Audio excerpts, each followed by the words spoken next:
And here we are, guys. Special edition. What's up? I just got back from the range. I have not even had time to have dinner. Um, we'll muddle through that later. What's up, everybody? Here we are. Special edition. Good stuff going on.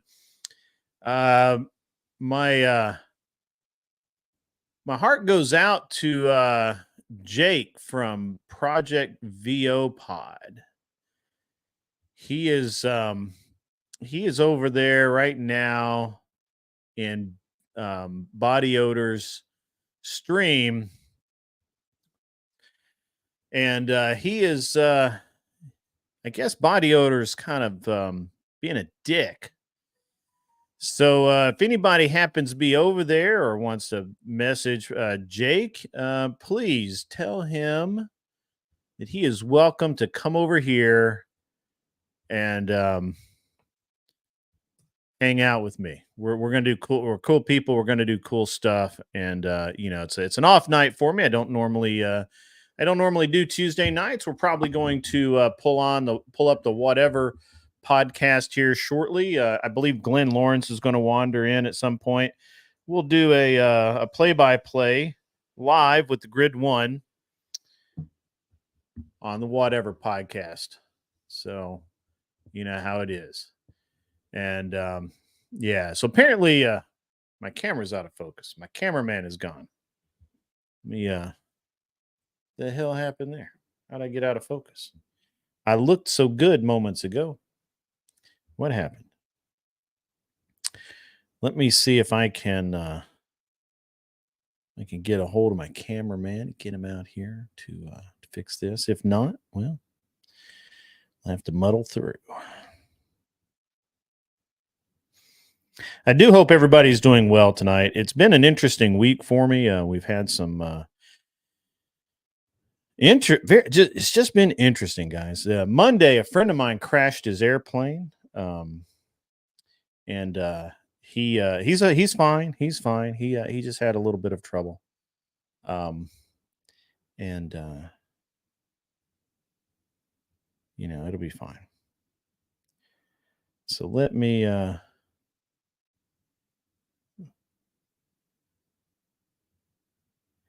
get this going. Literally just left. Why is this not focusing back up? It's usually pretty good once it's locked on, about staying locked on, but maybe it lost my eyes because of the glasses.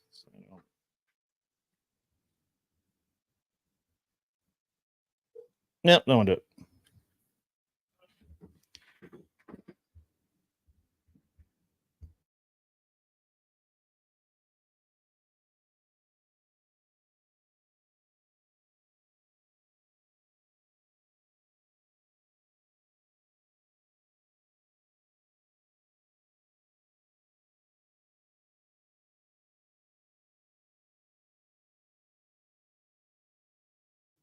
I muted myself, and the camera came back. Apparently, the threat of tech support was too great for it, and it has bowed to my superior intellect.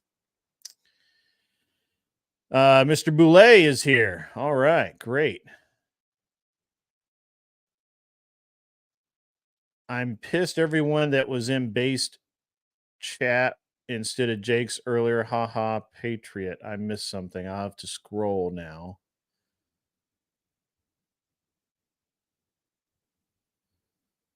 I will have to scroll. All right, guys. Anyway, what I was saying earlier is it's been a tough week. A friend of mine down in Atlanta crashed his plane Monday. He's fine. He walked away. Actually, he walked out to the road and met the emergency responders. Scratched his head getting out on actually the safety latch for the canopy, and he's and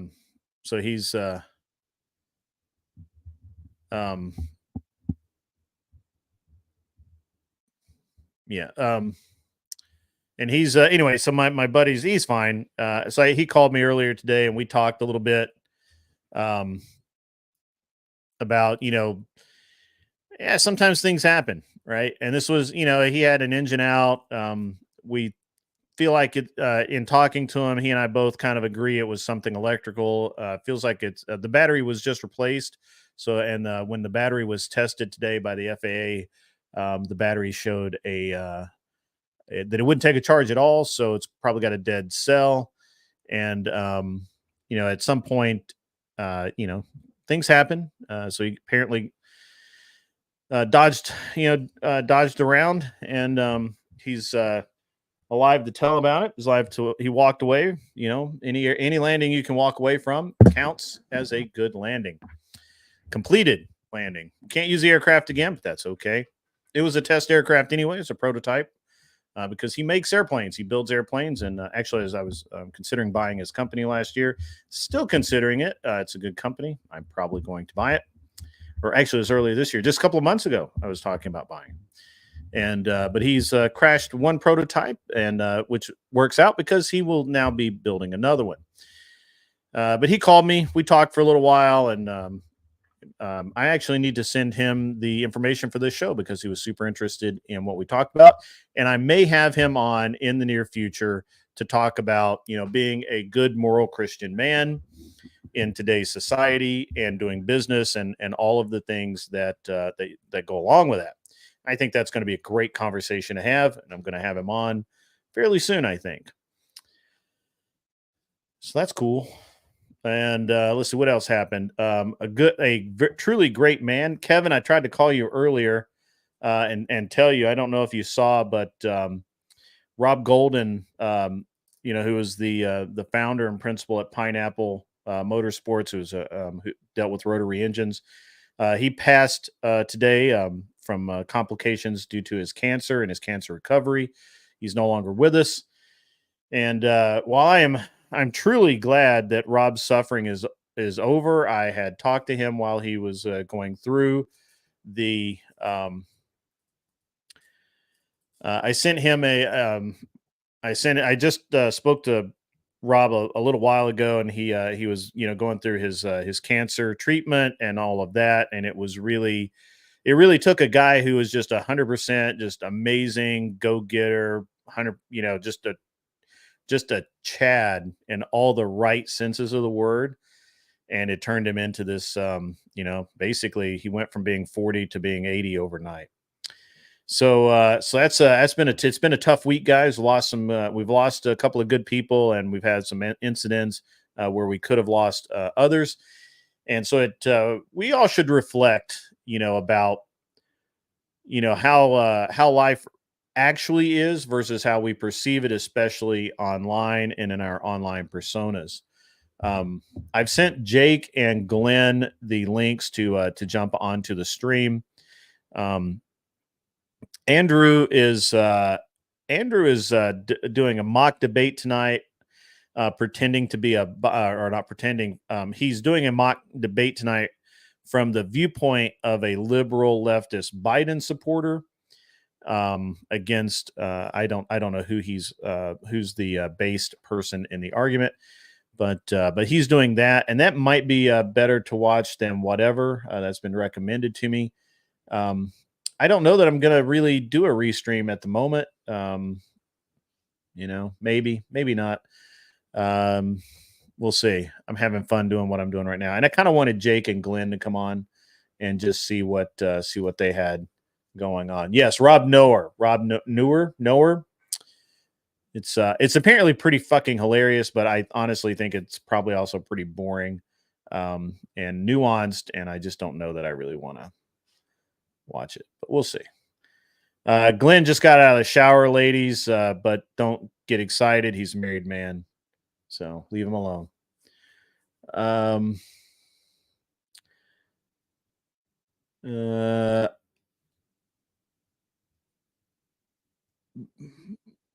Yeah, I didn't even know that Jake was in a stream until Glenn told me. I was driving back from the range. I've been on the range all day. I'm hot, sweaty, and I smell like gunpowder. So it's a fucking perfect day of freedom for me.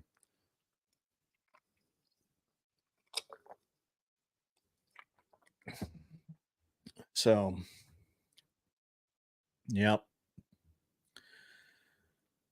But Glenn and I also had an excellent chat today in his live stream, which I thought was great, and I thought that it really illustrated some good points. I hope that we're able to touch on that tonight.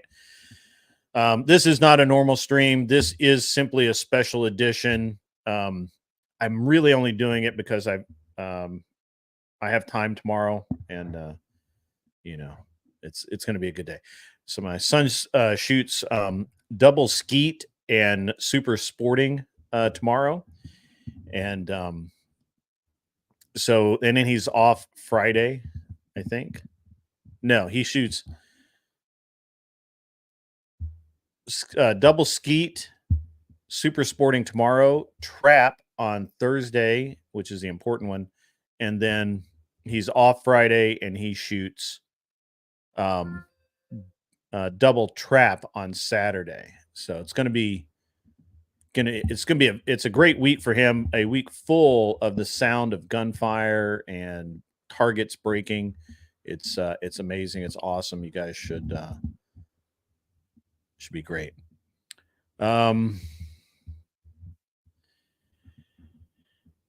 Yeah.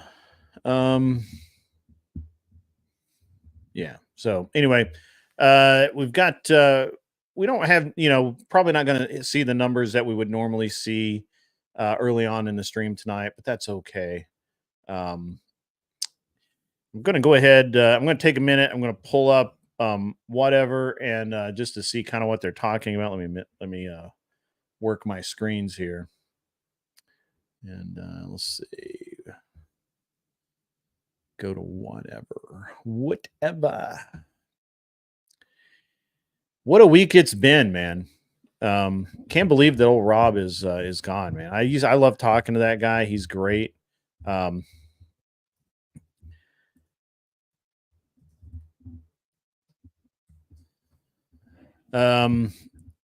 so it's good time. Good times. Let's see. There we go. The whatever up. And let's hit live. We're live. All right. Cool.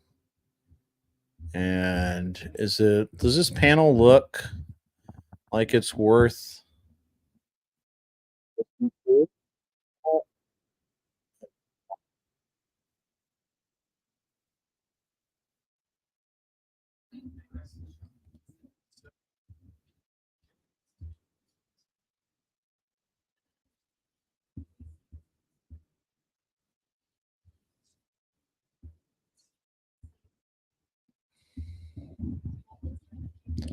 What's up, Beaten Cheeks? We're gonna, you know what? Let's let me do this. Let me just pull the stream up here. Let's we'll share the screen really quick. There we go. He just kind of grabbed me and he was like, "Oh, hop in. Why are you?" There we go. And I was like, "Oh, I don't actually really want ice cream anymore. I'm not comfortable." And he's like, "Well, most women would have gotten in the car by now." And I was like, "Oh, okay." And I don't even remember. I blacked out. So I haven't seen anything. I don't even know who any of these people are because, to be honest with you, he actually said I was out. Again, we were out shooting and stuff. We were doing man stuff today. We weren't jacking around with these imbeciles. So let me. So I feel like I need more volume. It's a weird scenario to put any person in, though. He's like, "Come in the van if you want some Come ice in the cream, van. little girl." That's literally what they teach you in Stranger Danger. Yeah. But what if was he already in the van? Did he sit in his seat and then you were?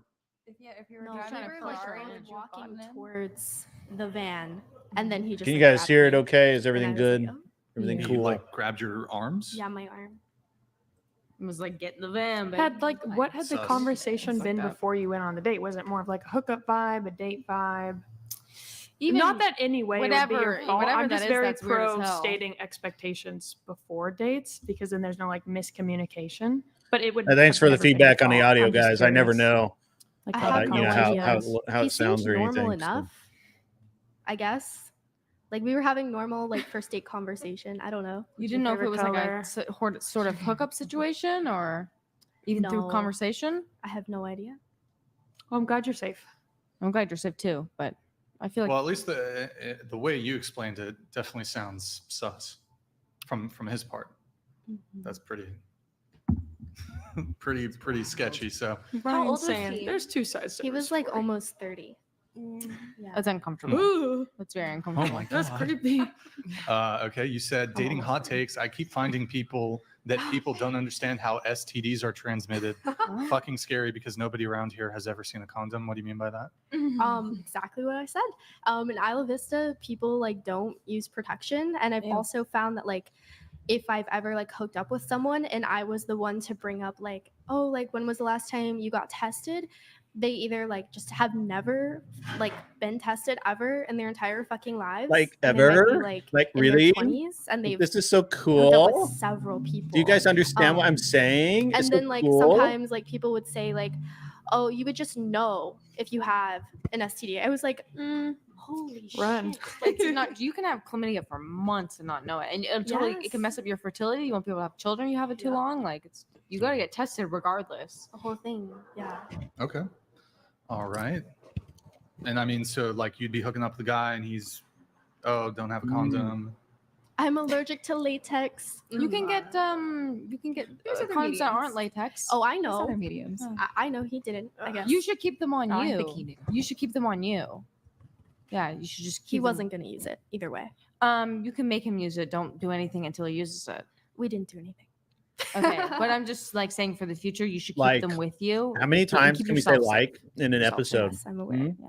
Okay, Hmm? great. Fantastic. Wait, I have a question on this. I have a question on this. So obviously, like, would you guys be fine? Like, let's say you're hooking up with the guy and you want to have sex, but he's like, oh, I don't really like to use condoms. And assuming he respected your boundaries, but he said, well, I don't want to have sex unless it's without a condom. Absolutely would you not. respect? No, I'm not saying would you have sex with him. That's not what I'm asking. Would you respect? He can have his boundaries, you can have your boundaries, right? But would you respect his choice to not want to have sex? that I'll reason. I'll respect Yes. and also think that he might be a little nasty. Everyone has their preferences. Everybody I got your think it's popcorn? Just having those conversations before you're intimate with 'Cause that's just somebody that and floating knowing that's that gonna strangers pop. without a condom. That's I'm not, crazy. so- If he can pull up his like STD history and when he's Yeah. last But checked and did things he like get that, tested 2 days ago? Yeah, Also, if exactly. someone says they don't want to have sex, I'm not gonna be like, what the? Are you serious? Like, if you don't want it, we don't have to. It's okay. yeah, if he's that's pulling fine. it same day, hey, this is my STD test, and it's like all I negative. just think if you like, want to, oh, I think if you want to, dated today. what? Yeah, literally. I feel like if you want to have I sex always without a actually condom, love it that's when the like you actually porn need to stars be in a say that, relationship or um, very close to being in a relationship. I Everyone always just have it to their really preferences think and it's you're entitled hilarious when the to say porn no. stars say things like, I get Well, I'm- tested, everybody in the I'm industry very, gets tested, and blah, pro blah, safe blah. sex, And as oh in my like God, getting it's tested so every sexual safe. partner every Sure. time you even have But sexual intercourse, they things still like that. get So like, fucking Sniff at the first. STDs, man. Yeah. I'll get my view on this. So What's I'm up, not Glenn? interested in like having a bunch of casual sex Yo, with different people. give me like, my I'm camera a second. having, Can you like, hear me? Mic check. a 1 2 1 girlfriend, 2. long-term relationship. Yeah, But you're coming truthfully, through at least for very me, nice, loud, and I feel aggressive. like I like it. It's kind of like land of Nice, no return or whatever. I nice. don't know. Once How you was the have sex range? without a condom, It's You can't great. go back. I'd honestly, literally, like My son, if you know, it's he's on pretty the new to range, crap have and sex skeet with and her all with a that. condom and don't have sex with her, Yeah. I'd rather And just not have sex. I mean, condoms do. I know that You know, sounds he needs crazy. to I'm like a woman. grow a no, little I'm more. not I- gonna pee on um, that. I agree with rather you. In the, just not- honestly, it doesn't. He needs to Dude, grow but more in the it sport. could go two No big ways with deal. men No. and women. They could be. But he kind got of like really tall, really manipulating in the fast. way Like where it's like, he's oh, grown like well, probably a I'm foot, not foot and a saying- half. But that's in the the thing last is that, year. like, I Sometimes totally he's agree with you, but repeated, that's right? why I would never have Hey, sex. I'm with having anyone the who was hardest in a time, relationship honestly, where they're supposed hearing to be this. in and one. Yeah, hearing yeah, you yeah. over Let me the- mute I would these. rather, Let me like, mute I'd these rather just, bitches. if we have to have Hang sex on. with a condom, I'd Well, rather maybe just not mute 'em, but and I'm let's totally Yeah. cool way with us down. not having No, sex. just like just drop their I would volume just down. rather, Yeah. like, if she tried to like, How long has he been in the still sport? fuck, I'd be like, He started shooting trap about. let's just cuddle. I'm Yeah, not Um, I down. agree. I'm just gonna mute it. I'm gonna mute that shit. Oh, that's the wrong one. It's just not down. We can Um, from the That's back. totally cool. That's totally cool. We don't. It's totally cool. They're just so cool. Everybody's cool. No, if you're in a relationship, Didn't you know that that? makes sense. Everybody's so That's cool. Yeah. All right. All right, they're I muted. don't know none of those bimbos. Well, that's a good thing, I'm assuming. No, Don't know. Like, I mean, try not I to know know like horse. a lot of people in strange industries, just through Yeah. working with Rolo and working with Mike Sardane. Not won't be surprised if I knew one of them. Yeah, I guess that's true. Just because, like, like as many episodes that I worked with the Access Vegas on, like I met a lot of people. Like I got like what's that guy's name? He's been on the Access Vegas before. He carries like a cigar around. He's kind of really pushing like TradCon, but like high rich man status TradCon. I don't know. He's a cool guy, really cool guy. Like I mean, me and his manager are friends as well. But like just like a bunch of random people through there. So I wouldn't be surprised because all these shows kind of cycle the same people to a degree. Yeah. That's what we are kind of talking about earlier today. Yeah. So my son, he started shooting. So he's 14 now. He started shooting trap when he was 10, and he was like, dude, he was so short. Let me see if I can. We'll get. Don't dox your son. Don't dox your son. No, I Don't mean do that. it doesn't have his face or anything, but he's like really short. Like he's barely taller than the shotgun. And now he's mega Chad status, bro. Like he's 6 foot. Is he 6? Oh, nice. He's 6 foot. He's if he's not 6 foot, he's like 5'11" and 3/4, bro. I'm telling you. He's taller than me. I'm 5'10", 5'10" and a half, somewhere along there. And he's dude, and he's 14, bro. He's 180 pounds, 100, he's 180, 185. Dude is like, he's a solid boy. He's solid, bro. Yeah, he's solid. Like he doesn't know how strong he is, and I'm always telling him like he and I kind of got in. We were wrestling around one day, and I'm like, dude, I'm gonna hurt you because if you even try and hurt me, I am really gonna have to hurt you because you could really hurt me without thinking about it. Like you just don't know. You don't know how big you are, and I do. I know exactly how big you are. And he used to take Krav Maga, and he never took it seriously because he was a little guy, right? And now I bet you would love it right now. Yeah, that's exactly it. Right now we're talking like, yeah, maybe we get him in there and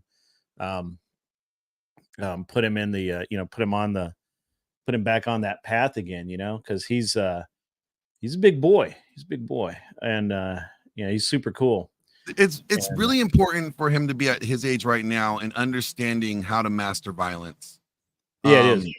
Just because young men, especially when they're going through, puberty, they're the hormones are kind of irregulated. You know what I mean? Like kind of all over the place.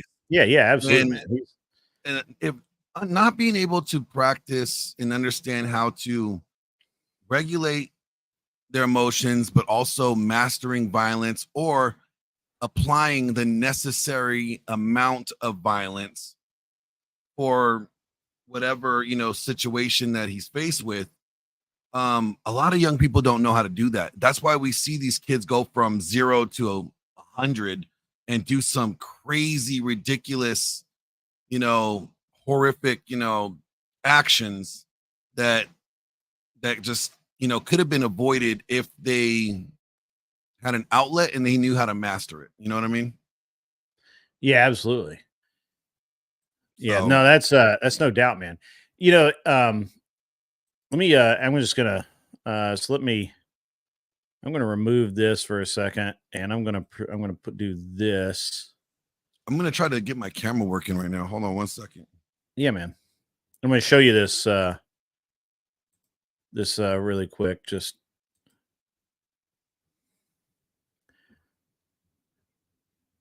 I say I am, but apparently I'm not going to. Let's see.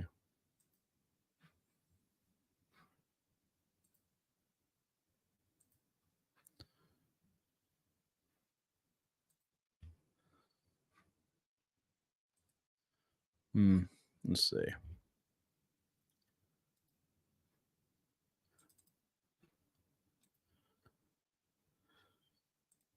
That's my son. That's your boy? That's my boy. Damn, he's big. He is big. He's a big boy. And And then let me see if I can find one, man, of him like for a long time ago. There's one where you can't see his face or anything. I mean, he just but it's pretty hilarious, and I think it's funny. You know, most people think it's funny that have known him any length of time, because they don't have any frame. You know, most people don't have any frame of reference for how big he got and how fast He looks got. like he got a wide back. He better be doing some pull-ups. Dude, I was looking at him today. That dude has huge shoulders, man. Like but you need to get him to work on those lats. Get those lats nice and wide. I know, right? You're right, man. No, Some wide pull-ups, and he'll get that real nice V taper in the back. Oh man, he gonna have wings. He'll be like Dude, Red Bull. I keep telling him, like, if you work out any dude, you will be fighting women off of you. Like you know, I mean, it's just the way it's going to be. And he's like, nah, yeah, whatever, you know. And I'm like, no, I'm telling you, bro, I'm not making things up about this. This is real. And he's like, yeah, whatever, Dad. You know what you're talking about.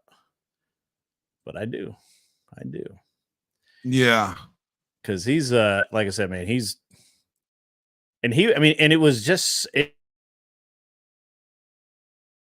like, you know, like what is it? Fourth grade.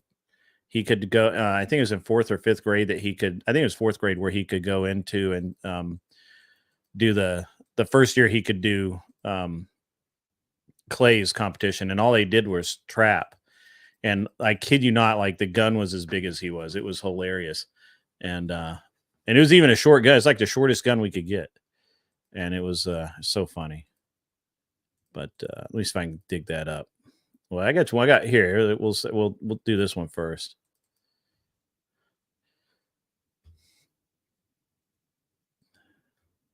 See if I can do that. It's better than looking at hookers anyway, right? Where's Jake at? I thought Jake was gonna hop on. I think Jake's feelings are hurt, man.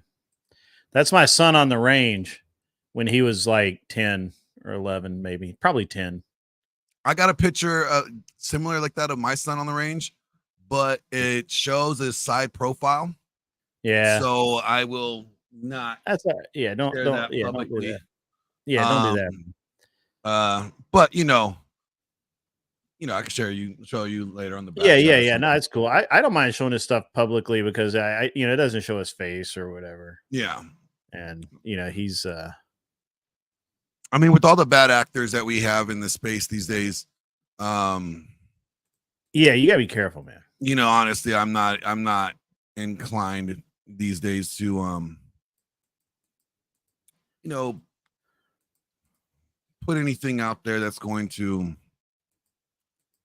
I guess what's the word? Dox them or don't you got me, like I said, man, you gotta be really careful these days, like right?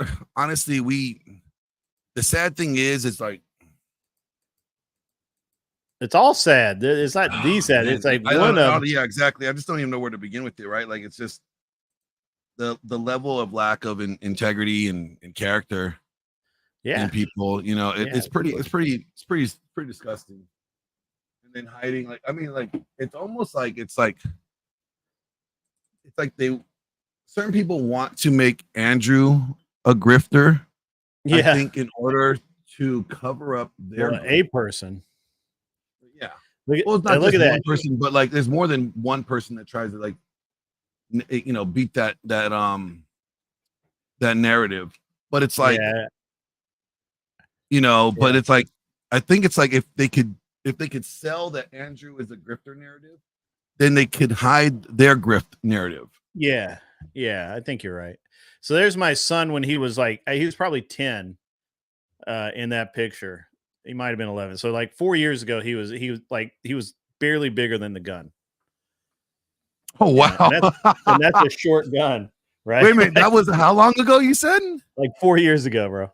Oh, 4 years ago. I thought you said a year ago. I'll be like, no. Yeah, you've been what am I feeding that kid, right? No, that's like I think he was 10 or 11 in that picture. Give it to me. I want some of it. Yeah. He's probably 10 or 11 in that picture. Look at like his shell bag, like almost comes to his knee, man. It's like, and that's a 12 gauge, bro. He's like, Oh, he's wow. full up. Yeah, he's full up, bro. He's stout. He's a man. He's been a Chad his whole life. He just didn't know it. And so obviously I'm a proud dad, you know what I'm saying? And Could you not be like really like how could you not be, right? right. And I mean, you saw him there on the, and he does, he did well today. Like he's at a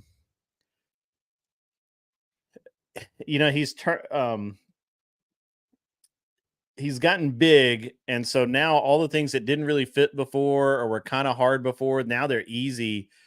But we had a he had a problem with the shotgun fit, and his other shotgun broke, the stock cracked, and so he had to get a new one last minute so he could shoot regionals. And like he had that shotgun like one day before he shot regionals, and he did okay.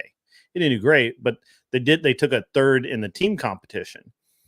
And now we're at state, and it's like, dude, How much of the gun is a factor? Like, well, the switching gun guns fit, like last minute, right? Like dude, the gun fit is such a critical factor, and so what he's doing in shotgunning, it's all instinct shooting. There's no like, you're aiming, but you're not aiming. And it's so ridiculous how critical small things are. Like just where your head sits on the, like we were at the gun fitter yesterday while we were at this event. They had an actual gun fitters there. No, I hadn't sent Cheeks a link. I'm sorry, I'm busy talking to Glenn. So we went to the gun fitter yesterday, and so he takes a look at him. He's like, hey, the fit's not bad, but he needs a little bit of a riser for his cheek to get his face off of the gun a little bit, because he's having to raise his face when he to keep the clay in sight. And you can't do that consistently, right? Like the big thing is it's always got to be really consistent. And and dude, it's just consistency, man. I mean, you really got to you're talking about like muscle, like muscle memory. Yeah, it's really like if you lift the same weight every day and somebody adds a pound to it, you fucking know, right? Like instantly. Oh yeah, you will definitely know, like, or if they changed it one side or something. Yeah. You'll just know. Or they change from steel. If they change from steel to like bumper plates, plates, yeah, like it's the same weight, right? Like it's exactly the same, but it's not the same. Like you can feel the difference, right? And that's how it is with this shotgunning stuff. And it's like it's not a mythical art. A lot of people kind of act like it's a mythical art, but it's really not a mythical art. It's but it's a process where you have to get it fitted, and everything's got to be right. And we had and he had a pretty good fit, but it could be better. So like literally this morning, we changed that fit, which is a risky thing to do in the middle of the state. I'm gonna give Jake a call and be like, "Where you at, dude?" Yeah, just beat that guy up, man. And so I I don't know. So the gun that he's using now was just a get me through gun, and it wasn't that much money. But now he's I'm probably Sunday we're gonna go buy his gun for next year, which if we bought it new, which we looked at a new one today, it was $3,400. And wow, that's not bad. It's not bad. It's not bad. I've seen them go. It's not Krieghoff money, but it's still. I mean, it's pretty expensive shotgun for a 14-year-old. It's a good shotgun, right? Like it's a good. It's a clapper. There's the cheek smacker. Well, no, ex cheek slapper, man. Come on, man. Oh, that's right. You have been redeemed. I am a fucking incel now, guys. Come You're on, not come an on. incel. You're a Volcel. Incel. You're a non-practicing degenerate. Incel, baby. You You can't know, be he's involuntary reformed. when you make the He's- choice. He's reformed though. You know, it's like Incel, baby. I'm representing the fucking incels, boys. I'll represent the it's soft like he's guy like a era. sinner, but no longer he's a sinner. He's been redeemed. Yeah. Nah, man. I'm not completely redeemed, but I'm getting there. You know, All one right, you're day. on your path. You're on your path. I'm trying to help you Yeah. out. Man. Just take, I know, just I take- know, I know. What's up, man? Hey, Glenn, man. I never showed Grid this, but how'd you like Are the you gonna pictures? show it? Are you gonna show it? Should I? You can post them if you want. Oh man, You can post it because I was I'll off my post it. phone. I'll I'm post yeah, it. just Grin. momentarily. Grid. I'm gonna show Yeah, you man. something, man, and it's I got my popcorn ready, bro. okay. 1 second. 1 second here. Damn, this is good. This is real good. Where's it at? Here we go. Don't fucking compare me to Nala. All right. Shit. Yeah, she meant it. Oh shit. Um,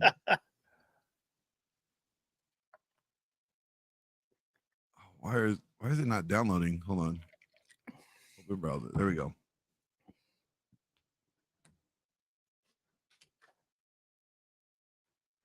Cool. Watch. Look at my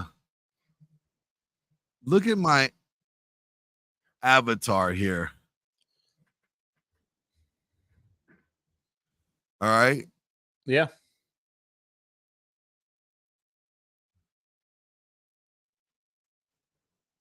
As soon as it finishes loads, where is my avatar now? Okay, cool.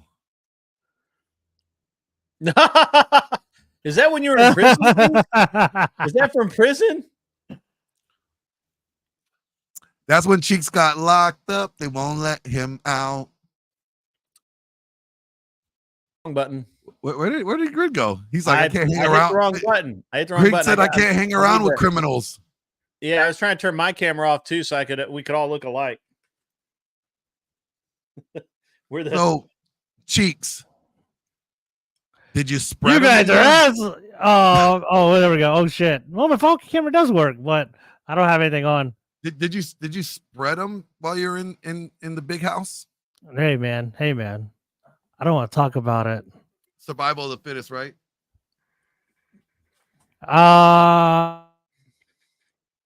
Did Wes Watson show you how to use your wallet? Damn, did Wes Watson make you hold his pocket? Sorry, I forgot I was in a fucking Discord, and then someone jumped in, so I had to leave. So, anyways, man, look at that picture, man. That was a bad one too, bro.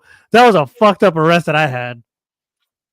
So, It's just funny, like, cause like honestly, hey, bro, no, it I think you're doesn't gonna even show look the. like you. Here's the thing. it That doesn't was even that was 8 fucking years look- ago.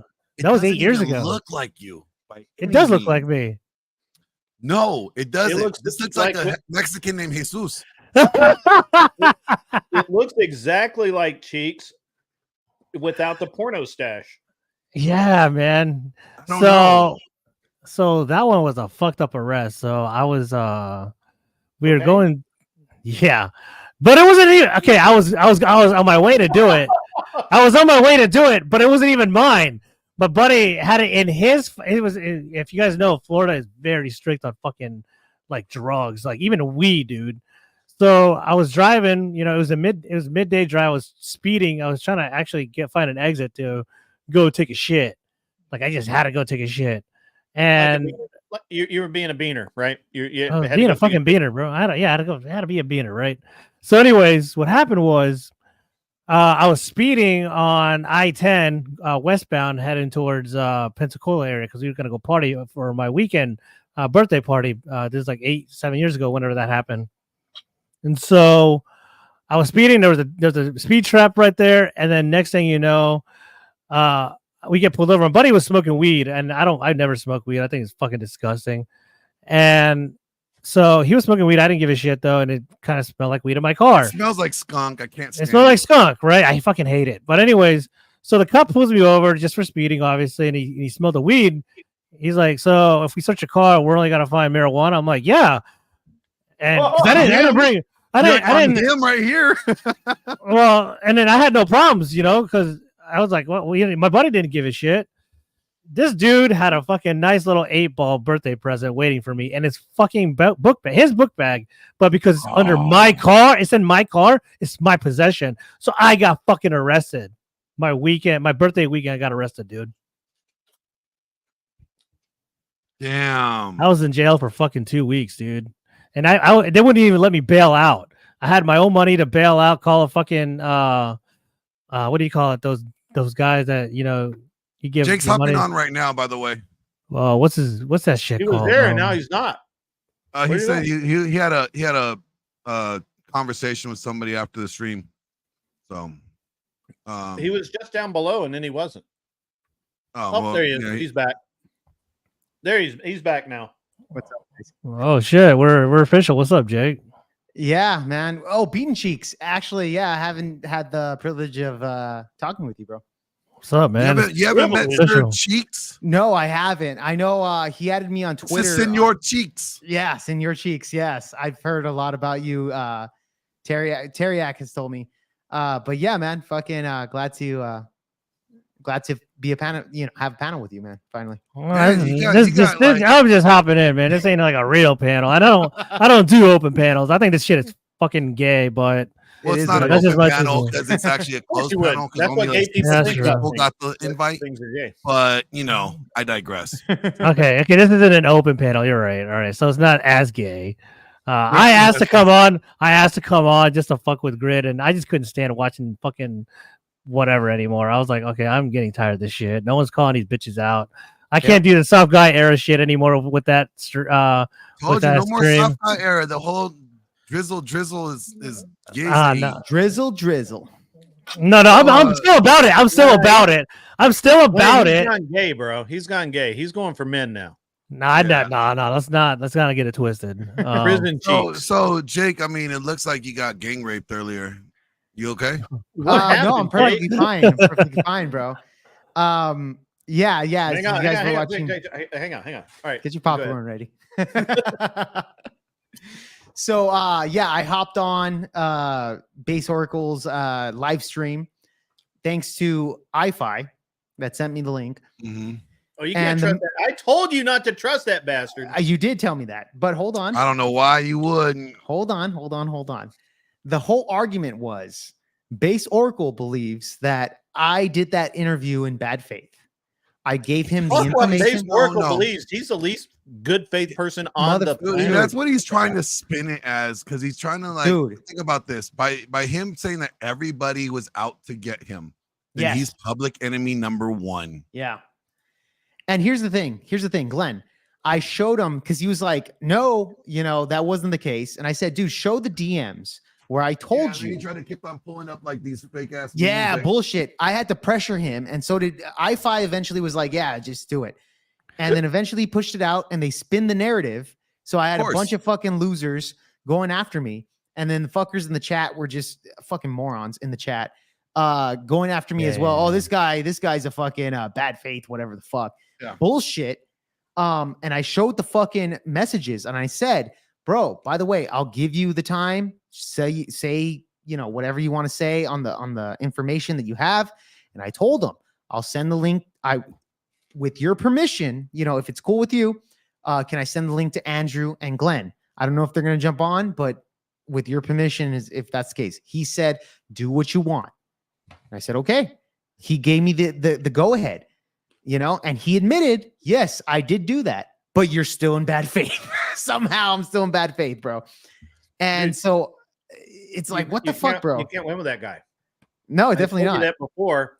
I told you, look, I don't say, and I don't say this lightly, but normally I'm not a cancel kind of guy at all. Mm-hmm. But anybody that goes and gives Base Oracle any screen time, they pop in even from just anything that adds to his legend online just needs to stop. Like I don't even talk about him anymore because there's no point in it. He's useless. He he made a play, he fucking failed, and now he's fucking irrelevant. Yeah. He is a failure. Look at him. He's pushing some narrative that we don't know what the fuck his beef is with anyone. He's always like vague. making jabs, in my Twitter. If you guys know I know you guys follow my Twitter. I don't like always. I like to shit on feminists and simpy ass fucking idiots. Yeah. But I also like back up, some conservative, talking points, and then like Andrew and like other people. And anytime I say something with Andrew, he likes to butt in and just start some shit. I'm like, dude, don't fucking include. This is not high school. We're not little girls. Don't whatever your He's a beef is little with girl. him. Whatever your beef is with him, He's you a little guys, girl. duke it out. No, Yeah, he's that- not- you're that's wrong. what it You're is. That's, wrong. yeah, that's what Yeah. it is. And I'm like, I don't want to be involved in that shit. We're grown ass men. At least I am. I'm not. If I'm gonna talk shit about somebody, I'm gonna do it. If you're talking to face. Babe Oracle, there's one man in that conversation, and it ain't him. That's- Yeah. No shit, bro. Yeah, But I saw Jake. Jake, I saw your interview with him. Yeah. And I thought I was cringe as shit. I'm Dude, like, motherfucker didn't answer questions, bro. yeah. Here's the thing. The Oh, motherfucker no, didn't. Jake, I'm feeling under the weather, dude. Oh yeah. No, excuse me if I'm not answering questions. I'm like, bro, who cares? It's all good. Just answer the question. Here's the thing, bro. During that fucking interview, and I told him, you brought up that Andrew Wilson randomly showed up on one of your panels when Glenn was on there, and he started giving the F bomb, the maggot word, and Yeah. just out of nowhere, just My favorite word. calling you. I love that's my favorite word as well, bro. Calling you out, fucking saying these slurs, and then you were just calm and collective, and this guy's just spurging. That's his words. He's just spurging. Okay, cool. And in that interview, I asked you, can you go into details? He didn't want to do it, so I said, okay, cool. Moved on. In this case, I pressured him and I said, what was the context? Well, I already gave you the context. I was on the stream with Glenn, and he came in and started saying bad, mean things to me. I was like, but what's the context? Why? What were you saying? And then what did he say afterwards? Jake, you're an R word. You're a hard R word. You're dumb, etc. Shooting out, words to me. And he didn't want to answer the question. He didn't want to go into details. And then he says, Jake, just look up the video. And I said, well, I don't have the fucking video. How about you just tell me what it was, motherfucker? Well, I can't remember 3 months ago. I said, do you remember 3 months ago what you said? I'm like, yeah. It wasn't bro. even 3 months ago. Whatever it was. Yeah, dude, he was saying it was months ago. I said, okay, fine. It was But like I 2 remember. weeks ago. Yeah, okay, there you go. Whatever the case was, the point is that I said, bro, yes, I remember every single talking point that I fucking say, because that's actually my opinion, so I can remember it very easily. I've done over 100 videos on my channel, and I can fucking talk to you about every single one of those fucking things in detail. So I don't understand why you didn't fucking remember what the hell you said or what the fuck Andrew said, because you're bringing it up like it's like it was a big deal. And I'm just asking for context. Motherfucker didn't want to give me context. And everybody in all the fucking simps in his chat were fucking saying, oh, Jake, you're All 3 of them. all whatever the fuck they were. I'm the bad guy. I'm this and that. Fair enough. I could be the bad guy. Yeah, dude, still to this day, didn't get context on it. What do you want me to do? He doesn't have context. He doesn't have a story to push or honesty. Honestly, like, I think it's hilarious. What I find the most funniest thing is like he's accusing Andrew of being a grifter, Dude. right, on Christianity, but it seems like he's grifting on morality. Yes. It's ridiculous. And It's so funny that nobody's like realizing it or calling that out, like, or even like catching that. Like, how many times he's been caught up fabricating? You should have just asked him about the bullshit he sent Andrew. Lying or misrepresenting the truth or leaving or lying by omission. Like, how many times we've seen that? Yeah. And just that alone, right? Like, you could just say, okay, dude, we got you lying on omission how many times now? You're not an honest person, or at least you're not an honest actor in these regards. So how can we take anything you say seriously? Because every time when you have said something and when it's been challenged, you know, we have evidence to refute your claim. And not only, it's- and the guy doesn't even go into details when I ask him on this. Well, he Like, won't. what do you want me to say? well, he's smart enough knowing not to, because the more details he goes into, the more he ends up setting himself up to be like a real liar. Yeah. So it's better to like, I mean, it's not better, but I guess it's received or better, like I guess easier to I got a receive better as idea. lying by omission Yeah. rather than lying by like. I got a better idea. How about we just stop talking about them and make them irrelevant, just like a Yeah. lot of agree with these that. libtards, you know? Well, That's actually, what this we've kind been of brings doing. up like a topic I was gonna bring up to you guys. As men, how are men supposed to address conflicts when like this? Because you know, like to a degree, like okay, you got like people are trying to trash or taint your name or your reputation, right? And Let in them. They this don't know case, shit. you know, like some people, it's like okay, just let it go, it'll die away. Cool, but this guy's attacking, you know, people's credibility. Yeah. You know, at some point there's going to have to be someone would have to address them at some point. How do you use the law? Like, do you go the legal route and sue them for defamation?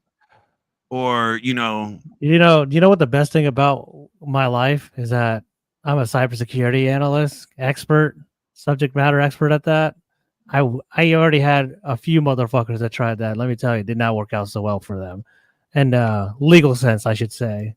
Yeah. Because they always try to find information about me. They always try to somewhat dox me. And I'm like, okay, let me find out your IP address real quick. And man, I love the programming I do. So and for me, I'm not, and Andrew asked me and Jim Bob, like, hey, can you find information about so I'm like, I can, but I'm an ethical hacker, so I do it for a living, you know, to catch real bad people, right? But when people Yeah. try to fuck with my family, then it gets personal, you know what I mean? So Yeah. then I'm like, okay, yeah, I'm gonna rain hell on these assholes. I already had so many stupid ass like people on Twitter try to attack me. Which is fine. I love being attacked because they all they do is insult me. They can't really insult they can't ever, you know, debunk my arguments on anything. So it's really easy to, you know, rile up these libs.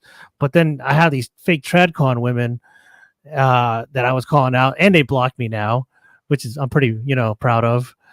It's a good And accomplishment. it's Yeah. a good accomplishment. These Yeah. are the big names too at that. And they know who I am now, but they don't want to fuck with me because one of them trying to come after me. And then to the point where they found out where I lived, I was like, okay, well, let me find out about you really quick. And I did. And let me tell you, it did not turn out so well for them. And that's when they blocked me. So it's just you don't want to fuck with the wrong people. Let's just put it that. Like, I don't even want to do that, right? Yeah. Okay, Like, I don't want to do that. But Yeah. at the same sense, I just like to attack arguments. I like to, you know, attack bad faith, you know, lies, you know, bold-faced lies. That's what I do. I don't go out, Yeah. you know, searching for personal, you know, engagement. Like, okay, I'm ugly. What is that all you have on me? Like, I know I'm not that good looking. So please, what is that all you have? Like, come on, man, The attack my problem is- argument back. Everyone Yeah. gets Yeah, well, personal. my thing- Everybody gets what- personal. That's a problem. what I If that's told all based- people, I told people ahead. that today that like look, I am not going to tell people who they can and cannot work with, but Same here. Like if you- you're going to yeah. work with this individual while he's, you know, constantly pushing this narrative, this false narrative about me, I'm not going to collaborate with you. Because here's it's the like, thing. it's like if I collaborate with you, right?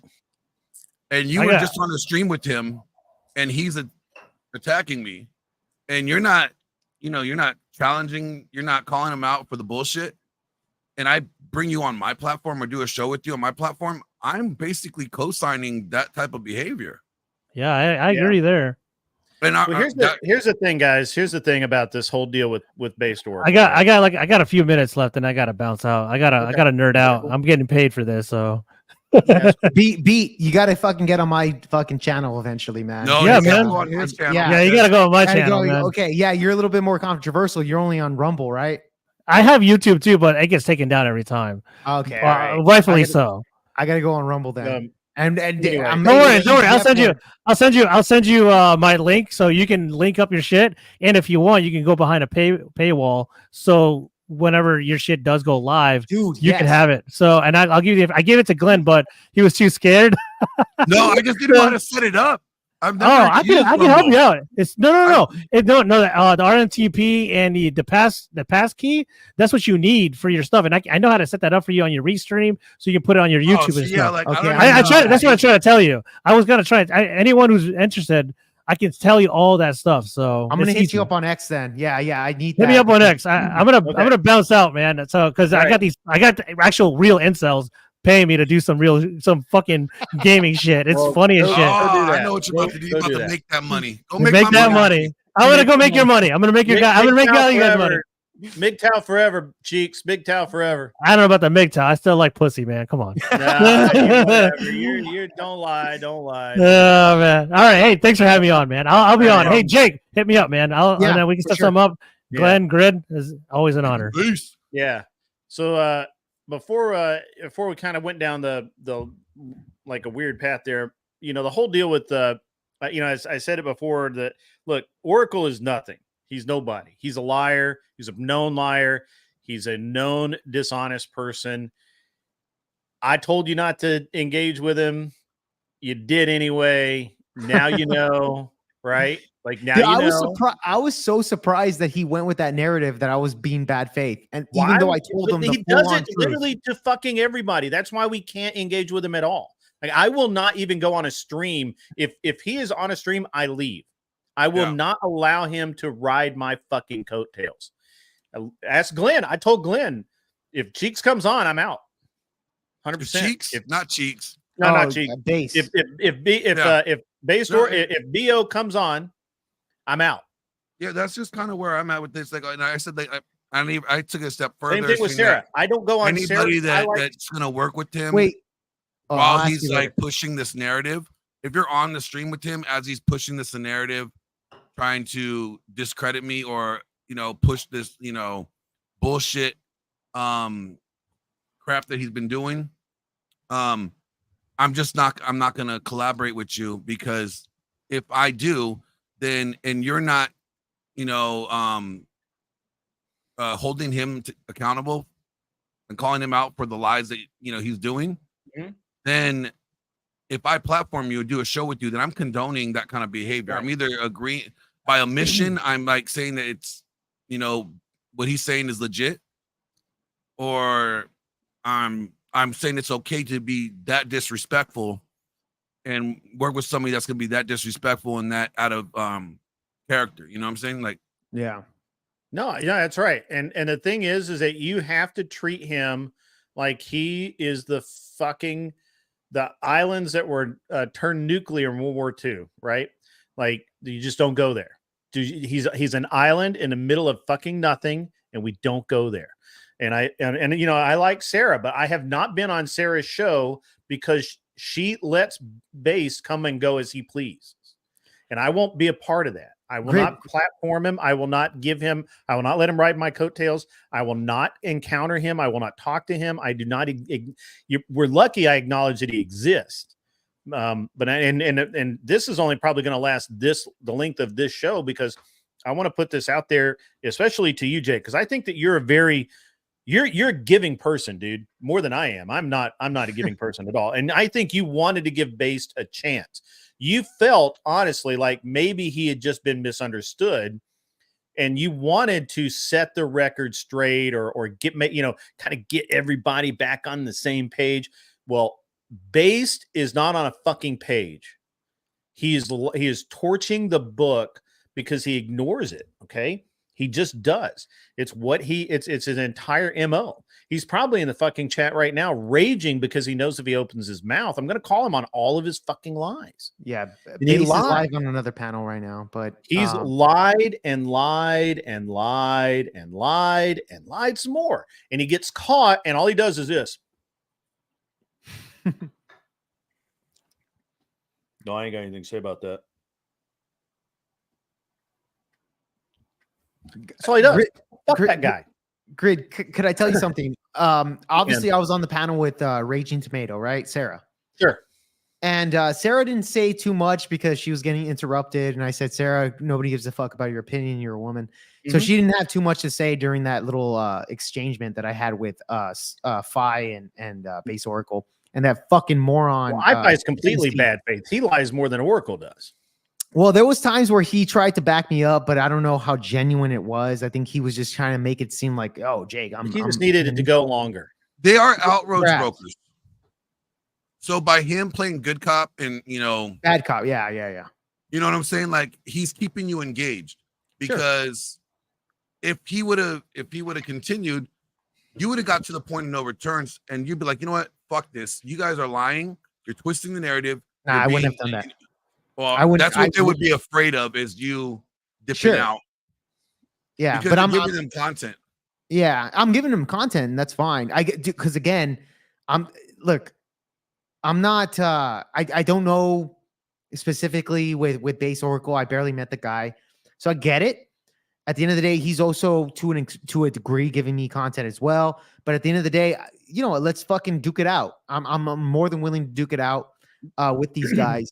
So I'm not I'm fine. What are you with going to duke it out? Because he's going to lie. You can't he's going to duke it lie out with but- somebody that's going to lie. Yes, and I No, called when him I out. hear duke it out, I mean really duke it out. Like, hey. Yeah. By the way, yeah. Well, it's, he is a Marine guy, so he'd probably kick my ass in real life. But nevertheless, the I'm point waiting. is, I'm more than willing to verbally duke it out with him because I don't find him that much of a threat. Nor do I find but Wi-Fi. you look Wi-Fi- bad. You look bad, and you gain him attention. And there's no reason to do that, Jake. Don't do it. That's the same thing with the iFi. iFi comes off as this like, oh, I just want to talk. I just want to have this conversation. Why can't we just talk about this? And then he goes on a 40-minute line of bullshit that that he's using your audience to spew a bunch of crap Sure, that doesn't matter and But- and literally turns people off. but I didn't give him a show. I didn't give him a thumbnail or anything like that. It was just a Sure. random jump in. So Mhm. the audience was small. The audience was small. So I was Okay. fine with a small audience. It's not like I was giving him like a thumbnail and a title and anything like that.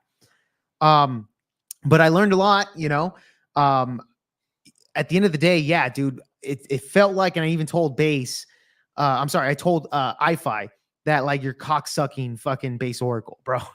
But it's funny because Base Oracle was saying that I'm a cocksucker towards Andrew Wilson. Yeah, I mean And that's his Yeah. It's just baseline. like, dude, That's his baseline. Everybody's a ball washer. yeah, or, ball washer. Exactly. That's one of the words they use.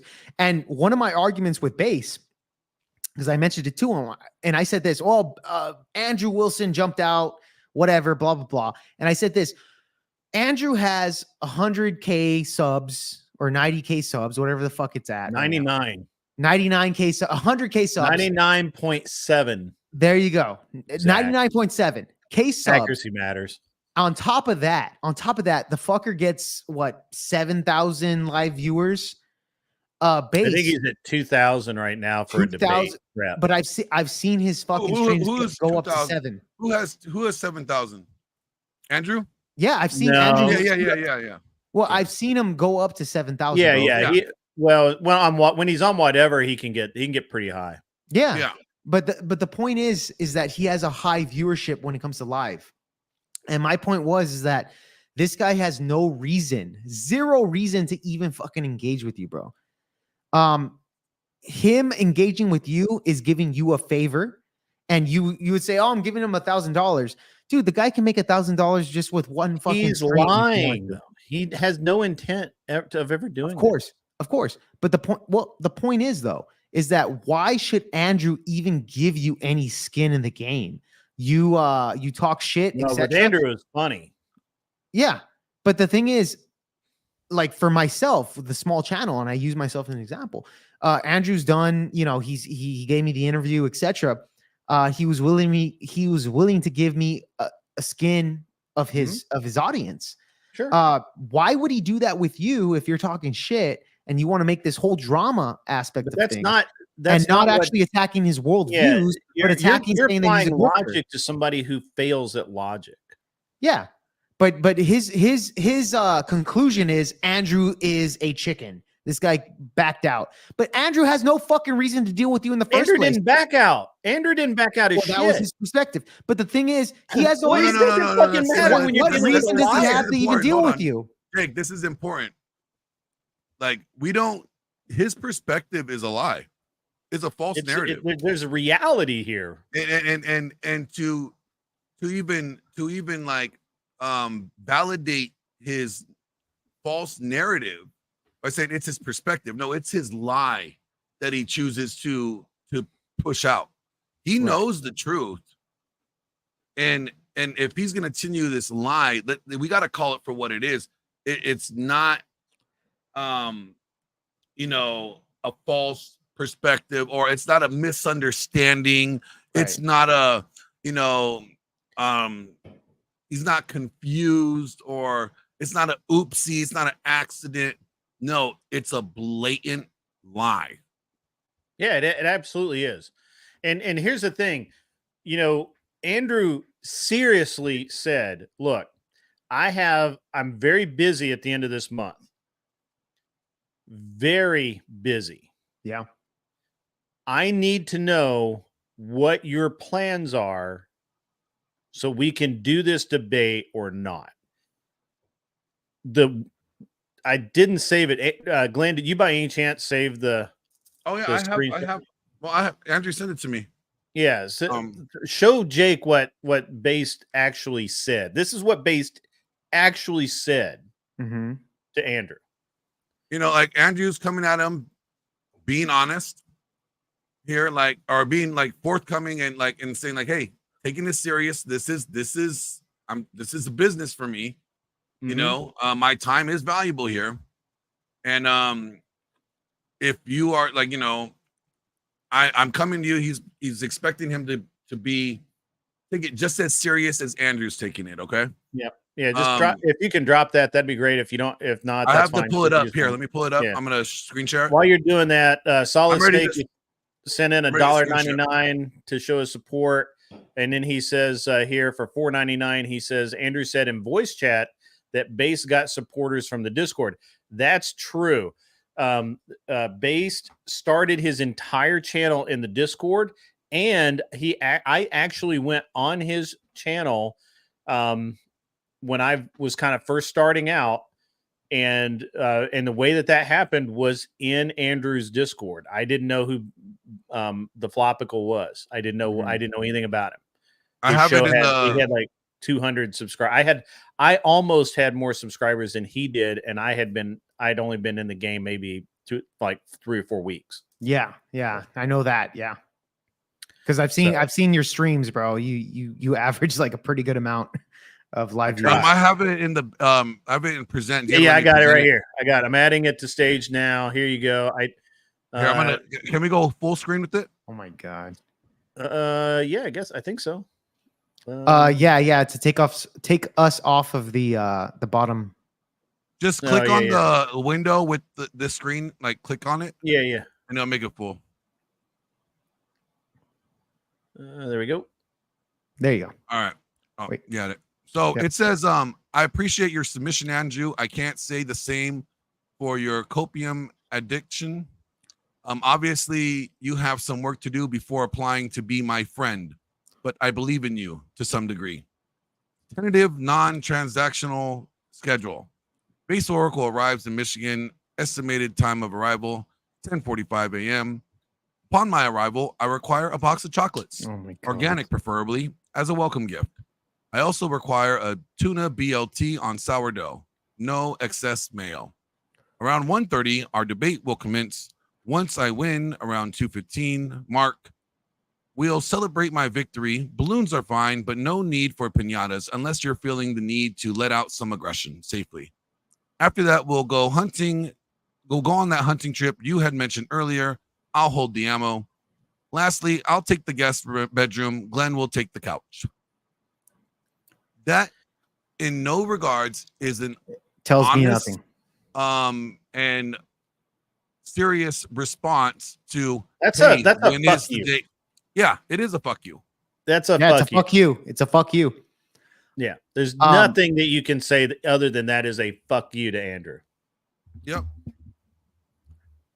Yeah. And that's why at that and even kind of I was on the edge before, but when Andrew and Glenn and I were talking about that, and Andrew brought that message up. That's funny because how Base Oracle didn't mention that fucking take. He was just saying they chickened out. I didn't question it because they questioned me on the fucking other thing. That was well, a you should whole other always. topic. Andrew's not going to chicken out on shit, bro. Yeah. If Andrew says he's going to be there, he will fucking be there. And, And- he tried and to- you know, he tried to dude- spin the narrative that I quit the debate, like Yeah. moderating. No, I did not. Yeah. I didn't And- quit anything. And by the way, Glenn, do you realize how like what influenced him on the chocolates? Because Andrew Tate, by the way, when the BBC wanted to interview this guy, and he wanted so many people to interview him, he had the guy Let that them- screwed him over yes, at Vice from give him Vice bring him chocolates, and he chocolate. said, "I want Organic. chocolates," because Andrew Tate had the hand on this guy. That was my point with Andrew Wilson. There's no real demands, bro. Andrew is the Andrew Tate. You're the interviewer that fucking works for fucking Vice News. There's dynamics there that you need to understand. So if you really wanted it, you would have been, hey, dude, chill, whatever. Who cares? Don't talk shit. Get the fucking debate and then do it. Instead, you want to do semantics. You want to talk shit to try to get this guy to be like, all right, fuck you, bro. Like, I have no reason to even deal with your fucking ass. That was my fucking Yep. point that I gave to him. And the guy said, well, Andrew, he's afraid of the truth. I'm the guy that just, I just fucking look at truth. You're a fucking moron, bro. That's not how you do He's business. a liar. So again, That's not how you fucking do business. Again, you know, there's I'm writing this dude off. I suggest you do the same. Yeah, and After this like I podcast, said, I will never mention him again. I don't want to see him again. I don't want him to be in my stream. I will not interview him. I will not talk to him. I will not be on a panel that he's on. I don't give a shit if he comes up with 1 million fucking subs and can motivate my career in a serious direction. Fuck that guy. End of story. Yeah, like He's a- I'm not going to. He's a bad actor. He's not an honest actor in any of this. He's not. He has no desire to. Well, honestly, he has no desire to stand on the morality or fight for the morality that he says he is. I Jake mean- Siege D sends you a message here if you want to Yeah. read that. Yeah, I can understand why you wanted to go over that stream to clarify the allegations of an ambush. Now that you did, never go there again. Well, what's an ambush? Am I an ambush? Well, here's the thing. No, he accused no. me of I mean, ambushing I am a him. one-man army. Yeah. He accused me of ambushing because I had Glenn right in the corner. And Glenn, the thing is, I told you, here's the link, whatever. He said, I gathered up all those videos and I showed him. I said, no, I didn't. You said your I did. story. And I told you that Glenn had the link. Glenn was if they come, they come. If not, then it is what it is. Glenn So is showed he up mad that I was he able brought to be receipts, prepared. and I'm it, prepared to call him out. and it wasn't an ambush, dude. He agreed to it. If Base Oracle said no, I don't want them on, I would have been like, okay, cool, bro. I won't hold even on. mention it on stream. It's all good. Yeah. He, the thing is that he knew what he said. When you asked him point blank to his face, did you say you were going to pay for Glenn? And he said said, no. I never fucking said that. I said, okay, cool, and I moved on. But it was me saying, "But no, that's not what happened. I was there. I watched it. I know you were in the chat. I and saw I that. and I He lit hits a me fire up under on my live. everybody. I lit a fire under everybody to Yeah. get the video so that there's no denying. It's not like I didn't ask to come up on stage and confront him. Why Yeah. would I fucking do that? He could yell at he could deny me, but he can't deny the fucking video.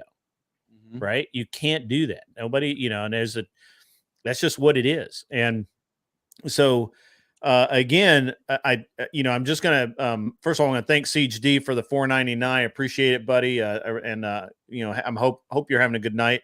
But once again, I never want to talk about this low life son of a bitch ever again. And Jake, I strongly suggest, man, really, look, it's okay to go slumming every once in a while to kind of get a different perspective or something like that. You at least want to try to get people that are going to be acting on good faith. Right. Yeah. Well, so I I want mean, to they tangle can up with slum it, lefties. but I mean, like, I mean, And at the least lefties at least the lefties will act in good faith because they actually like Even really if they like hold their don't, convictions to that. yeah, You know what I mean? Yeah. No, I get you. And I'm not. It's not just him. Grid, and I have a message for you specifically, Grid. Yeah. It's not just him. It's also generally specific. In my yeah, book, yeah, I yeah. You have, told me that. Yeah. but actually, he actually has been coming at you, in his own chat. He got into it with a subscriber of ours that follows both of us. They came to me in confidence and wanted me to reach out to you and let you know. Generally specific has been going after me. Yes, I believe they interesting. said, Oh, and that they said they're more than willing to talk to you about it privately. Holy fuck. Yeah, I'm sorry, Glenn. Base so- Street Racer literally just gave the bot a command to time out people who say based Oracle. That's pretty funny. That's a great use of the bot, guys. The bot Yeah. stays. I'm sorry, Glenn. I apologize, man. I saw that no worries. and I couldn't fucking not laugh about that shit. I'm sorry. I laughed out loud on that one. Fuck, that's funny shit. Yeah, like so she said that GS was attacking you in his live stream. And it was the one recently, I guess, when he was like, I guess it was like the letter to Andrew Wilson, the open letter to Andrew Wilson, whatever. I guess he was she was trying to correct him in the chat, saying that this, what he's saying is incorrect. And then I guess he was attacking her and calling you Josie? out. No, it wasn't Josie. Oh, who was it? I don't want. Oh, you can't tell me. I got you. Okay, I got you. I will good, tell it's you, all but I don't want to put their. No, it's cool. You can, their yeah, name you out can there, back just channel because it. I don't Yeah. want them to have to deal with any No, it's totally cool. retribution, retaliation on that. Yeah, totally cool, man. I got it. But they just messaged me to tell you, so I will do that. So that's why I'm doing it now. But yeah. So just so you guys know, like I get it. He went on his apology tour. Okay, now she's telling everybody it's okay. It's me in the chat. I'm trying to keep you covered here. I'm trying to. she admitted it, bro. She's like, ZT. Then I know. I was just trying to keep you from having it. Fair enough. Now we know. And shout out to her, bro. Like, yeah. But she's awesome. I get it. He went on his apology tour. He texted me his apology. I forgive him. But just because I forgive him doesn't mean I have to communicate with him, talk to him again. He has shown me who he is in his character and his behavior, and I respect that.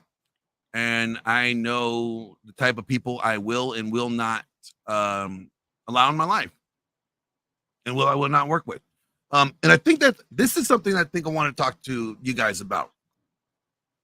Yeah, there's go a with it. time. There's a time to fight. There's a time to ignore. And there's a time to build your walls. Knowing the right time is very crucial. And how to respond to certain things are also very crucial.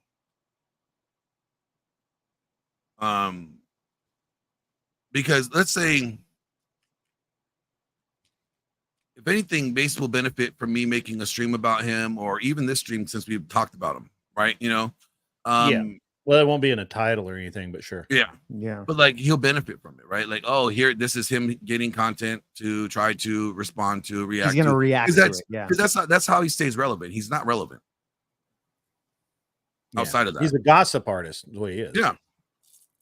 All he does is he reacts to channels and he tries to push this whole act as he's more morally, superior than other people, but that doesn't check out because we caught him in so many lies already. So it's like, your morality is kind of weak there, bud. You can still So- you can still be pompous and not better than somebody else at whatever it might be, and that's what I get from him. Is he comes off so pompous. Okay, That's a pompous. great but word. Pompous. Yeah. Pompous, but deceitful. Also, yes. I Very think both deceitful. things can be true at the same time. Well, what Yeah. he did to Glenn wasn't cool. I don't know, but I don't follow him. Well, what are you enough even doing trying know, to- because of the pompous is why I don't follow him. He's not Yeah. entertaining to me. He doesn't seem like Sure. the type of person Yeah, I don't follow want to him. be around. It's just I don't think he I doesn't. follow him. Yeah. I mean, he's in my Discord. He's he gets alerts when I stream. I'm sure he's probably in the audience right now. I don't know. No, he won't be in my Discord. I think my mods blocked him. Yeah, my mods probably will. I don't really pay any attention to what goes on in Discord, so they just do whatever the fuck they want. I know he's not. I think he's blocked on my chat as well. Yeah.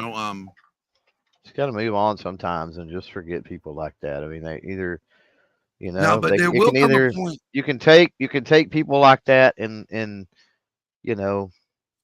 move on, or they just hold you back. They're a fucking chain, and sometimes you just have to snap that chain and move on. Well, there's gonna come a point, if he continues down this road of trying to use my image for his his membership program or whatever he's trying to say, that he's gonna end up getting a cease and desist. Okay, explain using your Yeah, image. I'm not aware of this one. What happened? What?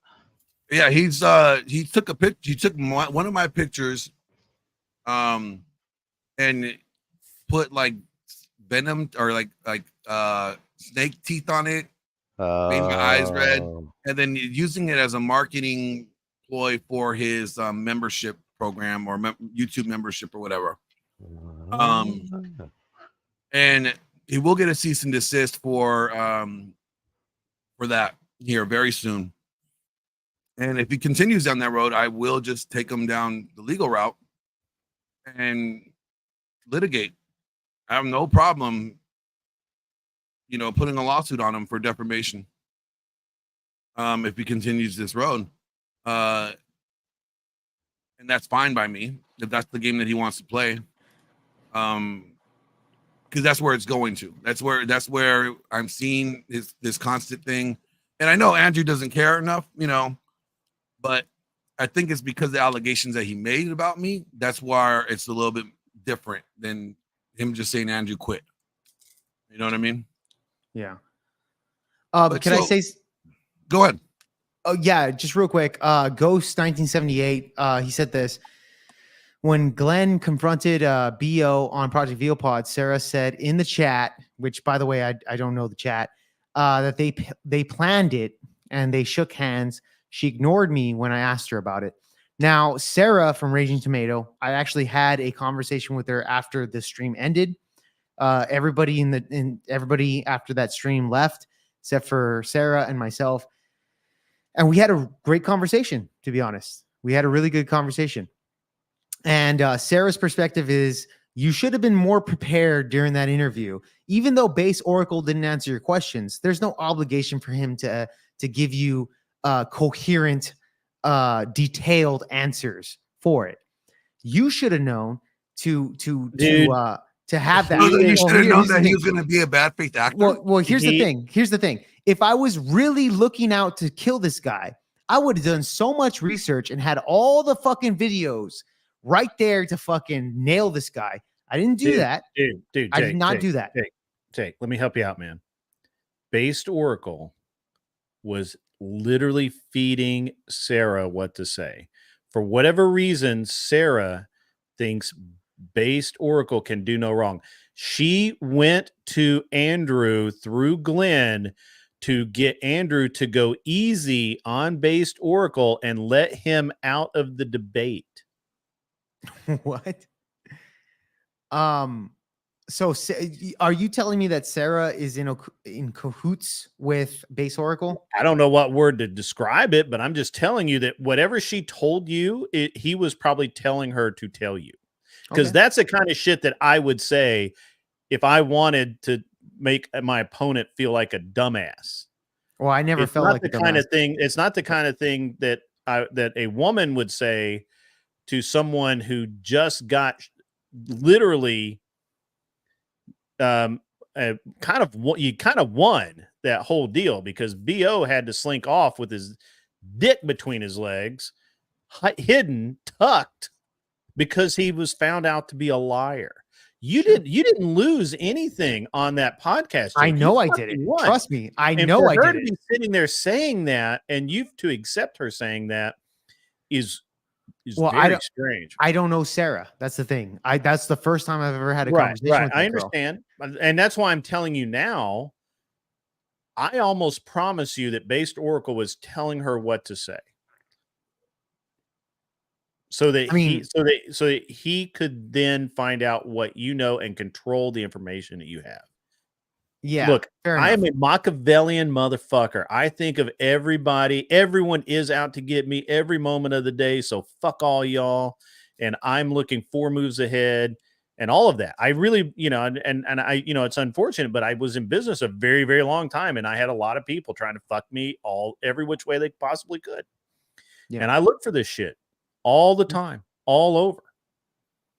And No, I'm telling you, so my first instinct my first instinct, let's just talk about this shit, right? Because I'm sure that by now everybody's wondering why I dislike this poor man so much. I will tell you. Prior to going on his show, before I go on anybody's show, I watch your shit. Because I want to know who the fuck you are. Right. I don't get gangbanged. I don't get brought in and get beat up. And the few times I get surprised, I'm gonna destroy you as much as I possibly can. And Glenn has seen that when I've been backed into a corner. I just fucking all gloves come off and all nothing's off limit at that point. So here's the deal.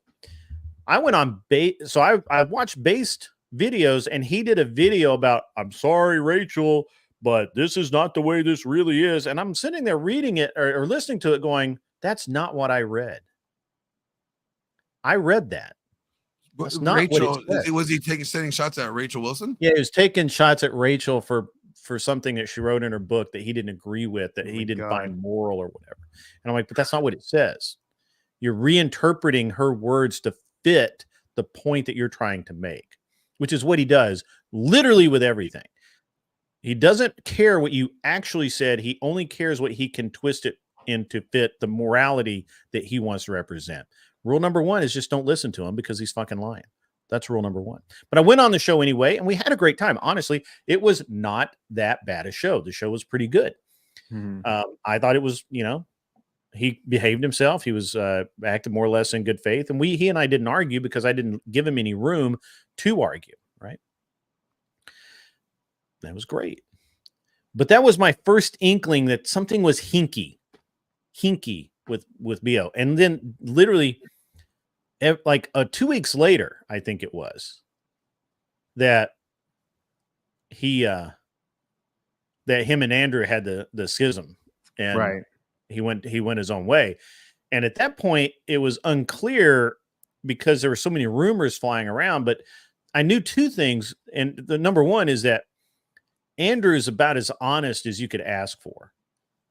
And I know that because I recognize that in myself. Jake, if I don't like you, I'm just going to tell you I don't fucking like you. No, you've done that several times with other people, content creators. Yeah, I gotcha. Right. Yeah. I just don't, it's like, hey man, I just don't like you. I'm sorry. It's not, it is personal because I don't like you, but it's not like it's not because, of whatever. It's just, I just don't like you. Yeah. And you don't have to like me. I don't, we don't have to like each other. Yeah. But I would be honest enough to say that. Right.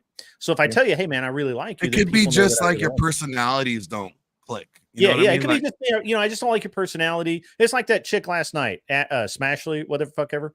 Yeah, Ashley. I was just in no fucking mood to have some drunk bitch talk over me all night. I just know. And so what? I punched out because I was getting ready to say some really angry shit. And I'm like, you know what? Not worth it. And I told Glenn, appreciate it, bro. I'm out. I'm not listening. I'm not here to argue with some drunk bitch all night. I didn't say drunk. I just said bitch. But I don't mince words, right? And so when all of it went, and Andrew's very much the same way. He would say the same thing.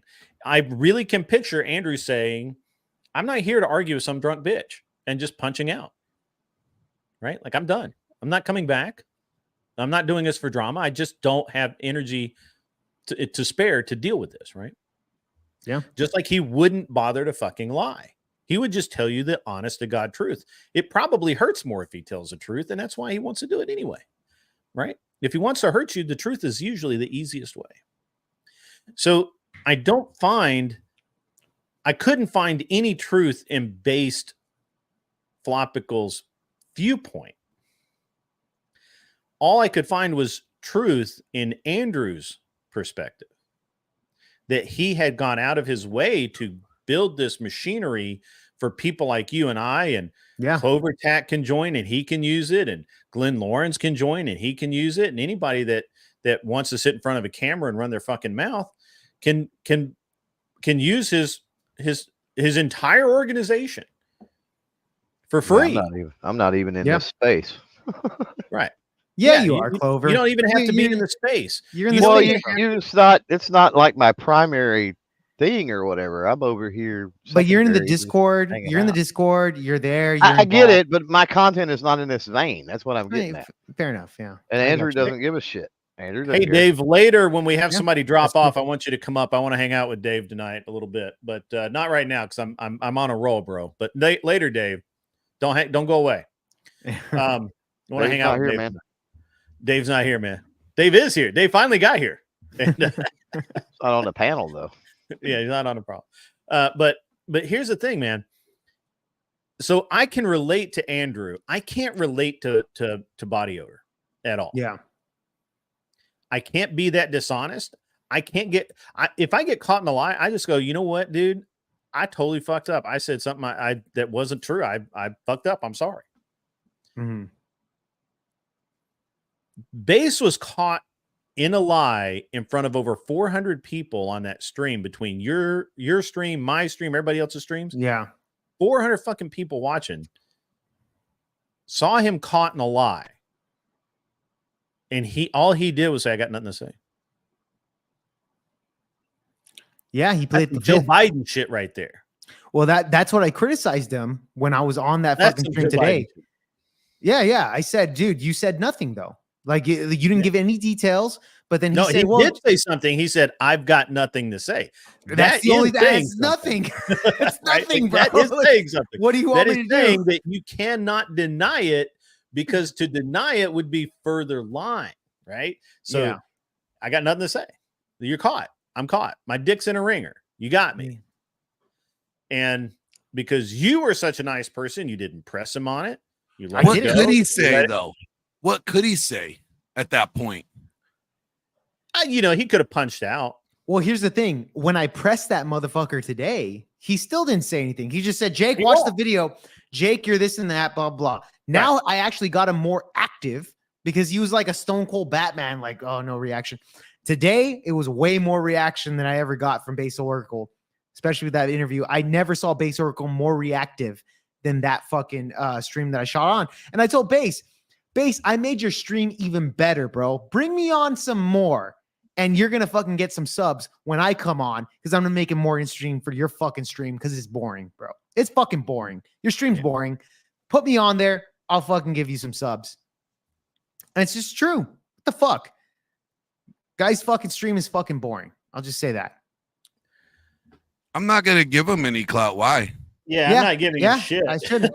You know what? I should charge him $1,000 every time they come on there. But however, I'll tell you this. We ended on a fucking good note. I'm like, hey, frenemies, we're frenemies. I'll tell him that. We're frenemies. Yeah. And that's how we ended. It is what it is. Like I said, I would not engage with flopical at all, I'm not going. I personally will not. And I'm actually, I bet Glenn and I are going to get into this in just a few minutes. Glenn and I will get into this in a few minutes because we've been talking about this now for almost 30 something hours or over the past 30 some odd 40 hours, something like that. Hey, mods, time I-Fi out. He's not welcome at the moment. Fuck that guy. Get him out of here. And I mean 24 hours. I think he's on my stream right now. I don't have any mods on my side. Oh, you don't have I'm any not mods on streaming. your I don't- side? I don't think so. I don't know if anybody's watching that has mods. Actually, no. Search D, come to my channel and you can do that. Yeah, That's mod up Siege. He'll take care of you. yeah. bro. Siege mod the him up. mod is on my channel. Like he's a mod on over there, so he can do it. All right, go on, Greg. All right, yeah. So yeah. Where was I? Oh, yeah. No, I'm not, we won't talk about that guy anymore. So I'm What are you saying? I'm gonna go at odds with you about? Let's go to war. Oh no, What are no, you we doing? didn't go. No, you and I were going to bring this up because we've been talking about this for like 30 some odd hours, right? About all of the backbiting and the Oh, yeah, shitting on each yeah. other and all of the nonsense and Glenn and I, which is even though he's much more mellow than I am, he and I we see a lot of things really similarly. Yeah. Really similarly. And we see what's going on in the community, if you want to call it a community. I really hate it when people say things like community. Yeah. Because I don't know that it is one. But right now we have a group of people that kind of hang together, and we need to improve all of that. And one of the things we have to do is we have to be willing to say to someone like Jake, don't interact with these people, dude. They're toxic. They don't do anything for your channel. Move on. Get some good guests on. Build something, bro. Build something real, man. Who's bigger? Who's bigger, him or Yeah. Jake? Yeah. Who's the bigger And, channel? Jake, Right. Which bigger channel are you talking about? number wise. I'm guessing we're talking about BO going on with Jake, right? Yeah. Yeah, I'd probably consider. I don't know what's the bigger live viewers between me and him, but as far as sub wise, yeah, I have. Yeah. If he gets live And viewers views, at all, I'd be shocked. and I have a lot more views than him. I've seen his numbers when it comes down to it. I have way more views. I have more subs, but I'm building up the live. Actually, so to a degree, yeah, I think I have a little bit more lives than him. Has this intervention helped you, Jake? Has this intervention been of service? Well, here's the thing. Like, I'm not gonna Jake. I'm not gonna tell you who you can and cannot work with. Right. I'm just gonna tell you that I'm not gonna work with people that are working with him until Jake, dude, you got to get a mod going on your until until he's hey, coming that dude's clean trying to get about, you TOS'd, bro. Wait, what? What are you talking about? This in my VH or something. That dude's trying to get you TOS'd, bro. Get rid of that guy right now. Yes. Yeah. Please. Nuke that dude. Yeah. Nuke him out if you can, bro. If that's the case. Like for me, it's like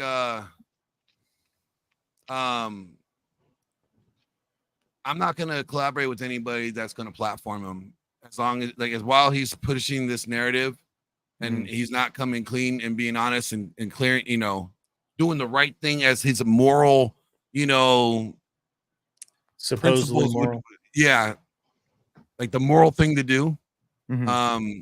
I'm just not. It's to me it just like doesn't do me any good.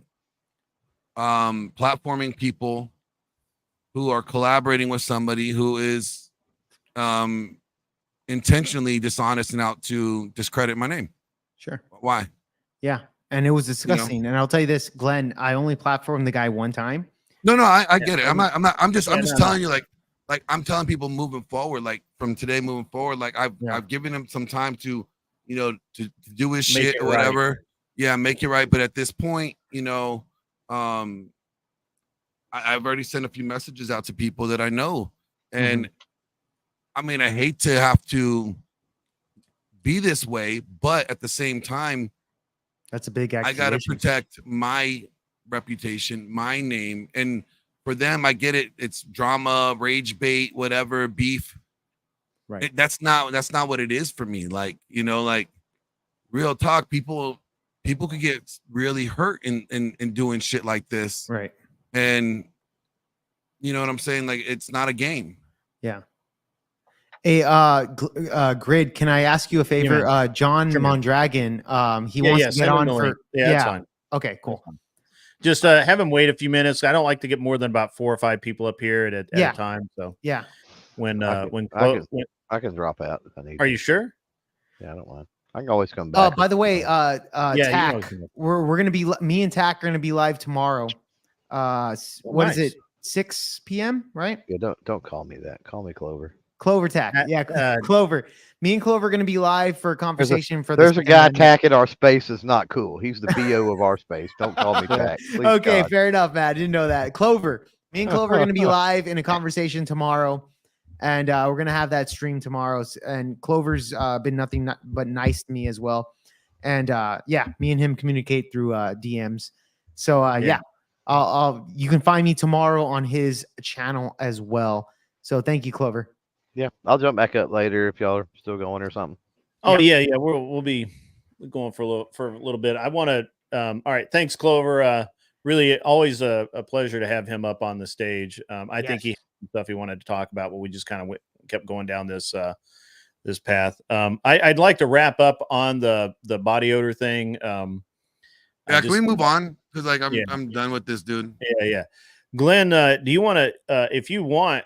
Why don't you launch us into the discussion that we were having as I was driving to the range today, and which was really good. Yeah, really we were talking about so many different things. Like what exactly like do you want me to hit on? Like because I brought up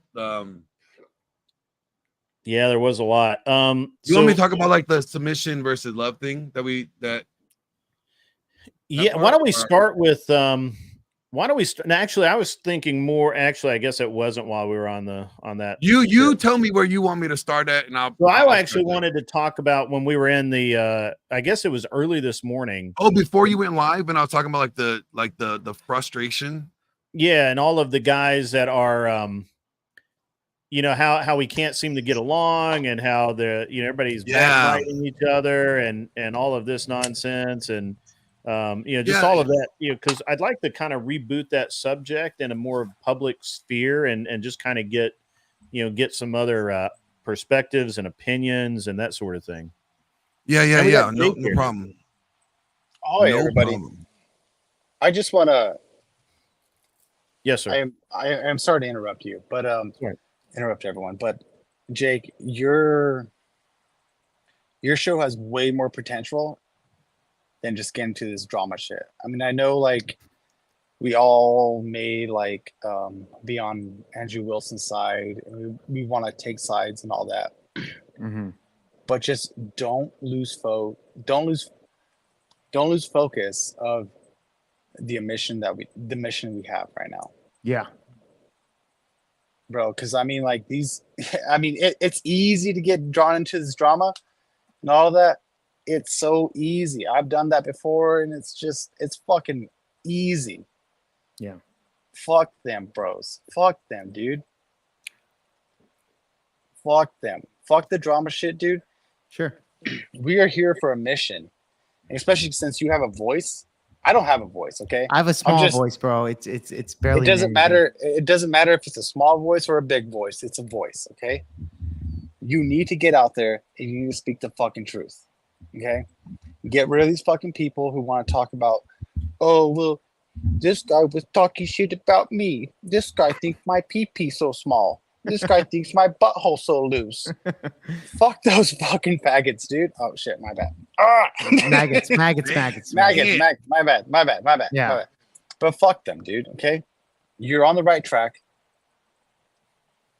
I've been working like crazy. I'm sorry I haven't been around. And I've been trying to invite. Well, I'm going to invite you on another panel that I want to do political stuff with you. But yeah, I get it, bro. I get it. Yeah, but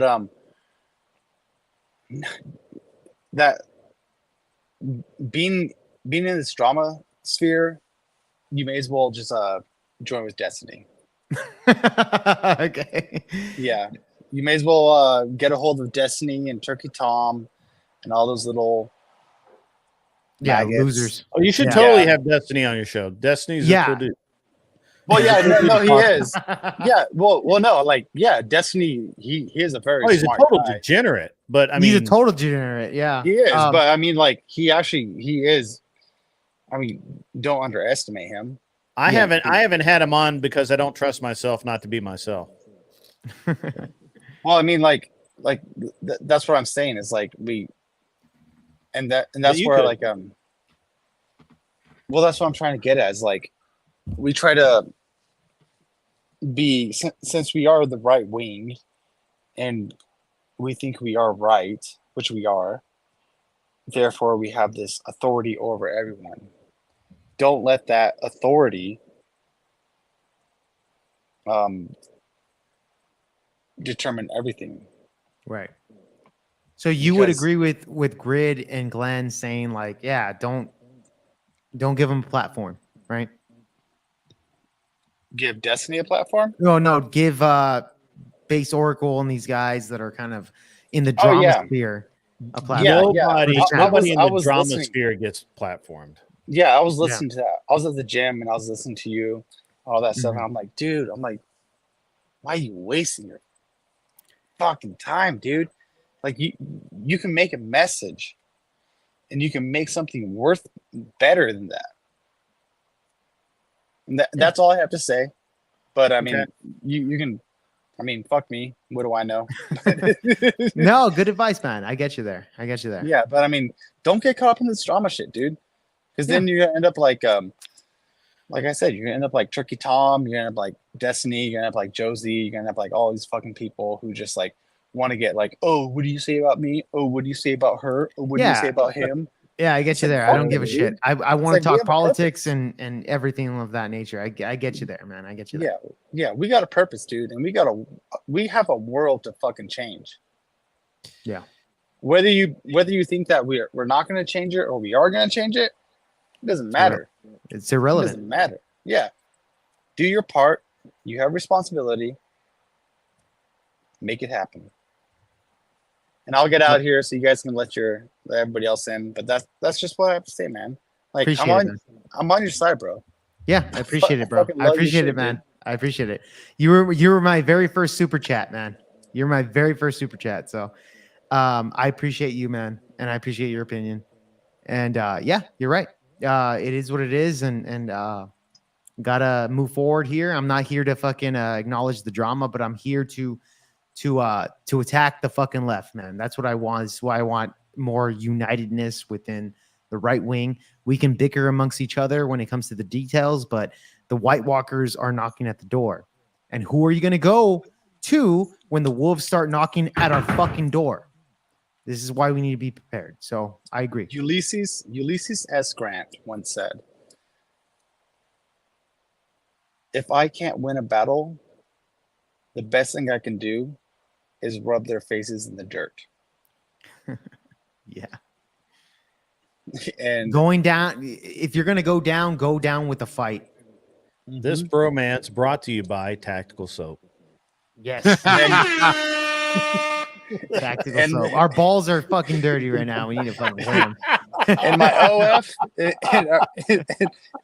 our OF I couldn't is, resist that. I'm sorry. I'm sorry. That was That's great. priceless. That's cool. That was a great fucking that was a great sponsorship within it. Tactical soap. No, that's cool. Damn, that was It's cool. priceless. Yeah. But no, like Ulysses S. Grant said, if I can't win them in a battle, I will bury their faces in the dirt. And that's what we have to do. Yeah. Bury their faces in the dirt. Just bury them. Bury Yeah. them. Yeah. For sure. For sure, John. All right. You guys have a good night, mate. Have a good one, bro. Thank you for coming on to give me that. I love it. I loved it. Small amount of time, fucking big impact, bro. Love it. And if you don't know who Ulysses S. Grant is, I know who suggest he is. reading. I know exactly who you this is. Okay, good. Okay, good. Yeah. Good. Yeah. Good. Very, good. very big in American history. Yes, of course. He is. Oh my god. I Grant know. is the best. drunkard. Yep. That's a lie. That's a lie. Just because Which someone side drank, was he on? The he was a wrong Confederate. He was a Confederate. He's I Confederate. know. I But- know. I was But joking. just like Robert E. Lee, I get it. Yeah, but these guys had fucking tactics, and they had good mentality on that. I get it. They're on the wrong side, but nevertheless, Who says No, it's the no, wrong no, no. side? Grant was that's your argument. was on the wrong side. Lee was on the right side. Yeah, Robert E. Lee was yeah. on the right side. Are you Robert. Yeah. Confederate? Yeah, 100%. Why do you say that? Holy shit! Oh okay. my god! Now you. Oh my god! Robert E. Lee, Ooh. I want to listen to this because, dude, Robert E. Lee wasn't a bad guy, dude. He was a guy. No, he following wasn't a orders, bad guy. and No, he was a no, he was a great general. He's one Robert of E. the Lee greatest was generals. twice the man Ulysses S. Grant was. Grant Yeah. was a slovenly bastard. Yes, and he was. Grant is his only claim to fame was burning everything in his way like Sherman did. Matter of fact, he told Sherman to do it. And Yeah, what was wrong with that? Lee was compassionate. Lee gave his enemy quarter when they didn't deserve it. The South had declared their independence for a long time before the war was declared, and the war was brought by the North. So debating the Civil War with someone who grew up in the South is a poor choice for Okay, most well, people. but what And I did will say Lee- that the victors what- did write the history. So No, they didn't. I mean, there's a lot of Most books of out it. there about like. I mean, Most because of it. my favorite general of Civil War was Stonewall Jackson. Oh, Stonewall Jackson. Yeah, fuck yeah, yeah. Andrew Jackson. Yeah, we Tennessee have a boy. fucking building here in my small town that's named after him, actually. Yeah, Tennessee Yeah, man. and Killed the one of dude his on the White House right hand. lawn. Yeah, one of his right The hand last men man who was sat one in the of White the, House. Yeah, and one of his right hand men, I can't remember his name, but he was one of the greatest theologians that ever came to America. That America ever, besides Jonathan Edwards. I can't remember his name. Fuck, my bad. I can't remember his name. It's okay. It's okay. But, I mean, it's not that kind of discussion. I'm Yeah, not it's not. Yeah, citing sources or anything. but no, Grant. He made everything possible for the Union to win. Which was I think a poor thing to do. I think But that's Grid okay. Grid has some pushback, but Well, nevertheless, I would love to hear that pushback sometime. I know it's probably not Yes. tonight, but John, by the way, I'm gonna What do you? fucking- Let me ask this really quickly. What do you think the Civil War was fought over? the Civil War was fought over. Hose. Hose. It was over like Okay. wasn't it over the votes? Like wanting representation, No. taxes. Close though. It was close. You're close. Well, there's this idea where that they wanted what is it? It's a great test of history, lad. I know, Great test. and I'm trying to think right now. I thought I knew it had to Let do me with help you power out. though. Can I help you out? It was Can I help I you thought it had to do with represent or yeah. power. No, help or me out. Help something. me out. Help me out. Help me All right. out. So the generic issue was taxation. Yeah. The specific issue was that the South, which was rich in natural resources and farming and could grow things, felt very abused that the Northern industrialists were basically trying to force them to sell their goods to them at a lower price than the French and English would buy the cotton and food staples and things like that.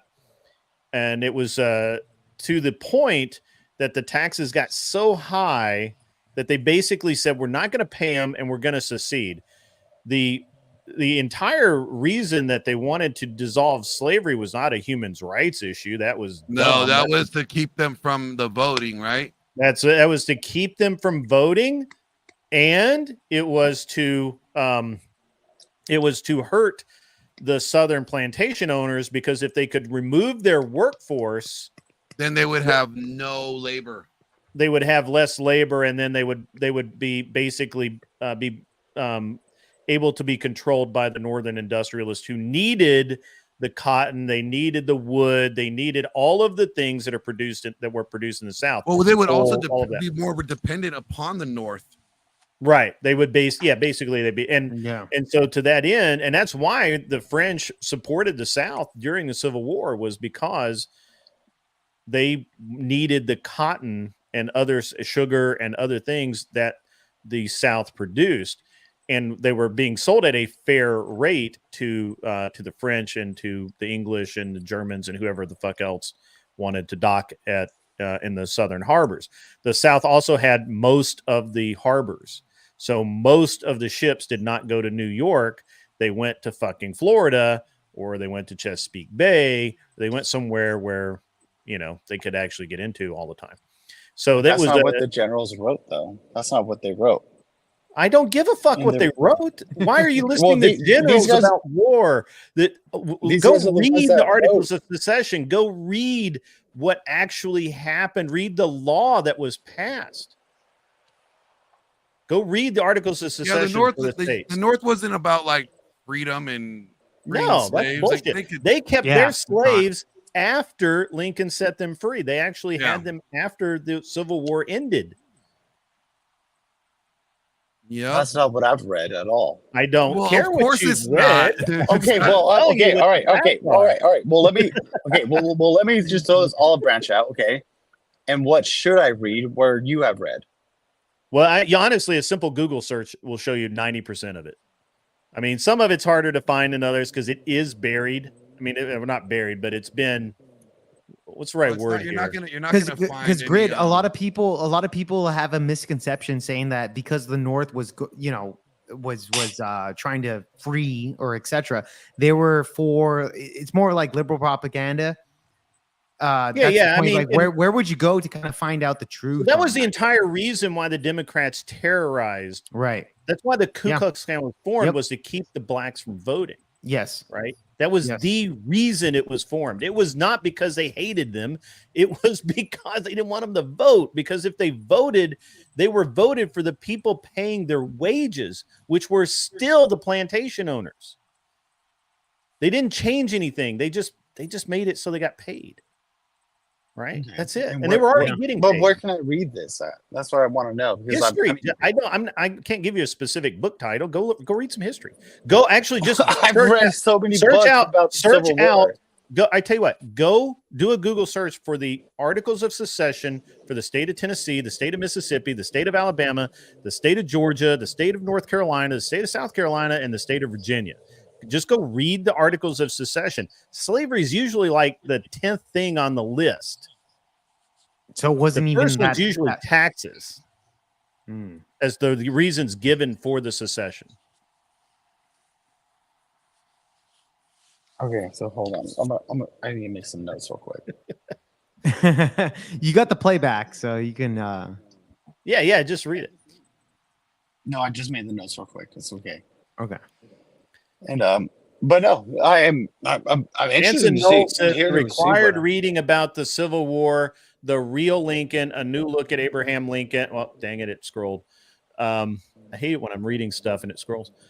New look at Abraham Lincoln, his agenda, and the unnecessary war by Thomas DeLorenzo. Oh, there's some. Yeah, I've read some sources. Thomas DeLorenzo.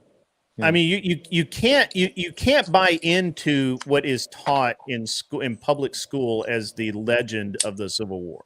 Yeah, I agree with that. Isn't accurate. No, I never went to public school. I was homeschooled. Well, okay, well, maybe that explains why. Yeah. Oh, so if I went to public school, it was bad, but then I went to homeschool, it was bad as well. I mean, like that's actually true, Sam. Sam knows his fucking history. Lincoln hated the slaves so much because of his upbringing in Missouri that he actually helped form Liberia to exile slaves to. Mm-hmm. Yeah, I know that. Yeah. So it's not. I want to know, why did Abraham Lincoln want to free the slaves? It wasn't about freeing the slaves. Yeah, he didn't. Actually, yeah, he didn't. It was about crippling the South. Yeah. Yeah, it wasn't about the slaves at all, except that if the slaves were okay, so here's the thing. The Southern plantation owners wanted the slaves to be recognized as full people. Yeah, because right now they were what 2/5 or 3/5 of yeah, them, they were like of a 2/5, vote? 3/5. They couldn't own property. They couldn't own that. And it wasn't the South that was doing that. It wasn't like the state of Alabama saying that they couldn't be people. It was the federal government that said they couldn't be people, right? That's how that worked. They couldn't vote. They couldn't vote in an election. So to keep them that way, they had to liberate them from the plantation owners. They had to free them, and then they could deny them the vote, which they did. All the way up until a very long, I forget what year it was, but it was a while. And that's exactly why. But didn't Abraham Well, Lincoln? Overtax says it didn't have anything to do with voting, but it was. But he doesn't. I think it did. I think it was. Yeah. I mean, it just depends. It's hard to get a concise view of it because there's so many aspects of it that people Wasn't it don't more bother about talking like about. wasn't it more about like having more electoral votes in these areas because they were doing it electoral by votes as population, well. right? Wasn't that? Yeah. Wasn't it a lot? I thought that had a lot to do with it because they wanted them. They wanted to count them. Which part wasn't true, Anson? Which part? Yeah, I do think you're right about the electoral votes. I do believe you're right about the electoral votes. Because but like at any the rate, more population that you have, right? Whether they were slaves or freemen, they wanted more electoral votes because they had right. No, Anson's right about more this. a higher population. Right. So here's the thing: during Reconstruction, there were black voters and representatives in the South, but not federally. They couldn't vote federally. No, they were state vote. They were able to vote for they could state vote stuff. in state elections, but they couldn't vote in the federal election. They didn't get that right until later, and this is why the Democrat Party formed the Ku Klux Klan to begin with, was to prevent the blacks from voting once they were free. And so anyway, it's there's a lot of stuff here that is. It's just a big mess. I mean, first of all, it's a war, so it's definitely going to be a war. I mean, there's definitely going to be a lot more than just a simple fight. The fact that people honestly believe that the Civil War was fought over slavery is insane. It's literally insane. Because that's like the smallest part of it. The smallest part of it. So would you this is probably a very bad analogy. Sure. But like during Gods and Generals, have you ever seen that movie? No. Okay. I don't Well, watch. I honestly don't watch fiction too much. So. Well, it's not really that much fiction. I like science inside of fiction, it. but other than that, I don't really like fiction. Well, there's not really that much fiction inside of it. But Robert, the reason why the at least portrayed in that was the reason why the Southerners wanted to go to war was the Southerners did not want to go to war. That on its face is a lie. The reason why they did, okay? The reason why they did go to war was because they were taking away their state's rights. Yeah, well, okay, that is true. That part is true, but it was how they were doing it that was a problem. And if you look at the timeline, which is never really discussed, you look at when each state filed the Articles of Secession and when they actually seceded and they formed the Confederate States of America. They operated, I want to say it was like 13 months or a little over a year. Could have been a little longer. Somebody in chat probably knows. They operated just fine. And then because it looked like they were really going to, this was going to work, right? The North originally thought, I think the politicians originally thought that, hey, this is just them throwing a fit. It's not going to work. They can't survive without us, whatever. They thought they were going to be able to they would wait them out. And then so what they did, the actual start of the war is it happened at Fort Sumter. They blockaded Fort Sumter, and that's what. And they sent troops into what at that point in time was the Confederate States of America, was a different country, and that started the war. The United States sent troops into the Confederacy. That started the war. The South did not want the war. They never fired first. They didn't do anything. They just say, hey, you do you, bro. We're going to do us. Now, it's important to remember at this time that there were not 50 states. California wasn't a state. Now, if Texas I'm wasn't correct, a state. if I'm correct, didn't the North like intentionally initiate the first battle, like to get them to jump, like kind of thing, like to get them in the war? I'm sorry, Like- I missed that. Like, didn't the North like instigate it, like cause the first shots fired? Yeah. They and did. They engaged 100% did. them. They sent They troops invaded them in, and they fired on Fort Sumter, and that's what started it. Which, in theory, it was provoked by the South. I mean, I'm sure there are a bunch of rednecks down there, showing their asses, but again, it was an invading army into a separate country, right? Mexico still owned half of Texas at that point in time, right? Yeah. I mean, the United States, being the United States at that point in time, was not what it is today. It wasn't even what we think of it as. And so at this point, at that point Did we already have the Louisiana Purchase happen yet, or no? Oh yeah, that had happened a long time Okay. before. Yeah. That had happened a long time before. And but I mean, you look at like Kansas was a territory, Nebraska was a territory. They weren't even really part of the U.S. They didn't form statehood for like a couple of decades after that. Yeah.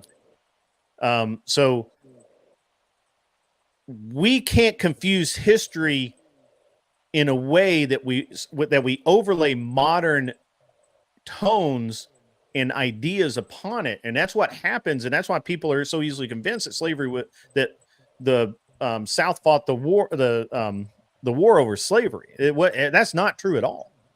They were invaded. Most of the states were already kind of diminishing slavery to begin with. The South had the highest number of freed slaves. It was higher than the North.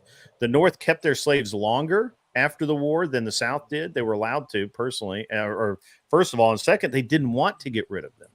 It was never about human rights. It was never about freeing anybody. It was about money. It was about trade. It was about raw materials. And it was about electoral votes. It was about the fact that the northern part of this country could not afford to have the South, which was very rich, depart. And if you want to know the truth about it, the bankers of that era were wasn't it more like the North's way to appeal to the slaves to get them to move north for the votes? Because if we free the slaves, now they are able to vote. And kinda, but I think it's kind of like a virtue signal, right? Yeah, but there wasn't any reason for them to move to the North. There were no jobs, right? In the North, you had indentured servants. One of my relatives, in my history, one of my ancestors came over as an indentured servant. They were effectively a slave in a factory. And basically, I think until they died. I'd have to really go back and look through the family history, but it was there's no there was no balance there, right? Like the North had not just slaves, but they also had indentured servants from Ireland, Wales, Scotland, Italy, Greece, and most of the poorer nations in Europe that had a lot of people, but they didn't have a lot of money. They didn't have a lot of food. It's not like now you can just order it on Amazon. So they had to get rid of those fucking people. They had to get rid of those fucking people. And what they did is they put them on boats and in exchange for their freight or their crossing, they were made to work a certain number of years. 7 years. And which they never were freed after that, because what would end up happening almost inevitably was that they would have to buy food. Well, food's not free. Got to pay for that. Comes out of your wages. Got to buy clothes. Well, that's not free. You want to buy lamp oil? You want to see at night? That's not free. Yeah, they basically made it to where they were lifelong slaves, and most of they them were actually were effectively slaves. Yeah, effectively. And if they were able to get freedom, most of them didn't even live to see freedom. They would die either due to conditions, or many other things. Like I have family that were indentured servants too. So yeah, we heard about this history. It's sad. Yeah, it's a sad point. It's really sad that all of those people who came over from those countries, everyone talks about all the slaves. Everybody wants to give all this love and care and concern for slaves. Nobody gave a shit about the indentured servants, who were literally, because that's not what's been popularized, right? Like that's not what's been displayed in media as like the marginalized group. Right. And then plus, with racism lasting so much longer past up until the 1960s, you can even say even after that to a degree, in many cases. That's why we don't like the other minorities or the other indentured servants and stuff like that don't get recognized as right. Well, that continued on. I think the practice continued on into the mid 1800s. There was a battle in the coal mines in, I think it was North Carolina, where they actually used machine guns. The management of the company used machine guns to put down a rebellion. And there's a theory that that's where the term redneck comes from, because the coal miners wore red bandanas to distinguish themselves from the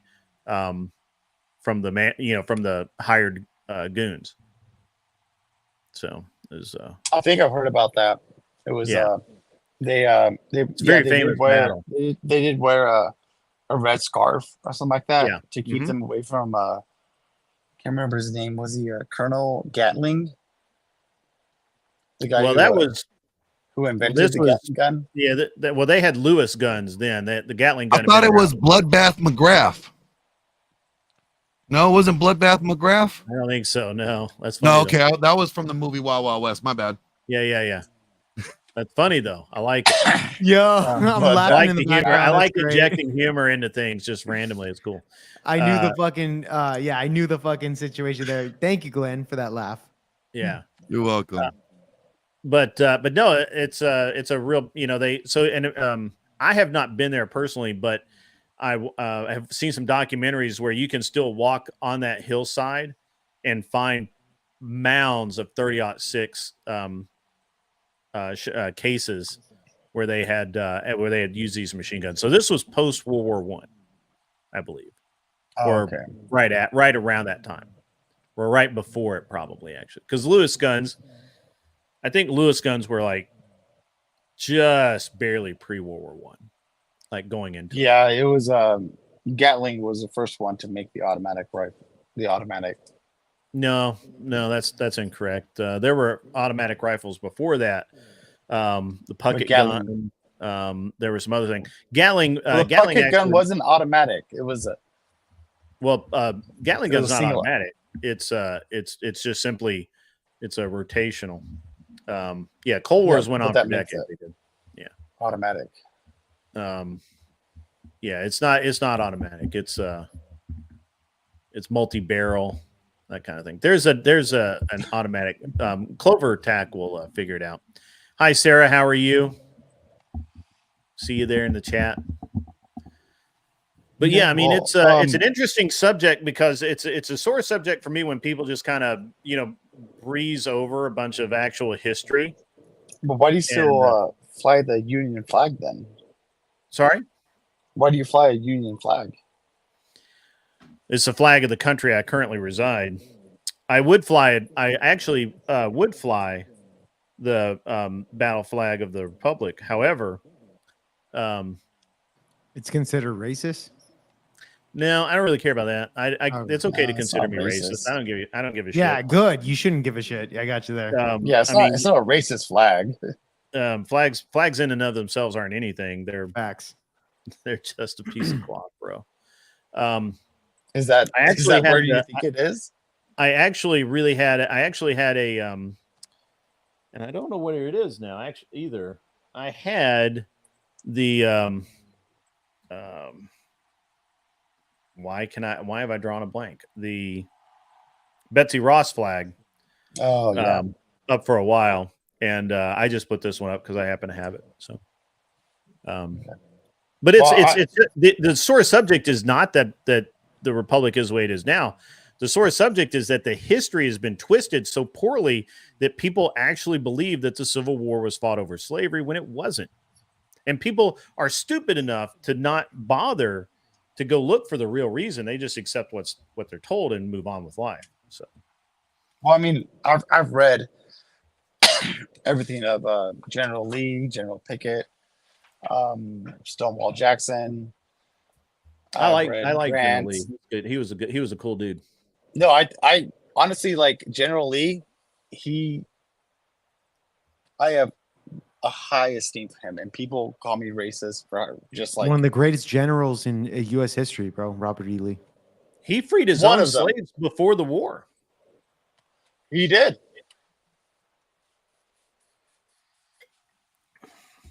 He I did. believe they It's a were shame- it's a inherited, shame but when- still. Yeah, but it's a shame like he wouldn't allow his other generals to free their slaves or his men to free their slaves. But no, I've read their biographies, their books. I have a bunch of books I've read about them. Sure. And I've never heard that part of it. Why would you? It does not fit the narrative. Well, no, I've read their biographies. I've read their books. I've read everything. The biography they wrote. Because I've read Lee their was very letters. I've vocal. read everything. Yeah, he was. Lee was very vocal about the motivation behind the war. He didn't actually even agree with the war being over the political aspect of it. The only reason he served in the war is because he felt like that the Union invading was a true sign of war, a true sign of aggression. He was very reluctant to become a general in the South. Very reluctant. He did not want to do it. Yeah, because I think when Abraham Lincoln asked him to be the commanding officer of the Union Army, but he said, I can't take that position, and I can't invade my own country, and I can't invade my own land, and make my daughters leave their own property. Yeah. So, and that's pretty accurate. And he, basically in Lee's letters to his various generals and to and I'm drawing another. See, this problem with getting old is you can it, but there's yeah, I feel that. Grab it. You can't grab it. Jefferson Davis. I think it was Jefferson Davis. In his letters to Jefferson Davis, he basically said that he didn't want the job, but he felt like he had to do the job. I think what he said was like he did not want to he did not want war upon the states. He had the obligation and the duty to defend his own land. If I'm like I said, I'm paraphrasing it, but I think that's what he said. Something along that lines. Yeah. But he had the duty to defend himself from the Union because he could not lead a force into Virginia because in the beginning of the war, everything was fought around Virginia. Right. And all of those areas of the Well, states. he had a couple of different motivations there, but again, I think that he didn't even really want to join until the North had actually invaded. He didn't think they were going to invade either. If you read his early papers, he thought it was mostly posturing and mostly kind of a, what's the right word I'm looking for here? He thought that it would, basically treaties would get signed, everything was going to work out, everything was going to be okay. And I'm obviously paraphrasing here. He didn't actually say everything's going to be okay. He didn't speak like that. I get it. It's fine. Yeah, he didn't speak like that. But that's, I think, I think it's clear from his writings, that's what he believed. That's not what happened. But being a man of honor, he stood up and did the job that he knew that he could do, and that was to be general of the armies. And he did an exceptional job. He showed remarkable restraint when he could have destroyed entire divisions. He didn't. When he could render aid, he rendered aid. Now, obviously, he didn't always have the supplies or the material to do so. And if you read his writings, he laments that all of the tragedy of the war on both sides. Not only could he not feed his own men, he couldn't feed the men of the wounded of the enemy. And this is actually why I dislike Grant so much. Is Grant could have given a fuck less, and he's just a bad general. He's only famous in history because he was on the winning team. Literally, if he had been a basketball player that didn't win a championship, you never would have heard from him again. That's the easiest way to put this. He's just that pathetic, in my opinion, because he had no mercy for anyone. He had no compassion for anyone. Sure, he set up to win, but Lee set up to win. Lee couldn't win because he didn't have the material to win, and he knew it, and he did his job anyway. And that tells me so much more about Lee and everything that I need to know about Grant. Grant was a drunkard that tottered his way to victory. And that's the way I look at it. It's fine. We don't have to agree on it, but it's okay. My chat's kind of going nuts. I feel like I missed something while I was jabbering. But somebody will tell me what I missed. I think it was the battle where Stonewall Jackson actually got his name from Stonewall. I can't remember what battle it was. It was the Battle of Vicksburg, something like that. And the Confederate actually won that battle. Mm-hmm.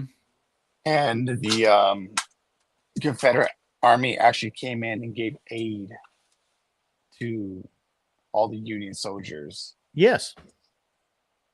I think that was a battle. I can't remember. Because the South was only fighting to defend their homeland and against the Union invaders.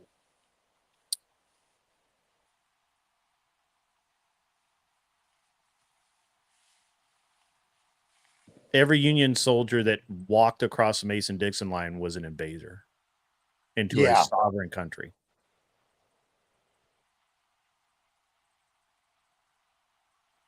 Fuck this. This opens up to so many more questions I have right now. I don't want to get into it because, okay, I'll give you a hint. Like, what are we supposed to do now? Just accept it. I mean, I've accepted it. I knew this when I was in fucking high school, dude. I've been living this for my whole life. I'm just like, it's what it is. Well, no, I mean, like you and I, we're agreeing on history points, okay? Like we obviously know some shit, but what do we do now? Like what do we? This is gonna be fucking TOS shit. I can't fucking talk. No, look, chill. And honestly, we're killing the chat. We're killing the mood in the room, guys. Look, I'll history. leave. I'm sorry. look. Here's the thing. I can geek out on a lot of things, and history is one of them, especially Southern history. And as a point of fact, I had ancestors that fought on both sides of the war. I had ancestors that were indentured servants, and I had ancestors that owned slaves. Guilty. I'm the white guy. Even though you're the white guy. Yeah, exactly. I'm the white guy. Well, I mean, I was on both. I've got ancestors that are on both sides of the aisles, right? So, I had family fight on the Union, and then plus I'm a Spaniard. Okay, so we came here That and we explains. colonized everybody, and Right. we like everyone's took- like, You oh, were colonizers. you're Think you're you're the colonizers. problem, you dirty The Spaniards. battle, dude. The Battle of Texas. The Battle of They Texas. literally bro, call like, you the dirty Spaniards too. Is that dirty that's like- Spaniards. that's The what? so bad, man. That's I so like bad. that Yeah, name it's- though. I'm the dirty Spaniard. I love it. But I mean, like, it's like our family, like, I mean, you can just Google my last name. It's Mondragon. Yeah. And Mondragon. yeah, we colonized the Philippines, we colonized the Americas, and it's just like, oh yeah. Do you know what yeah, you that couldn't happened. colonize though? You know what you couldn't colonize though is the Basque. The Basque? Between France and between that little thin area in the Pyrenees Mountains between France and Spain, you guys couldn't Wow. colonize those fuckers. Those fuckers beat the shit out of you. They beat the shit out of the French too. Don't be embarrassed. I mean, the French tried Oh, too, yeah. Yeah. but that one little strip of people, man, they just fucked everybody up. Yeah, And, but I mean, but yeah, it's like we're called those people like all the time. It's like, oh, it's so funny because like I live in California, and there's like I meet Mexicans with our same last name, and they're like, oh, so you're Mexican? I'm like, no, these No. Mexicans that have our last names Are Spaniards. they were slaves from us, and they took our last names because they bore bastard children after us. It's like, dude, you're gonna get canceled, bro. I know. John, You're so canceled, John, bro. I'll tell you this, bro. I'll tell you this. The Spaniards came over to Mexico when the what was it, the Mayans, you know, and they won that war. They destroyed the males, they reproduced with the females, and they got the Mexicans, bro. That's what it is. And I 1492, Yes. Columbus left those bitches black and blue. Yeah, there you go, bro. You already know. And I'll Right. tell you this, bro. I've taken a DNA test. I'm about 50% Spaniard, you know? Hell And, yeah, bro. dude, we're welcome. Spaniard. But I'll tell you this, we're still Hispanic. You know, my roots come from Yeah. that. I get you there. But Yeah, I I'll know, tell you this, my DNA actually aligns a little bit more with the European aspect.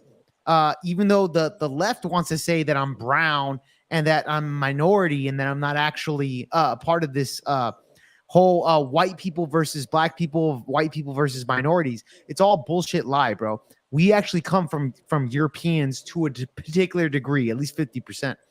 And that's the lie that they give us as Hispanics, Mexicans. All right. So as much as I enjoy saying. this culture love affair here, Yeah. John, if I could, I'm going to have Sarah come up on the panel. And if you could drop off, that'd be great.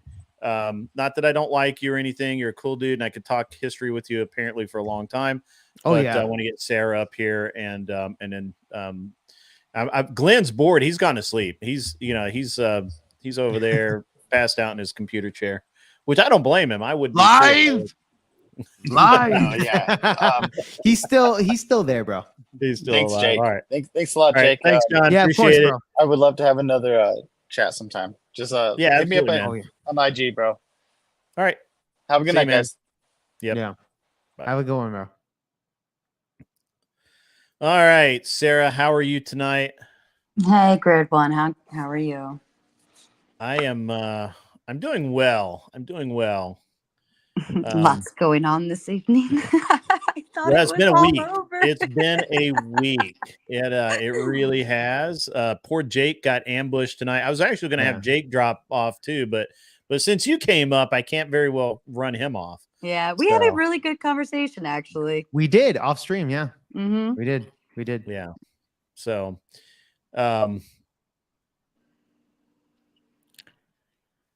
but yeah. Sarah was on the panel earlier, and we had an off-stream conversation. I think it was great. I think I want to have more conversations with Sarah on not fuck the drama. I want to have conversations with her about the whole thing, politics, male and female dynamics. We're gonna have that, Sarah. You're not gonna be a moderator this time because, like you told me, oh, I'm just moderating. I'm just neutral all the time. I'm better neutral moderator than you. Fuck out of here. You're gonna fucking tell me your fucking opinions because ain't no fucking being in the middle, bro. You gotta fucking say what you actually believe. So I'm gonna push that out of you. Fair Okay? enough. Fair enough. Fair enough. Thank you. So yes, Sarah's cool, bro. Sarah's cool. She definitely had a good first Said Sarah impression. wasn't cool. I think I told you Sarah was cool. So let's just. You're welcome, Jake. Yeah, there you go. So. There Yeah, you no, go. I think I like typically most people. I'm not I don't get mad at anybody very often or anything like that. So it's pretty easy to I don't know, get along with people. Sarah, go make a sandwich. Damn, dude. Yes, You're still sir, I talking. will. You You're want still some talking. cheesecake, too? Damn. You're still talking. Go make a sandwich. Damn. I'm kidding. Obviously. Yeah, I made those jokes during the stream. Yeah, Sarah's she's a good sport. Yeah, I take the verbal lashings quite often, so it's good. I'm like immune to it. It just bounces right off. Yeah. Yeah, for sure. You're rubber and I'm glue. I got it. Yeah. So grid one, I did, Yes. and I did say it in the chat, but I did hear what you said earlier about how you kind of made the assumption that, Based was kind of feeding me stuff to say or things like that. And, I appreciate the thought that I would be such a submissive woman. That is very kind of you to make that presumption, but I'm not that submissive, especially to random people on the internet. But the whole Andrew thing in terms of talking to him, and I kind of spoke to this the other day since Andrew already brought the conversation up. But that started with a conversation with Glenn and I in a different sort, and then just kind of made its way, like kind of, I guess, snowballed into maybe we can talk to Andrew, or, can I talk to Andrew, or can we figure this out? So that was actually something that just kind of snowballed from that conversation with Glenn. But, based on, he's a very individual, independent styled person. So I don't even think he'd want anybody to talk to about any of this anyways. Okay. Well, okay. I don't. Okay. Grid, you got it. Yeah, I mean, so here's, I guess. Okay, that's all cool. I'm not. Yeah, I mean, obviously, I'm not angry. I don't really care one way or the other. No, I didn't think you were. I'm completely. I'm completely apathetic, I guess is the right word. Apathetic. Yeah, that's the right word. My only thing is that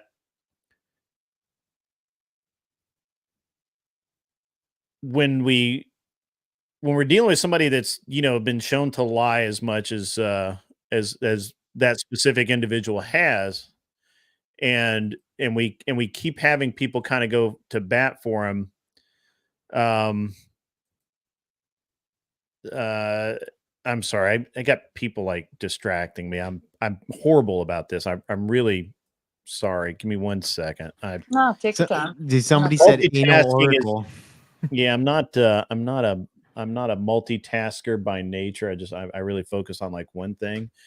And then when somebody, like I have to Stop answer looking something. at the things, Grid. Just stop looking at all the things. I know, right? Just rant out, Grid. You're good. It's Rant okay. out. Take your time, Grid. Yeah, it's all right, guys. I'm sorry. It's, all the I get- shiny things are distracting them. dude. You're Glenn's good. back. I literally put my screen down for like 3 seconds and Glenn's back. Cool. Oh, there he's gone again. All right, cool. I guess I just don't get where the reality would be that when someone's acted as bad faith and so out of line, that anybody would want to align with them. And so it's not like I was judging you for doing that. It was just in my mind, I'm like, hey, this is weird. Right. And I was pretty much vocal about that, and if I'm wrong, then I'm wrong. I can freely admit when I'm wrong. And if I am wrong, that's great. Matter of fact, I hope I'm wrong. I really hope that this really is just a case of, more belief in someone than they deserve, I guess. I don't know how to say that without being a dick. Okay. I mean, I'm just going to be a dick about that. I'm sorry. Yeah, that's it's totally okay. No, Okay, and good, that's good. part Because I of can't think of another way to say it without being a that's dick. kind of a piece of where I stand, with everybody, because I do feel like I am versatile amongst a lot of different channels and a lot of different styles of people. I have the vinyl community. I play over there. I'm in the manosphere stuff. I'm just kind of like all over the place at this point. I don't even Wait, did you know say vinyl? vinyl community. It's Like record records? collectors, and Okay, yeah, got you. Okay. they have a whole I thought that's another what you meant. I just wanted yeah. to make sure because there's like a whole other vinyl community that's a lot different. Yeah, So no, these are actual, record collectors, and they have okay, their own set of drama and things like that too. So, I mean, it kind of goes the same across the board that everybody has their issues. Not everybody gets along. Everybody thinks somebody's wrong in some instance. And that's where I just sit and play in the middle. I sure. typically don't often take sides. I Mhm. don't often voice my thought process. I will kind of ask questions, or if somebody asks my opinion about, like, what do you think about gun control or something? And I'll give my thoughts to it. But most of the time when it comes to people, I try to stay in the neutral zone. I either don't say anything at all, or I keep my opinion very generalized, or in a way where I'm saying things kindly and respectfully, but not, I'm not going to just hate everybody just because somebody hates them, or I'm not going to hate one person just because that's not where I stand. That's not what I am. Based Oracle, I like some of the panels he does. I was supposed to be on a different panel tonight, but that kind of got canceled. So, I was bored playing around, see a panel open, I'm going to go jump on. Are you sure and I you don't didn't think cancel that just to be on this panel? it was The more Keanu. interesting one. It was Keanu Thompson's. I was supposed to go on there for Keanu Cast, Boring. but All she had to boring. change it. All boring. You're here with me, and I already know I'm more of an entertainer than all of those guys. So obviously, you probably Keanu's a canceled. girl. Keanu's a girl. It was all girl. It was supposed to be an all girl cast. Even proving my point, women aren't entertaining. So we are not again, funny. Okay, we're not again, funny at all. So you're anyways, on this panel because I'm here and it's cheesesteak. entertaining. We got Glenn, who's also an entertainer. So yeah, I'm not entertaining. You knew what you were I'm doing. the only one that's not an entertainer. That's hilarious, right? In any event, Appreciate I it. don't hold other people's issues against other people. It's just not where I stand in Sure. life. I don't have the headspace for it, and I don't Right. care. That's Right. what puts me in a position where I can maintain like open panels and open conversations. And if people don't want to come on because somebody else is on, that's I don't, Right. it And doesn't that's bother me any. yeah, that's totally fair. And that's why I haven't I will tell you because you're in front of me, but would not have gone over to you and said, "Hey, just so you know, if you have based on, I'm not going to come on your panel." I just don't Yeah. go there. Right. Yeah. Now I also Because I don't respect the idea. I dislike everything that he's put out recently. Even though I used to kind of take his side on a bunch of things, I Right. think that he's proven out to be a pretty terrible human being, and I do not associate with terrible human beings unless I absolutely have to, Mhm. and I don't have to, right? Like I would love to come on your show sometime. I had fun the one time I was on there; it was great. I actually really enjoyed it. But the problem is that as long as he can freely come and go, then I can't freely come and go, and that's fair. Well, that's to me, that's not your your here's burden how I to bear, look at right? it That's though. mine. If to me it's first come first serve, right? So Sure. if you're on there and you've already expressed to me, hey, like if Based Oracle comes on, like I'm gonna have to jump or whatever, I can, because Based Oracle has been on there enough times. It's not gonna hurt him to sit one out, and I don't think he would openly come on a panel where he knows he's not kind of welcome by other people. That's not his prerogative per se. But like I also am mindful to that when there's been people sitting in my backstage that will just have to sit there in my backstage because I already know somebody else is on panel that doesn't get along with them, and I'm not gonna cause a fit. That's like I like the fun drama of the topic and the debate style, but I'm not going to play like into duking things out on unless it's specifically set up to be that way. Right. So yeah, that respect goes both ways in that aspect. And I don't, again, like it's first come, first serve. So if he's on there and you don't want to come on, that's fine. But if you're on there and he shows up in the backstage, then I also respect you being on my panel too, because you came first. So that kind of, and that again goes in with the idea that I don't like take sides on things or anything like that. And I don't care about people's beefs, to where I'm going to like stir the pot or anything like that. But I also want people to feel welcomed to come on, and I don't want them to be afraid to, for that nature. And I totally get that. That's totally fair. And Mhm. and from my point of view, I just don't care enough to, right? Like I just I I know that that's the way, and like okay, here's the thing. I have only so much tolerance in my life. I'm not a naturally nice person. I'm a really mean, angry, violent person. The first way I want to deal with any problem is just nuclear, violent. I don't, and so I've had to learn over the years to be very polite, very kind, very measured. Measured is a great word. I like that word a lot. And so it's better for me to just draw the line in the sand of who I deal with, who I'm willing to deal with and who I'm not. I'm not willing to deal with I-Fi. That guy, there's something wrong with that guy, and I don't have time to fix it. It's not my job anyway, but I'm definitely not qualified. So I just don't associate with him. If he wants to come on to my show and he's in the chat, then I for the first time I see him in my chat, I tell the mods to ban him for 24 hours because I don't want to deal with him. And that's the way I deal with pretty much anybody that I just don't want to deal. I just don't have the mental headspace for it. And it has nothing to do with whether or not I even it's not a question whether I like the guy or not. I just know that he's going to aggravate me and I'm going to end up, having to use a lot of the energy that I should be putting into my show, dealing with him. And I don't want to. I just don't have that drive. And I get that you're totally different. You're in a different mindset, a different outlook, right? In a different space. I mean, you do a different thing than what I do, which is totally cool. And that's you. But I generically won't put myself in a position where I can be like I was the one time, which and to I had not at that point made any decisions about that fellow. All this came later, to be fair, but he kind of jumped me when I was on your show. And I didn't like it. And I was very, what's the right word? Accuracy matters. So I was not aggravated, but I was annoying to be having a really good conversation with a bunch of people and then have somebody come in and be a dick. And I just don't have that mental energy.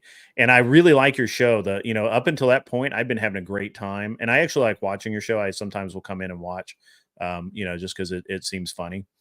But and it has nothing against you personally. I don't want you to take this personally. It says zero to do with you as a human being and as a creator and all of that. It just simply has to do with the people that are able to present themselves, and which is totally fine. That's your show. I just know me, and I will say something that I mean, and it will start a bunch of nonsense, right? So I just don't put myself in a situation. Yeah, not everybody's made for debate and things like that. I totally get it, and I There respect wasn't it. a If you debate. don't, There was no debate. It was a bunch of bullshit, and I will call bullshit every time I see it. I called it that night. Glenn can tell you I was or did that I did or did not. But I called it bullshit for what it was that night, and I called it and I do it every time. And I just don't have the mental headspace for it. I'm not Andrew.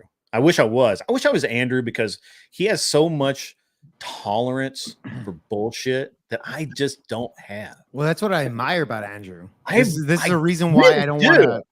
I really do. This is a reason why I want to fucking tangle up with the leftists or even like these right wing guys that attack. I'm fine with it. I want to tangle up with it, and that's a reason. Like Andrew's kind of like, I mean, Andrew does it all the time. So Yeah. That's just my motivation, I guess. Yeah. So to your point, which, you're saying you don't have the headspace for it, and that's Right. exactly where I stand on all of this stuff. Like, I'm not going to go out fighting the men's battles. I'm not going to go out defending them for themselves. Like, if any man expects a woman to go defend them or anything like that, I think that's silly. And that's why I just Right. maintain Yeah. my neutral position on it all. Like, I still go and hang out with everybody on different panels across the board. And I admire you for it. I admire Yeah. your ability to do that. I And think it- that's really great that you can do that. I can't do Right. that.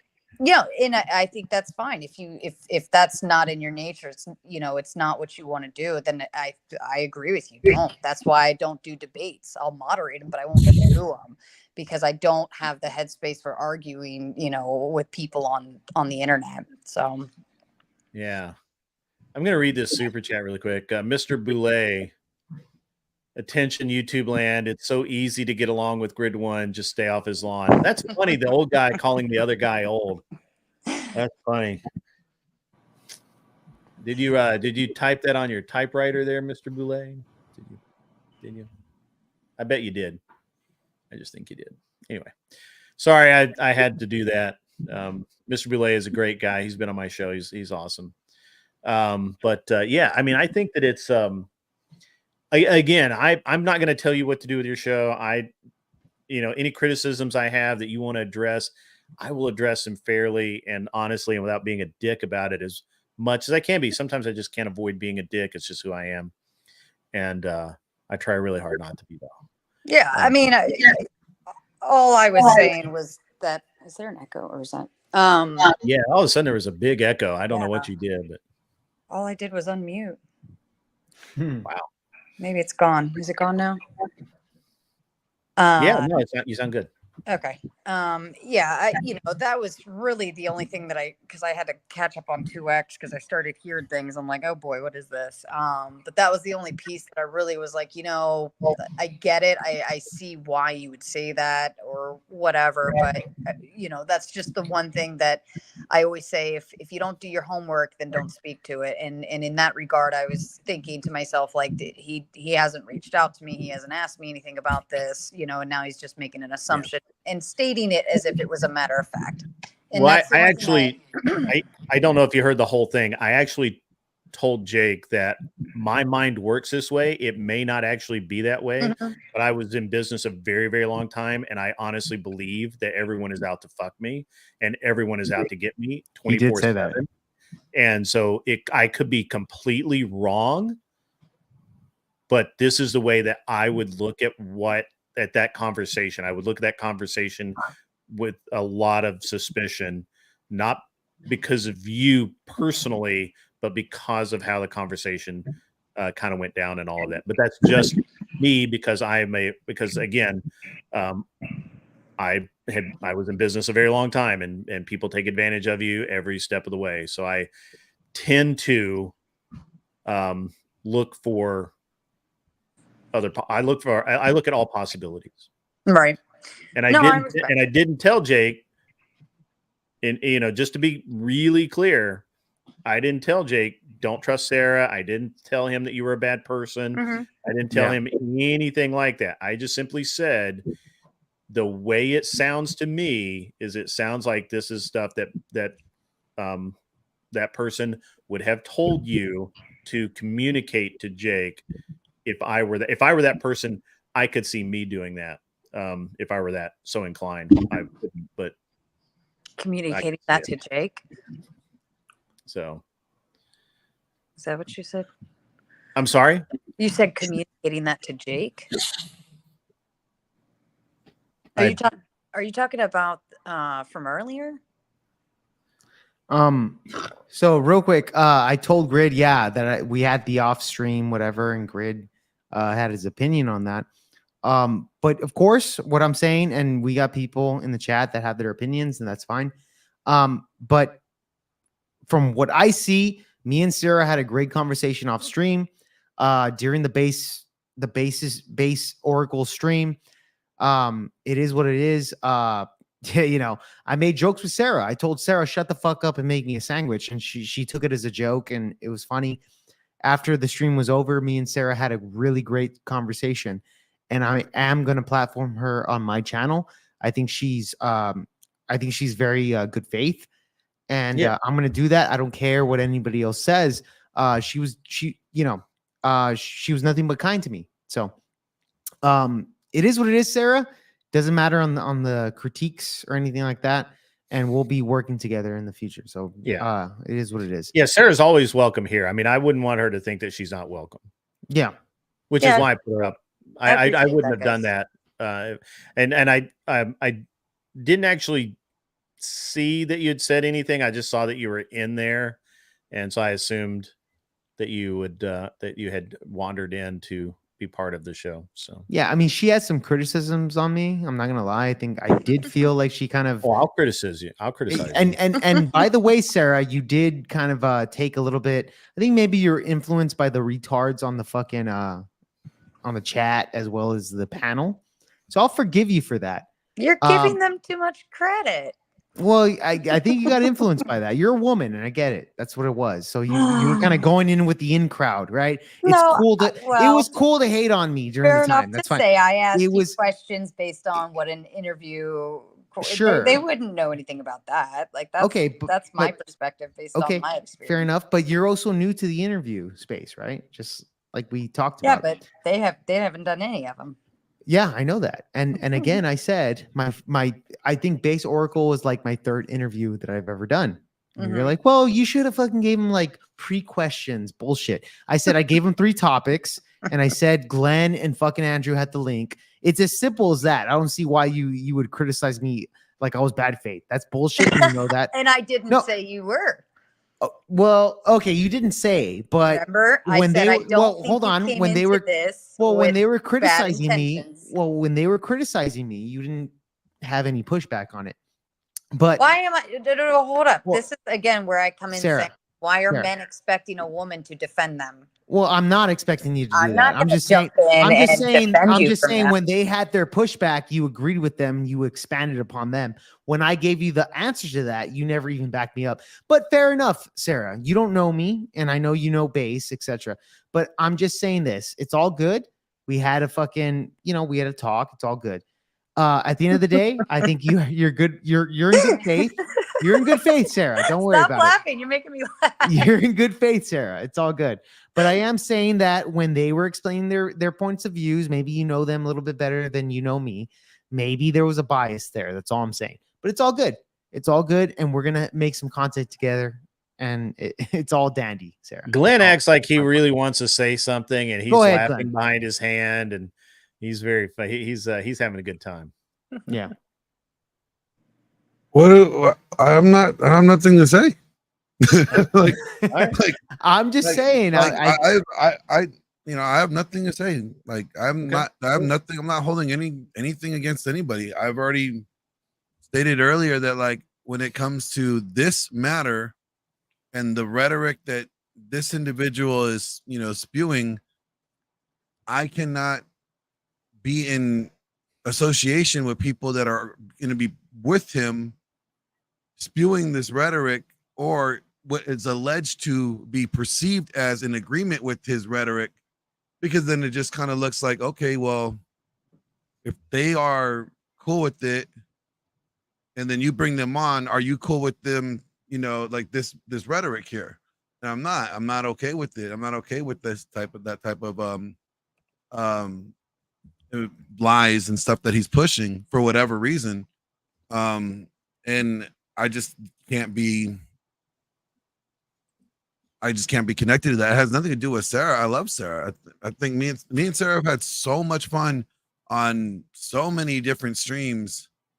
And it's just kind of sad that, like, I feel like this is what I have to do for my own, image and reputation here, is to create distance from people that he's going to have on streams that are going to be pushing that false narrative. And it just sucks, but I don't see any other way to do it. Okay. And All right. You can't All expect right. people to do things that you would do. You can only expect them to do what's in their best interest and where they see fit. And it's I don't hold no ill will towards anybody that just decides to collaborate with them. I just can't collaborate with them if this is what they're going to be, if this is what he's going to be doing on when they're collaborating, you know? Yeah.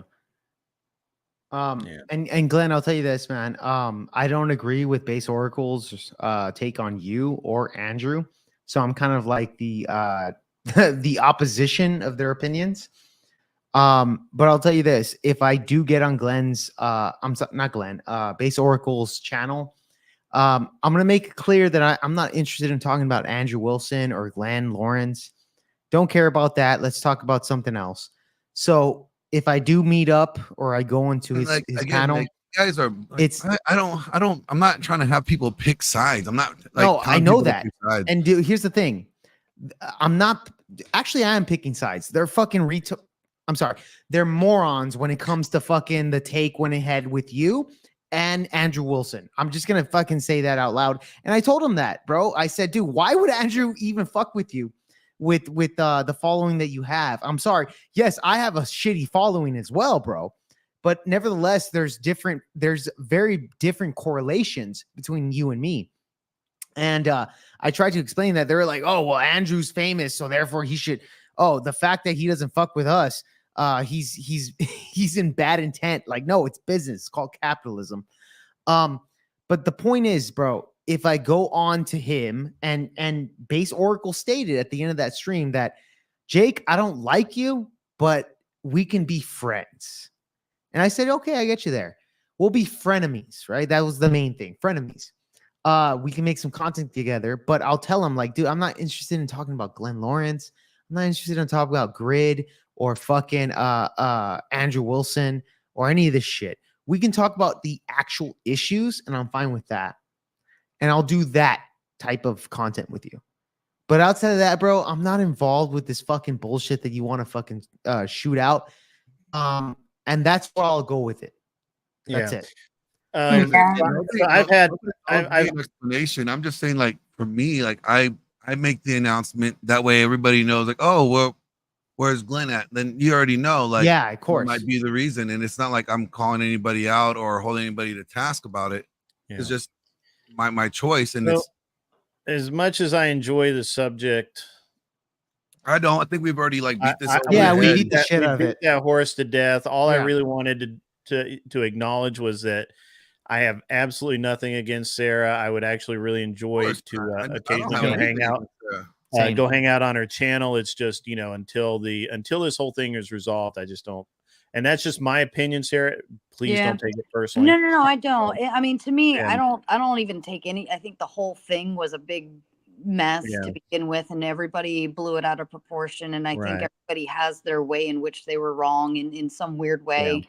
And then everybody was also right in their own way too. And I'm not going to say who was what and this was this because it doesn't matter. But that's why I kind of maintain a neutrality between it, because everybody blew a gasket, you know, and it's just, it's turned out to be more than it needed to be. All it had to be was just a simple debate and let it work itself out. But when the mudslinging and all the other crap gets added into it, that's all the simps that follow BO that attacked me. They're a bunch of simps, and you know that. Come on. Who's a simp? Yeah, all the fucking losers that were chatting in there saying that Jake, oh yeah. Well, but that's come on, I mean, that's gonna happen. Just like I'm sitting right here in the, you know, there's Grid One's. It's chat, his audience. You know, it's his audience. I get right, you. and that's okay. Like they're fucking losers. Yeah, I get you. Well, I'm not even worried about that. They're gonna say what they're gonna say. Just like there's people that show up on my panel in the chat just doesn't like them, and that happens. And you have to be willing to kind of take the verbal beatings per se and recognize that they're just people on the internet. At the end of the day, it's a little actually, Michelle's in the chat. She gave me the best advice. She said, they're just people on a little screen in a little box. All you do is close it and your day is done and you walk away and it stays right there.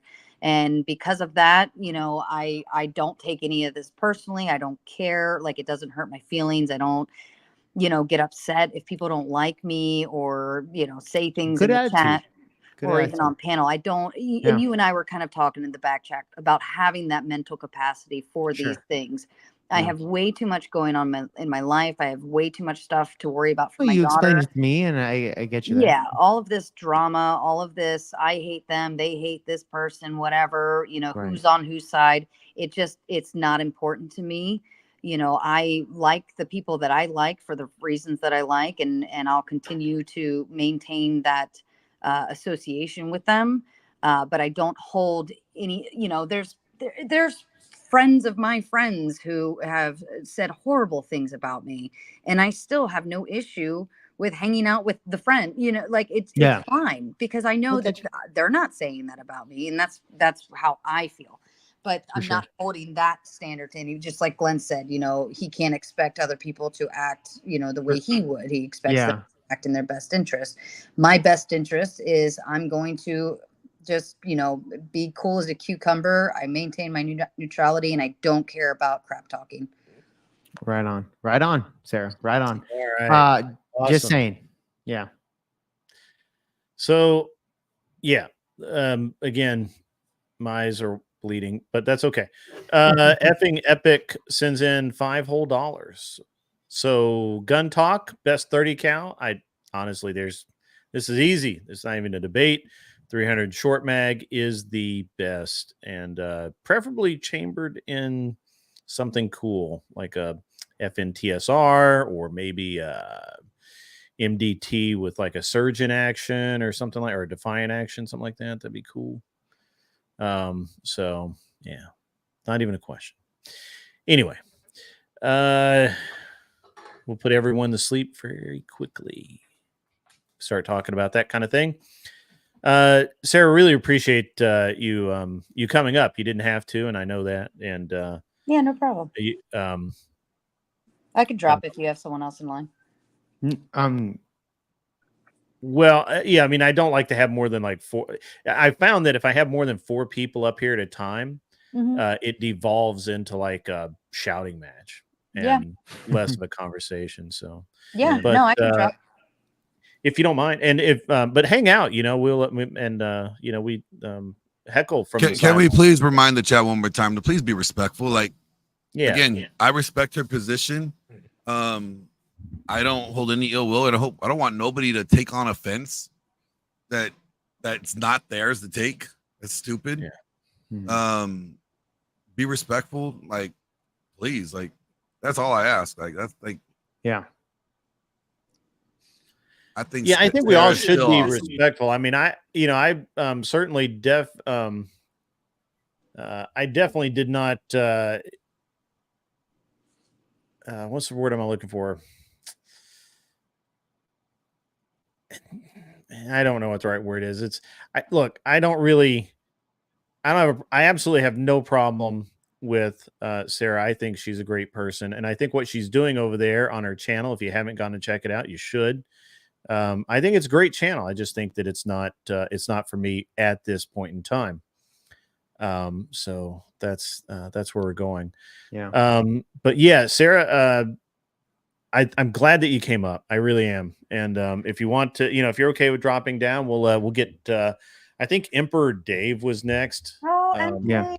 I love Dave. Yeah. Absolutely get Dave on. I was gonna say, you know what? If you wanted to like go into like what we were talking about or what you wanted to talk about earlier, yeah. Got into the whole, I would love to like, before we got into the Civil War discussion and. Like, I would just say, like, Sarah would be great for that conversation. Just as I've had her on. Jake, like, would you mind dropping down and let me getting Dave up here? Fuck out of here, I'm Jake. sorry. What the fuck, bro? No, Well, okay. kidding. Before I kill out, bro, I which mean, I will, dude, it's already got to drop crash it. out already.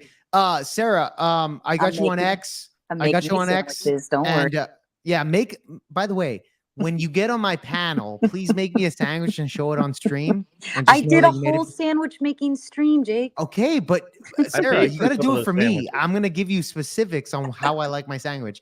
And that's how you have to do it when you get on my stream. I actually paid the last like $50, I think, for the sandwich. You did. You sponsored. You totally sponsored the sandwich stream, and I prevailed with it. I did it the very next round, and it was so fun. And thank you for doing that because we had a great time. Yeah. Great. Anyways, Grid, I'm gonna kill out, bro, because I already gotta crash out. Have a good one, man. Kill me out. Don't Bye, go Jake. anywhere. Sit in the chat and heckle like everybody else. Yeah, I am, but right now Okay. I'm gonna make some food and I'll be in the chat. Don't worry about it. I'll All right, send you a right. sandwich. kill me Yeah. out, guys. Bye, Yeah. Jake. Have a good one. Make a sandwich. All right, I'm gonna drop him down. Dave, check your Discord, buddy. I will be tapping you the link here momentarily. I've got to find you again. It's been a minute, brother. You gotta message once in a while so you're on top, bro. There you go, Dave. You can come up, and then I think the next guy who's coming up, if we have time, is World War II guy, I think. Oh, that's cool. Yeah. All right, Dave. It's Dave. Hi, I'm Dave. No, you're not. I You're love Uncle that. Fester. How are you doing? You're Uncle Fester. Sometimes, yeah. I have many names. How's everybody doing tonight? I'm tired, actually. Feeling like a villain. Me too. It's been a long day. I got started early. Had a doctor's appointment early. Then I went to the gym. Met with my trainer. Met with a dietitian. Just getting Trying to everything regrow that squared away. hair? No, it's all for fat loss and everything. Oh, okay. That's just a got noble goal there. The hair thing's laughable, but the well, the hair, it doesn't matter. There's nothing I could do about that. That's long past unless I want to spend some money and get some replacement therapy. But no, for the weight, I've been doing great. I love my weight loss journey. It's been fun. Gonna Great. keep it going. You look great, Dave. Thank you. I will continue, and it's fun. So what was the topic buddy. that you were looking to move into? I'm gonna let Glenn go with it. I'm my brain is like You're good. I need more caffeine. I just don't think I brought any. Oh wait, there's a little bit left. I'm gonna make some coffee, Grid One. You want some? I wish. Hold up. You were gonna tell me exactly where you wanted to start. Oh, I our did say conversation. that. Don't be throwing it on me. I'm surprised you're talking with your screen off. Usually when Oh, your man. screen's off, you're sleeping. Yeah. No, you he hear me did that sleeping, the I'll other snore. I'll He snore. did. That's true. I will hear you snore. did. When Beaten Cheeks and I were on, we were sitting there having a whole conversation, and then you started snoring, Glenn. That's awesome. I gotta Mhm. try that. Have a stream and be snoring and just Well, have people communicating for me. That's That'd what be awesome. happened. It's how I can That's go what for 36 hours straight. Yes. Yeah, we're not doing. I don't even 36 know when he hours, though. showered. Did you even shower, Glenn? Oh, Oh, he dipped out. He dipped out in the shower for sure. I just showered, and yes, I always shower. Actually, I shower sometimes when my screen is like this. Yep. Letting people believe talk. it. I just go up the shower. Where did I want to come in on that? I don't know. You 'Cause tell me. we covered a lot of ground. Why don't we get into why is it that we can't seem to get past that 7% or the 8% that we disagree on, and we'll go we'll swing from there into there was something about we were talking about the oh man, it was start off with that and I'll remember it. I keep kind of defaulting to the middle of the argument, which is the most horrible place to start is the middle. What's the initial question? yeah, because that's what we're missing. All I know is there's We were 7% of talking about something. initially, Glenn and I were about how between more or less right of center folks, we will agree between libertarians, conservatives, Republicans, neocons, paleocons, whatever. We agree on so much, but we get to that last somewhere between like 13 to 7% that we just don't agree on, and we'll never agree on it. And it's like, for Speakeasy, and I picked on Speakeasy. I hope he's out there. I hope he's listening, so he can come yell at me. But for like Speakeasy, it's the porn thing, right? Mm-hmm. Like he wants to ban all porn, and you can talk to him about everything else. And he's like, yeah, I'm on board. Yeah, I'm on board. Yeah, I'm on board. And then you get to that. And unless you're on board with that, the whole conversation stops. And this is actually where Glenn and I kind of moved to after that. When we kind of talked about that, we moved to this. We have basically a small-ish group of creators and people that interact with each other on these panels. And it's kind of the same 20, 30 guys and girls that just talk back and forth and say the same thing over and over and over. And we say it in different ways. It's the same thing over and over and over again. How do we move forward? First of all, how do we talk about that 7% or 13%, whatever percentage that you consider that we disagree on, which it could be, that we don't agree with this specific type of religion being involved, or you don't believe in whatever. And for somebody else, that's a hard stop. Like now we're no longer friends. Now I can't vote for your guy. I can't do this. And so we end up shooting ourselves in the foot as conservatives, as right of center, let's say, non-leftist. And I mean, this was like, Glenn, we've been talking about this for like 36 hours off and on. So it's a lot of ground we covered, bro.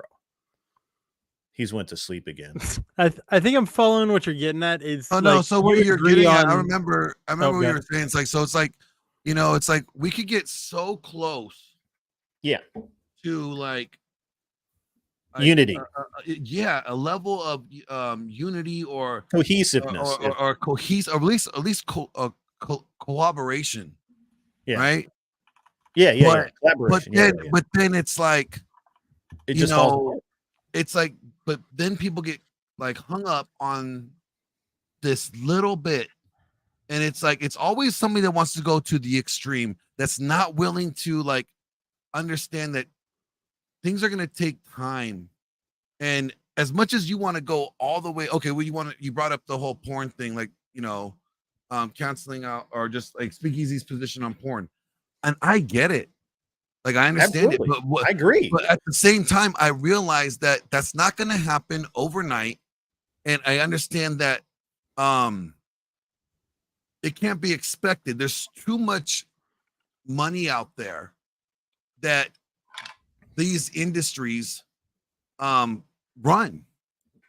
And with all the money that's being like put into this, like the taxes and the employment that these industries give people, these jobs that they give people, the taxes that the country can collect on these people, you have to find a substitute for these people to go to and to gain that level of employment and the state to be able to get that level of taxes from them, or the government doesn't see an incentive. The reason why the government sees like the OnlyFans is cool with them is because it's like, we just found another way to tax these hoes. Like, great. Yeah. Like we need more money. Where the country's in a horrible deficit. They're like, we just found more way to get money. Why not just keep on letting this go? So understanding that, like, although like from a morality standpoint, yeah, you could say like eradicating it and just removing it all, just like at the drop of the hat, is what you want. It's not realistic. Sounds great, right? It sounds like not realistic. It's too much of an idealistic, worldview when that's not reality. So how about we scale it back? How about we make it difficult to even get on those servers or to gain access to those sites first, and Utah did. Yeah, like Utah did, or make it to where it has to be. It can't be viewed for free, and everything's on a paid subscription. Make people have to pay for it instead of giving it for free right now. It's free on 4K on Pornhub.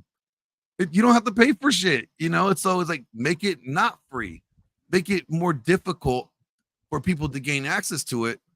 Then you're gonna deter people from wanting to get into it, and you slowly, phase it out, make it more harder, or make it more, shut it down more, or whatever the case is. But it's something that should be done over time, and that's realistic. Well, sorry. I wanted to clarify the question. Are we talking about just the inability to be agreeable? Well, it's just like, yeah, agree to disagree, or are we talking about? well, no, it's just like, we could be like, let's say we both agree on getting rid of porn. You want to get rid of it immediately, and I'm like, well, that's not Hard realistic. line. Let's work on this. Like, let's phase it out So over. the prawn is the example. Yeah, the prawn is the example. Like, All right. Yeah, the prawn is the I'll leave it back example. to you, Dave. Let's phase it out We over could like pick anything, 5 right? years. So Yeah, but we could pick any issue. We could pick. So We can even say stick like with the this one, divorce because law. this is an easy one because I can play around with it. I've already been thinking about it in my head. There are two problems that we run into. One is people's inability to be flexible and get to the root of the problem. What is the main reason why you want to get it out? Is it just because it's degeneracy, or is it because you want to keep it out of the reach of minors and people who shouldn't be having access to it and who consume it incorrectly, like irresponsibly? So maybe rather than just addressing it and getting rid of it completely, maybe you can reach half of those people by saying, let's have some kind of verification step that's required. Like, it may be no charge for it, but force you to have a credit card on file and proof that you're an adult over the age of 18 and able to have a bank account and all that. I think that will win over a lot of people without losing the people that are absolutely hardcore. No, porn just needs to be gone. And the second problem that I wind up seeing with it is a lot of people will say, I'm totally anti-porn, but if you go on their backup browser history, you're going to see Pornhub on there like 30 times. So like, they're going to vote with their mind, but they're going to, the term is escaping me, virtue signal when they're talking to people. Right, but and that happens a lot lot. of it is virtue Let's not get signaling. caught up in the issue. It's the But it's issue.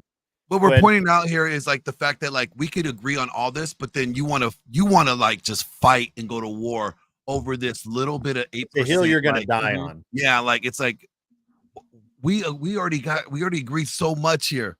Right. Why fight now? Like, why don't we just agree it now? It could be the same thing like marijuana, right? Like pot. Yeah. Like I like Glenn wants it. I don't want it. So I won't vote for Glenn's guy. I look like the pothead. Like, why do I look like the pothead? Okay, Dave wants it. Sure, I want it, even though I've never smoked weed in my life, just for the record. But yeah, I'm for it. I'm okay with it. Sure. But here's the thing: is that it could be any issue like that.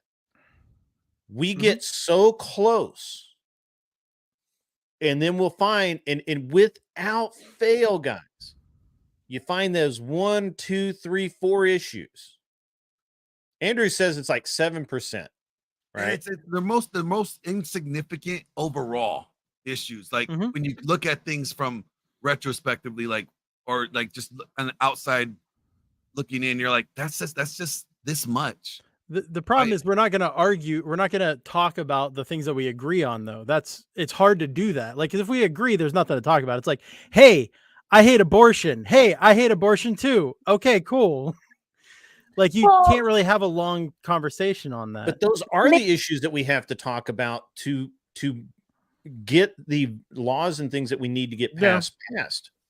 Maybe it should come down to asking the question of goals then. I mean, instead of just the idea of surface level, I want this gone. It's like, okay, I want this gone too, but let's look at the goal. Like, what's the actual end goal? And most things come in small steps to reach long-term goals.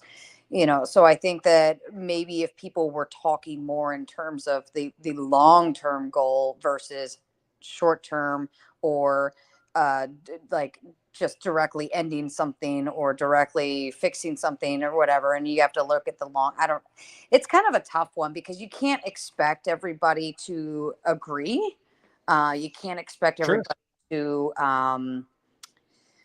we may agree on these 3 things, but on these 2 subjects we're not going to agree either. Like, you can't put that expectation out there. But I think the problem is we all come in with big mouths and little ears, and that's where things get lost. Let me reframe this a bit. Okay. So if you ever listen to a leftist, that doesn't believe in gun control. They have guns. They have gun. Everything's cool. They're cool with guns. Their hill they die on is gay rights. That's the hill that they are all for 100% across the board. You can't say anything bad about him. You can't, this is their most important issue. On the other side of the aisle, you've got a guy who only wants to destroy the Second Amendment. His goal in life is to destroy the Second Amendment. And he doesn't give a crap about homosexuals at all. Not even a little bit. Those two will be best friends. They will join together. They will vote for the same people, and they win because of it. Mm-hmm. On our side of the aisle, we always have to be fucking right. We will over less than 7, 8, 10, 12, 13, 14, 30% difference in our viewpoints. We will not vote for the same candidate. We will not even, and then I'm not talking presidential, I'm talking about even local. The school board guy doesn't want to, doesn't agree with your stance on free school lunches, so you don't vote for him, even though he's the guy that wants sweeping reforms to the teachers union, which would be way more effective than fucking with a school lunch program. But because he doesn't vote on your issue, your favorite little coddled, wonderful thing that you hold dearest in your heart, fuck that guy. Yep. Single issue voters are hard. So maybe it comes down to, instead of voting for a person, you vote on issues. I mean, at the end of the day, that's kind of how it turns out, but it's which issue is more important to you. And that's probably where the biggest concern lies, because if one, like, everybody agrees on these specific things, but one means more than the other, then they're going to go for the person that's pushing that agenda that they want to see happen. And so it's a matter of the person running to choose the agenda that the most people can agree on. Mm-hmm. The other problem with it is, though, I think these single issue voters is, while they might go against, the part that doesn't make sense to me is they'll go against somebody just because they're in their party but won't go on their issue, even though they're still not getting their way with the person on the other side, just to spite that person. That's where I really have a problem, and I've seen that a lot. It did happen on the Democratic side as well a few years ago with Hillary, with the whole Bernie situation, the whole Bernie or bust. Yeah. I remember that being a big thing, and I feel like we get that all the time on the right of center as well, where it's just like, I want Michael Malice, or I want somebody from the Libertarian Party to represent me. If they're not the person that's there, I'm going to vote on somebody that can't win, which is a big problem in itself as well, because I feel like we have a lot more third-party voters on the right side, because we want a less centralized government. We want a government to be split up more. So, well, like, what it comes down to, it's like, let's say, like, the problem is, like, let's say we can't agree on this little percentage, right? What tends to happen is that little percentage tends to be the thing that causes nobody to do anything. It stagnates everything, kills all momentum. Like, we could have this, we could be in full agreement with 92%, but for some reason, this 8% or the 7%, for whatever reason, tends to be the thing that stalls any form of growth, any form of change, any form of, movement whatsoever. And then everybody's just like, oh, well, you can't do anything about it. Right. We can't agree. And instead of like, okay, why don't we just move forward with what we can agree with?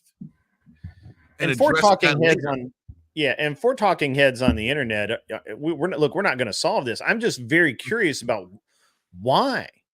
Yeah. Why is it that I choose to, because I personally don't. I look at issues, I look at balance, I look at a global impact, right? Like, that's, I try and be big picture, small picture, big picture. You know, I just go back and forth and I come up with an answer. But on the right of center side, it seems to be a very large tendency to lock into one or two very specific things that you disagree with somebody about. And it doesn't matter if you agree with everything else they say. You won't even talk to them anymore. You just don't even want to deal with them. And it's really crazy. It's nuts. That sounds like they don't have the best interest at heart. That sounds like they just have their own personal agenda at heart, not the best interest. Just like two parents fighting over custody. Like, are they considering the best interest of a child, instead of their own personal interests? And I'm just using that as an example, but I think that that's what it all boils down to, is what is the best interest overall.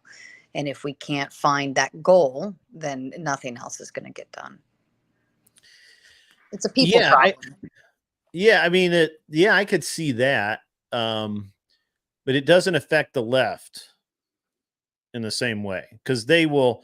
Let me. Have you heard the expression "hold my nose"? They're also more willing to give up on their own principles and values to push stuff. They don't even. You have to consider the type of person that is pushing that prerogative. And you made the mistake by expecting that each of us would be listening to leftists to begin with, grid one, when you pose the question. But I think that you have to recognize, if they're willing to push anything, they're willing to give up on their own values just to push something that they don't even believe in.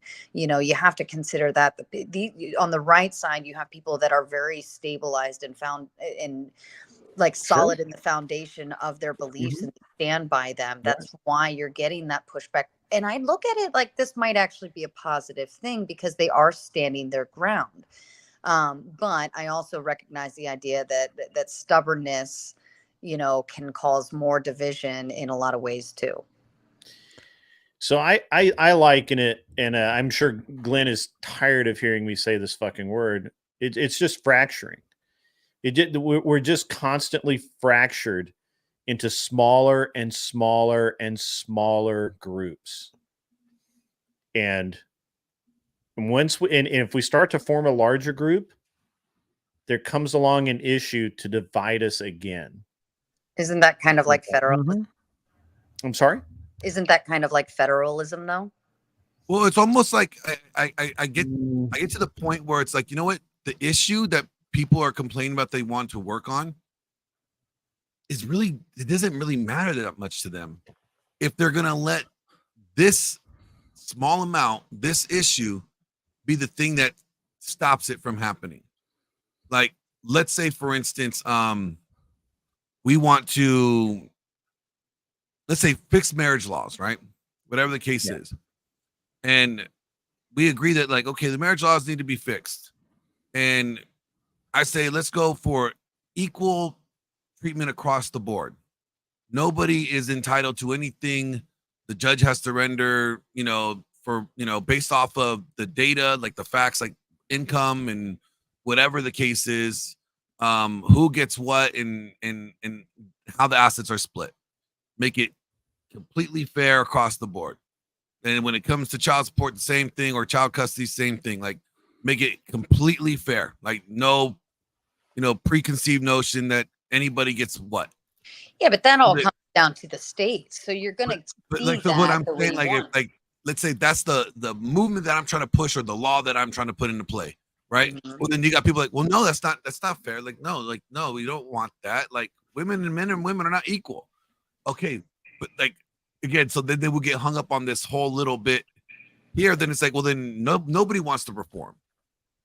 Well, because it's not ideal. Like, so it's never going to be ideal. That's the whole point. It's very important that these types of laws like that would come down to a state level, because you're not going to get that kind of agreement across the board for an entire nation. Yeah. This is why communities have their own little culture, and then you have cities having their own culture, states having their own, and so on and so forth. And that's why I think that a lot of those types of laws should stay within the states because of that. And that's where you have the overarching federal recognizing the, across state borders, like recognizing a marriage from one state to another. But the rules that encompass that marriage, the rules that encompass where you file for divorce, the rules that encompass even pornography, I think that maintaining that at a state level helps keep the people's voices more heard because of the very reason you're saying. Because you're already asking to get 1 million people together to agree on something. You're not going to get 6 million people to agree on something, so that, and if you don't like the rules your state puts forward, that's why you just pick up and move somewhere you do. That's why people that want their gun laws, they, are moving down to Texas or moving to states that allow them to carry, and so on and so forth. I'm totally for that. I agree 100%. I feel like we should localize the governments more, like get rid of the overarching national government and move a lot of the decision making to the more local and district level, like different states, different counties, like put the power closer to homes. Because what happens in California is completely different than what happens in like Utah. Utah doesn't care about California's homeless crisis. They can't do anything about it. The point that I'm like we seem to find is like, okay, we'll use the topic that we did last night. Like, for example, I asked the group, the panel, okay, so you guys all say in agreement that the lack of patriarchy is the problem. Cool. What can we start implementing now to prepare the young men for this patriarchal society that you want to have? Because if I snap my fingers and got rid of feminism and got rid of all of it, right? And we lived in a patriarchy all of a sudden, the men today would not be prepared. Most of the men today would not be prepared for the type of responsibility that would be required upon them in a patriarchy. So how can we prepare them for this patriarchal world that we want so much, right? Like, well, nobody could give me any answers. Well, that all not one. It's a good question. That all starts in the home and within the churches and within the communities and the social media and things like that. It's global to local.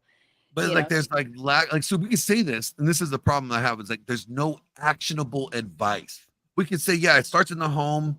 We know that's like dads and moms and stuff that's like that, but actionable advice. Okay. Well, look at what's being taught in the schools, Glenn. That's even more so. If you want to fix a world, you look at the youth. The youth are the ones that will carry you in 20 years. They're the ones that will be the change. So if you want to be the change, start in the school. And now you see what's going on in all of the schools and where the change and direction is going. So I have very, very little hope for these young ones coming up. It's a scary thought. It's a very scary thought. It is scary, especially when I think like most of the men today that say that they want a patriarchy, because trust me, I put myself in this boat too. We have no idea of really what a patriarchy looks like. We only have in this imaginary, and understanding of it. And if we're saying that we want this for our future generation, and we don't even know what it requires us to get them to be that way, it's more, are we have to know what we're doing to prepare them to know to get them to know what they ought to be doing in the future. And it kind of like is, so then like one of the questions I have is really, is it feminism the problem, or really are we the problem, not knowing how to address it or how to fix it? So it kind of spins around when we see like, oh yeah, this is the problem. Okay, then what's the solution? Nobody has a solution that's actionable. I think the problem is you're looking for like an overarching solution that we can implement. I don't think not one. Like it could be multifaceted, but at least start somewhere. I don't think there's like anything you can immediately implement, but you could, like we were talking about jokingly, obviously, like the hoe school and husband school or whatever it was. that is a kind of thing that could do it. I know we were joking about it, but it actually does have a real purpose where you could have like some kind of school or program that you can sign up for, preferably free. Like if you could find somebody who is willing to put forth effort to it to help teach leadership skills to people, because I feel like that's something that's extremely lacking, especially in schools. They don't teach leadership. They don't teach you how to, because there are a lot of people that have the aptitude for leadership, but just have no idea what to do to get into that role or to assert themselves. They don't know how to be assertive, even though they have the charisma or whatever to be able to pull an audience or command attention. Yeah. So you would need somebody, some group, some persons, some organization to step in and be like, we're going to find a way to teach people to get them to want to learn as well. Because if you charge for it, like all these people like Fresh and Fit and all that, most people that want that kind of advice can't afford that. Yeah, they can't afford the price tag Yeah. that they're grifting with it on. You know what I mean? Yeah. Like, and well, and I like what Sarah says. Like, okay, then if it starts in the schools, how do we incentivize men to go back into the education field and become teachers again? I mean, we kind of shun men. It's not even that. It's the Well, haven't we it's shunned? the education system. I mean, the whole debacle over the last 10 years about what they're willing to put in schools or take it out from schools just has me completely sick. And I think that Hey, we I need think is to, that Andrew? I think we need to take back over the Oh, I see. There he the, is. the education system. What's up, Andrew? What's up, Andrew? Hey, how's it going, guys? How you doing? Amazing. you I was doing? disappointed earlier because I was watching your chill stream, but I was behind. And then you ended your stream, and I had to lose it. I was very sad. Gotta become a member of the Crucible.video, bro. Okay, how do I do this? Crucible. Just go to the Crucible.video and pick up a membership there. I'll do that right now. Thank you, Andrew. Yeah, you can watch all that great stuff.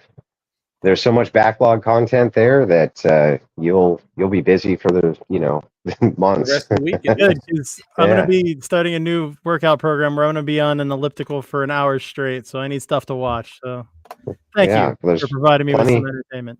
Yeah, plenty there to watch, plenty entertaining stuff. How you guys doing tonight? Amazing. Good, Andrew. How are you?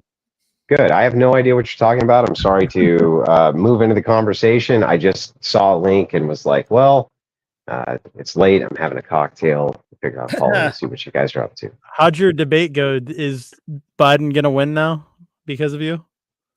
Possibly. Yes, possibly. I think you made a mistake. There's a distinct possibility that I gave leftists way more ammunition than they deserve. No, I think it was very helpful. So that kind of debate prep, I think, big believer in knowing by doing. And so if somebody on the other end I know can take a debate like that seriously and know that we're defending opposing views, that it can really help me shore up defense, right? Mm-hmm. So that's the point of doing that from time to time. Playing at devil's advocate is fun and difficult at the same time. Well, that's kind of the way a lawyer would do it too if they're prepping for court. Yeah. You know, you're going to presume the other side's argument and try to fight it. That way you know what's going to come back at you and you can prep for it better. Yeah, I'm not sure that lawyers though presume a worldview. So I think it's harder to presume a worldview and then operate within the worldview and not feel like you're a disgusting heathen who needs to get hosed down afterwards. You were debating Rob Noor on this one, right? I didn't get to catch it yet, but I'll watch. Trump Biden. So Rob's the best normative right-wing political debater in the world, probably. There's just nobody better for normative policy. Even Destiny often will recruit Rob Noor to come in to have kind of these types of debates so that he can figure out same thing, his kind of positional standards and which ones are wrong, which ones are right. Because Rob is fucking autistic when it comes to memorizing policy and how it's implemented, and so it's super helpful to have. He's one of the most underrated content creators in the world. So. I'll have to I'd check have it to out. agree. Oh yeah, definitely do. So what we've been talking about, Andrew, is something that that I picked up on, that, or something that you said that I picked up on, about how on the right side of the aisle we agree on so much, but we let and I think you said 7% tear us apart. And Yeah, we were well, talking about Glenn and yeah. I have So been this is talking about the this for like 30 hours. yeah, this is the heavyweight though, right? So what's the 7%? That's the problem. It's So it's not any one thing, right? It's yeah, right. everybody has their But own thing. but kind of it is. So think about it this way. All right. Let us assume that we agree on economics and we agree on foreign policy. We agree on most normative policy, which is implemented. We agree that homeschooling should be a right. We agree on almost everything. But let's say the 7% we disagree with on is abortion. You think abortion should be, let's say, 20 weeks, and I think that it's just murder, period. How are we going to come to terms on that 7%? It depends where it is now. If it's progressing towards eliminating all abortions, I would say any lives saved are better than no lives saved. So Yeah, I mean, I think maybe, you could make that kind of. yeah, maybe that's an argument, right? But let us assume for a second that the right has a chance. Right? We're going to go to the Supreme Court. The Supreme Court's going to rule. This ruling is going to be implemented for 50 years. And your chances of the Supreme Court, like, let's say it's 60% that they rule at 20 weeks, and it's only 40% that they rule it's always murder. Which one would you go for then? I agree. I'd go for the long shot, even though it's because Yeah, it's not a yeah. huge long shot. But yeah, I get what you're saying. And so then these three guys who are next to you, they're like, listen, right? Listen, we're still going to eliminate 500,000 deaths. Let's go for the sure thing. Let's go for the 60%. And you're like, no, man, I want the $1 million box on Who Wants to Be a Millionaire, right? The chances are only slightly less. Why not shoot for gold? And then we can actually save all the lives. And so reconciling that is an extraordinary feat, right? It takes a very convincing person to be able to package that in a way that people will respond well to, vote for, and move towards. It takes a very charismatic, a very kind of over-the-top person who could probably package that together. And there's very few. There's very few who are in kind of critical leadership positions who can even begin to unpack that in a way that people can agree to. Would you be able to, for instance, just settle for whatever the worst case scenario is in order to push the other agendas and then fight that other fight maybe, in the next couple of years or so when you have. Yeah, I could. Sure, I could. I would say, from my perspective, the kind of Christ-snap perspective or Christian populist perspective is that these are cross-generational plans. These aren't even plans that we're trying to implement right now. We're just right now putting it together so that cross-generationally, our children's children can receive the benefits of it. But that in and of itself is a hard sell because people are very much set in the here and now. What about right now? How's this going to help me pay my bills? How's this going to help me buy food? How's this going to help my immediate children, with the daycare costs or the gas prices or this or that? People don't usually look at cross-generational planning that way for their grandchildren. Yeah, there's that, but there's also kind of an instinct to it, which is kind of the instinctual logic is, well, if you're not doing well and you expire, there's no offspring for which to do well, right? So there's a certain kind of instinctual logic to it, which is I have to at least satiate my basic needs, or else how can there be any generations which come after to begin with? So I guess looking at this from a bird's eye view, the complexity is much wider than just 6 or 7% disagreement. It depends on what that is. And almost all of the issues where that disagreement exists is in a polarized space. So what I mean by that, guns. Well, you tell me, Grid One, what 7% gun control are you going to agree to? Oh, zero. I'm a hard liner. Right, I know right. that I know that I'm a hard liner. So this is one of the reasons why I asked this question is I am very much the person that I'm very much that person that I'm talking about. I'm very curious to see how we can make it work because for example, I do not particularly get along with a lot of the libertarian viewpoints. So I don't, and I don't understand them. And so I would rather bring them up to where I'm looking at, but that's not always possible. So Yeah, but you just need enough, right? You just need enough of them to see eye to eye with you. That's what you can do in the here and now. yeah, it's a game of inches, right? It's a right, cut of, but ultimately, unless you really look at this as a multi-generational plan, you're going to lose. I mean, these institutions were not usurped in a single generation. It was cross-generational. These institutions were not, I mean, they've been being infiltrated since the late 1800s. And then Bolsheviks came in, infiltrated them even more. And, this was not done in the greatest generation. It wasn't done in the boomer generation.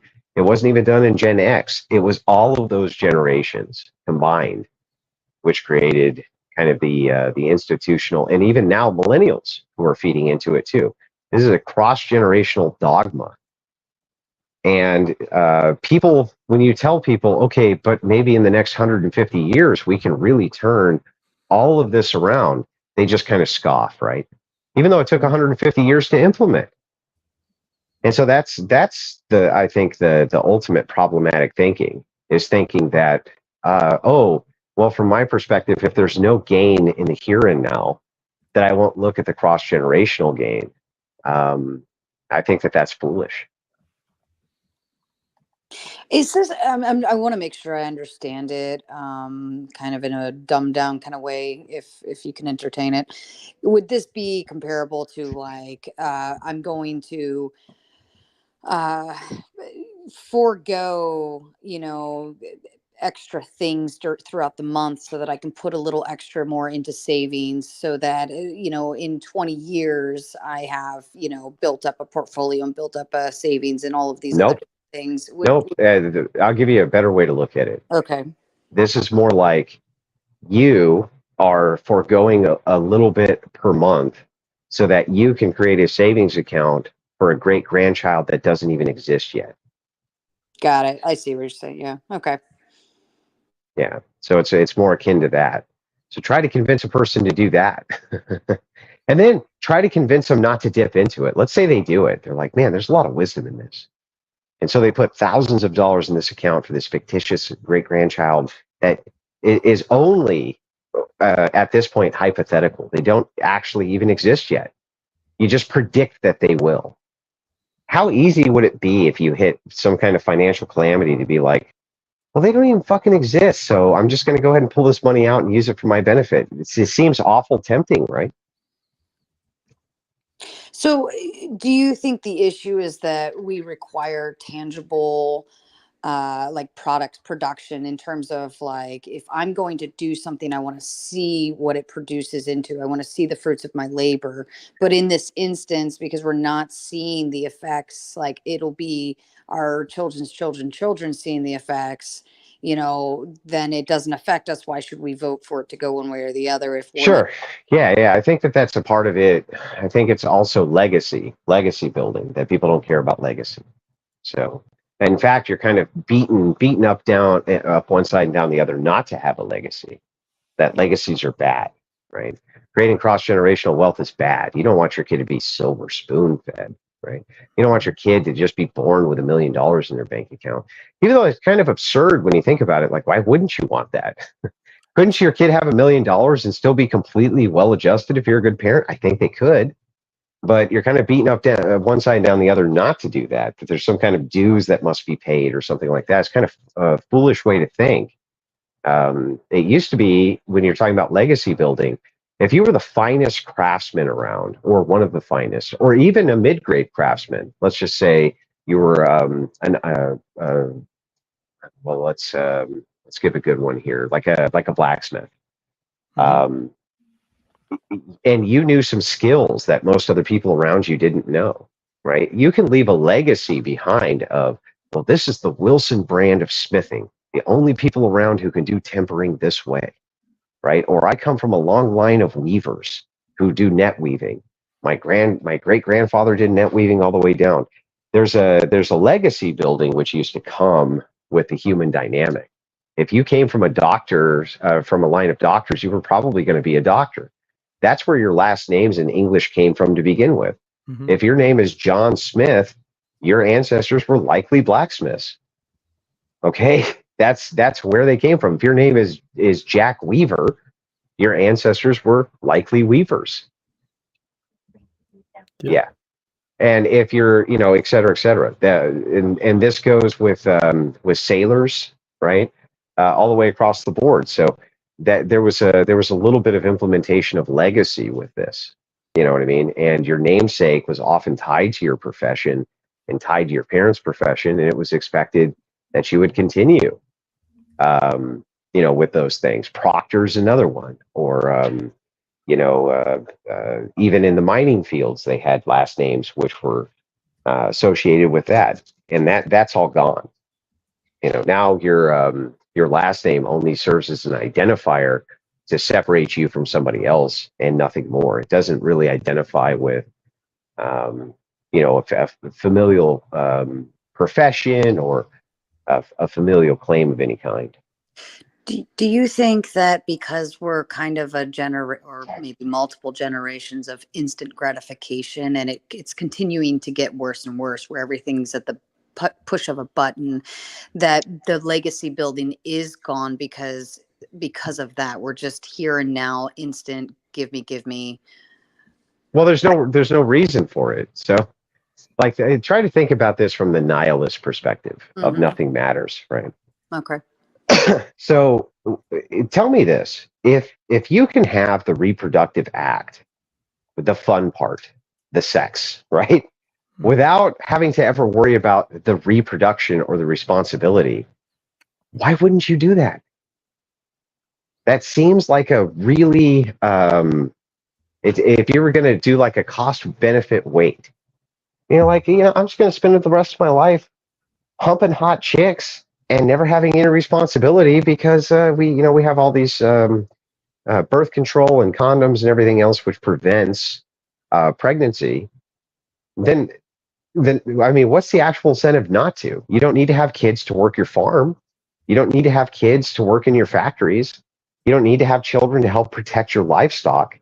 You don't need to grow a family anymore for the purpose of protecting legacy. It's not necessary. And so kind of you have a society which is the victim in many ways of its own success. And so the only way you can navigate that is with some kind of conscientious, grounded ethical system that people apply to an ought. Well, I should have children because it's the right thing to do, versus, well, should I have children because it's right for me? Do you think the popularization of like the demonizing of wealth is also a large part of this killing of legacy? I think it's one part of it, but I don't think it's the largest part of it. I think that the largest part of it comes from need. You just don't need to have kids. You need to eat, right? So look at everything that's around you. There's so many places for you to get food. It's unbelievable, right? I mean, you can't even go to a coffee shop that doesn't have food because you need to eat. They put water in bottles because you need to drink. They give you air filtration systems because you need to breathe. But you don't need to have kids. You don't need to do that, do you? It's not necessary for your sustenance, whereas it used to be. You're saying the lack of the need for kids and that kind of sprawls into the idea of no kids, no legacy. Is that how you're? Well, it's the lack of need for everything, not just kids. That's just one good example. But there's actually a lack of need for everything. There's really no need for you to be excellent in education because the lowest common denominator can get basically the same job that you can. There's no need for you to be overtly skilled in your profession because even mediocre people generally make it. There's no need for you to be an overachiever at work because there's a massive welfare state which will assist you if you hit hard times. The need for you to do very much anymore isn't really there. So does it come down to the survival instinct then? Because if I don't need to farm land and I don't need to, do all of these, then my natural survival instincts are no longer as rigid as they would have been 100 years ago, per se. You could call it that. You could call it a survival instinct. I think it's more of an inclination towards a foundational ethic, right? So the drivings of after bodily functions taken care of. So you have a roof, you have food, you have water. Well, now what? This is the great question that has always plagued humanity, right? Right. I have shelter, I have water, I have food. Well, now fucking what? So all of the motivation is kind of gone to do better, do more, or yeah. It's well, absent the sense of I need to do this other thing. So religion offers you the idea of need. I have a hierarchy of duties that I need to accomplish. I need to. It's not optional. It's necessary. That gives you that need function, which human beings strive for in order to avoid the nihilistic approach of just one day we're all nihilists and just off ourselves because who gives a shit? We're all going to a black void anyway. It'll just be like before you were born. You don't remember what it's like before you were born. So who gives a shit, right? Who gives a shit? And so this is like the hierarchy of need which exists that that leftists have no answer for. And really, when you look at all conservative rage towards leftists, it's because leftists are basically telling people to become complacent because if there's no need to do anything else, if the entirety of the human race dies, but the last generation that lived was the most comfortable it's ever been, they'll let it die. They don't care. Right. I see where you're going. That makes sense.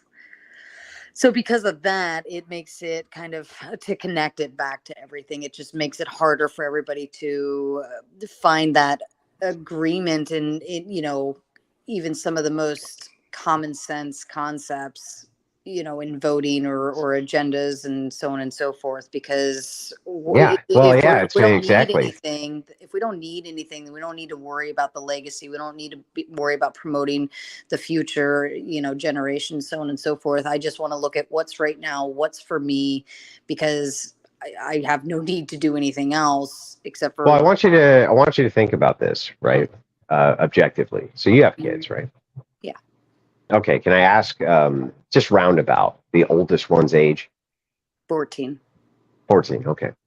So at 14, let us assume that you went to the state and you're like, I just can't deal with it anymore. I don't want to take care of this kid anymore. Okay. You don't go to jail. You're not going to be prosecuted. Nothing bad's going to happen to you. They'll put the kid in foster care. They'll remove him from your home. What's your actual need to take care of this child other than some kind of duty set which is in your head? Why do you actually need to take care of this 14-year-old? Can you explain that to me? Why do I need to? Yeah, why do you need to? Well, that's my child. That's my family. That's my blood. I need to do that. Yeah, but that's just putting the word back in the prop, right? Why do I need to? Well, it's because I need to. But why do you need to? Because I need to. Yeah, right. But why do you need to? I guess I technically don't, because if I don't have a farm, right, I don't need farm hands. There's no use of children anymore. Like they've turned into kind of, and I don't mean to say this in a bad way or anything, like they've kind of turned into leeches versus like helping the family push forward, Right. They're not going to go chimney sweep for the extra shillings to make sure that you can make ends meet, right? Right. I guess once they're old enough to work, legally, then yeah, I guess there is some type of, they can help, support their family if that is a need. Oh, you mean after your massive 18-year investment, they might give you a couple of years of investment back? Wow. Yeah, that seems like a bad investment. I guess you right? Return on your shekels right there. I guess so it seems then that the need, when you're talking about the need, there is no need. There's you a don't really slight need delayed to. benefit need of it. If you take care of your kids well enough and help them to get set up, they can help take care of you when you become old. Yeah, And except nobody that's the best fucking they can believes come that. with. Except nobody believes that because they all end up in fucking old folks' homes. They all end up in old folks' homes with Consuela fucking swabbing their asshole, right? To make sure that if they mess themselves, they're taken care of. It ain't you. Well, it ain't you anymore. It I ain't don't know about your that for daughter. everybody. It I ain't your mean, son who's taking. No, this is the stats, bro. Here's the stats. Okay.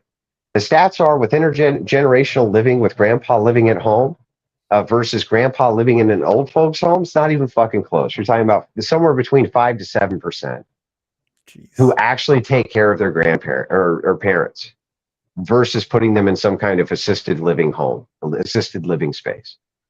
And the justifications for it are even good, right? Inside of an assisted living space, they're going to get round-the-clock medical care. They're going to be taken care of way better than you can. Even the justifications for it are better, even.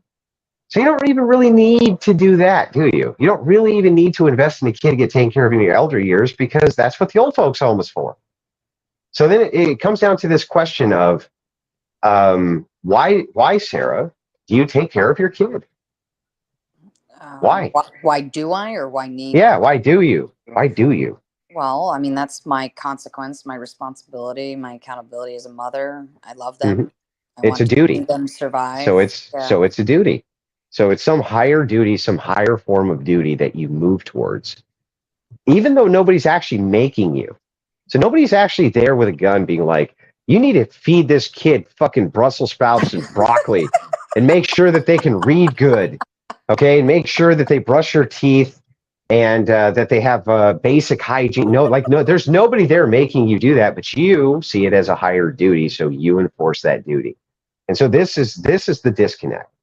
So this is a disconnect inside of society when I'm talking about duty versus rights and entitlements, which have no duty.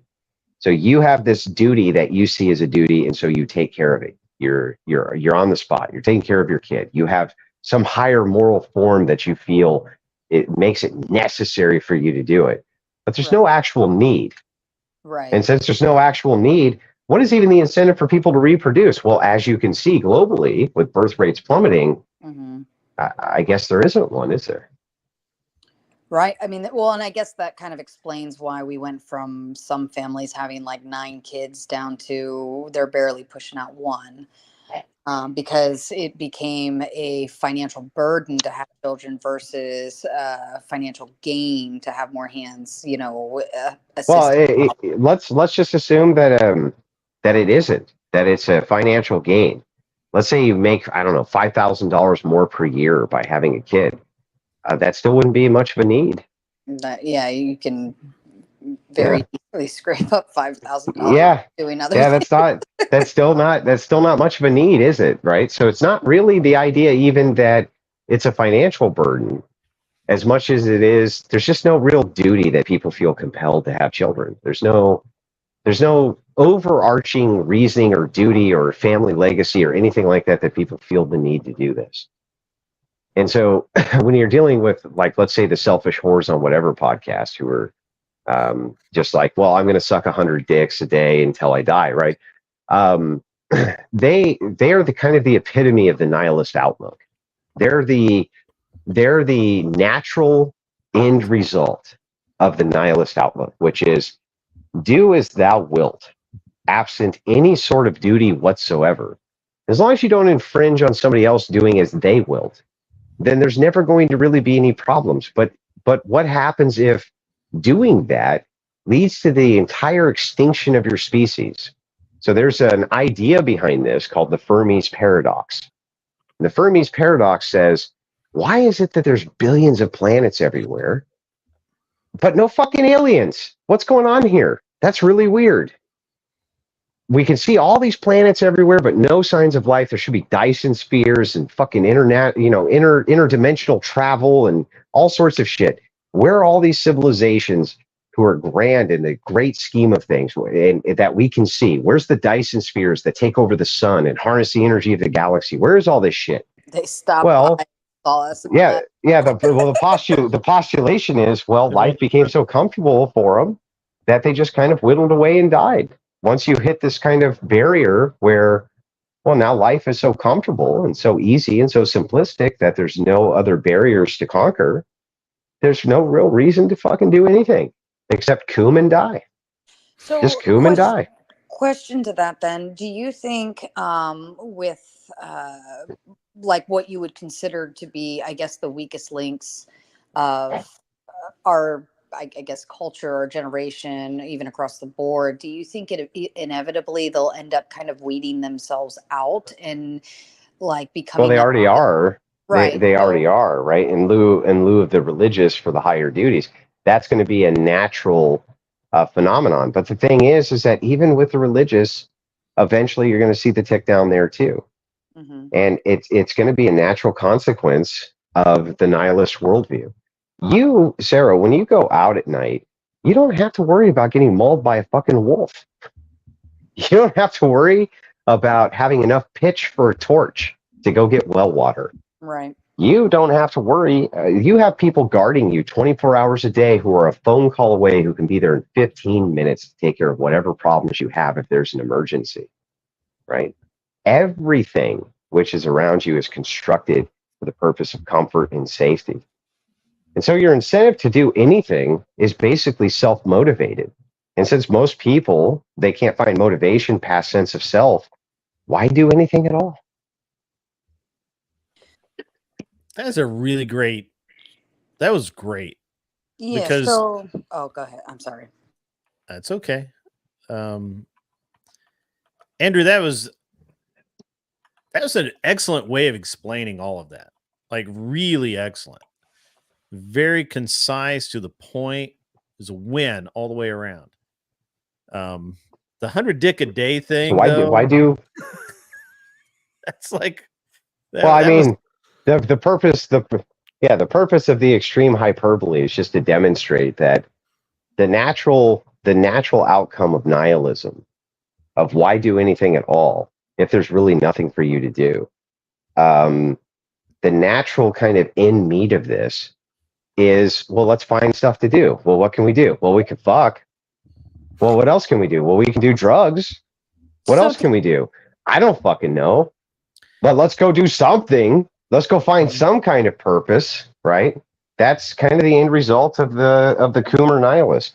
That's why when people are so baffled by guys like Destiny, I'm not baffled by that. Like, in fact, I can rationalize it, and that terrifies me. It terrifies me that I can rationalize this, right? So here's the rationale. I'm super fucking rich, and I have no real responsibilities at all. I can hump whoever I want, essentially whenever I want, and do whatever I want, essentially whenever I want, right? What's your incentive then to do fucking anything other than just coom if you feel like it? So would you say that like maybe men, because I know men need to have a purpose in order to, you know, I think men need to have a purpose. So do you think that more men have lost a purpose and therefore it's kind of trickled down and affected? No, the opposite. Women have lost all purpose. Yep. Women have lost all purpose. All purpose. What is your function in society absent a support role? Women don't know if they're supposed to be the men. They don't know if they're supposed to be the women. They don't know if they're supposed to be equal with you. They're supposed to be submissive to you. Are they supposed to have your children? Or if they do have your children, are they supposed to have them with you? Or was there always another special man who they could have held out for to have their children? They've lost all sense of purpose because they were always the very vulnerable sex and were completely dependent upon the security of masculinity to keep everything about them safe. Everything from the torch pitch at night to keeping the wolves, literal wolves, at bay, to keeping the hordes at bay who would come and carry the women off. They were always at the mercy of this. And with this newfound idea of egalitarianism, they're completely fucking stumped. Wait, I can do whatever I want, whenever I want? Yeah, well, what do you want to do? I have no fucking idea. I have no idea. It's a purposeless driven life. And without having, if you're taking the focus off of creating the next generation, that removes the primary function that women have served in humanity throughout all these years, which is generally the caretaker role, then there's nothing left It's for a women to support do. role. Yeah. Yeah, There's- it's the support role underneath the backbone of the infrastructure role and the protection role, right? Yeah. So there was then- this yeah, you're the right. kind of the great social contract, let's say, of the necessity of cooperation between men and women, and why there was always such an intrinsic value. But that's all gone. There is no more intrinsic value. There's nothing valuable about modern women at all. They're more of a hindrance than they are a help to men. They're far worse to be around than they are fun to be around. There's almost nothing that they bring to the table except their vagina. And that's why oftentimes when you put them to the question about what they bring to the table, all they can say is their vagina. Well, I bring a pussy. That's what I bring to the Don't table. women allow Great. the ability to create the legacy? Like men want to promote and provide and secure the legacy, but women are there to Yeah. create it. But And how totally pretentious that women ever believed that they had a choice. How totally pretentious that women ever believed that they had a choice as to whether or not they were going to provide a legacy for a man. They never could do anything about it. Ever. Men would just be like, listen, bitch, you're going to do it whether you like it or not. And they couldn't do a fucking thing about it. And basically, even in modernity, if you were to move the pendulum the other way, they still couldn't do anything about it. This kind of illusion, this disillusionment that women have inside of basic material reality, that anything that they have that's an actual material choice, absent men allowing them to have it, is pure delusion. It's pure delusion.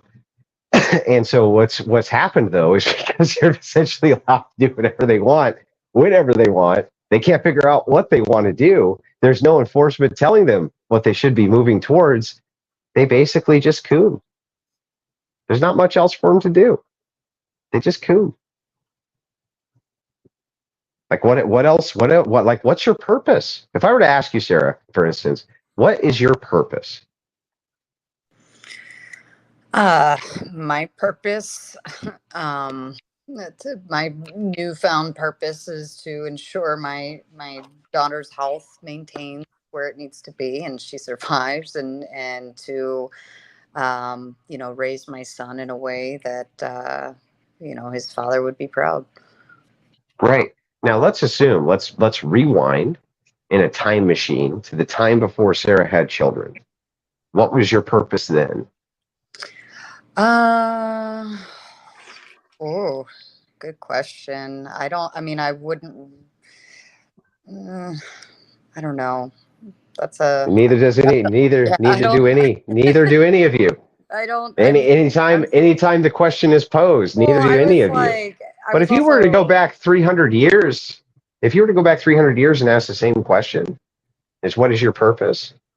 Every woman who you asked that question to would have said, my purpose is to have a family, have a husband, and operate as an image bearer of God in that capacity. That's what, it would have been almost a uniform answer. Yeah. They wouldn't have even thought that there was another choice. Well, and that comes down to like the idea with if a restaurant gives you too many options, you can't pick an option because it's too many choices. And I think Men can. Men can. This is why women women can't. That's right. That's why they don't know what they can't even determine their purpose. I'm in agreement with you. It's almost like we have too many options put forth in front of us, and women could have taken, maybe 3 options. Like you want to be a nun, right? Devote your life to God. You want to be a wife, or maybe you're unable to bear children. So you go into another type of supportive role or something like that. But I think you have a point there. Like if there's too many options on the board, and women, we already don't make decisions well to begin with, right? So why would you expect us to like have more options and like not be able to I don't know.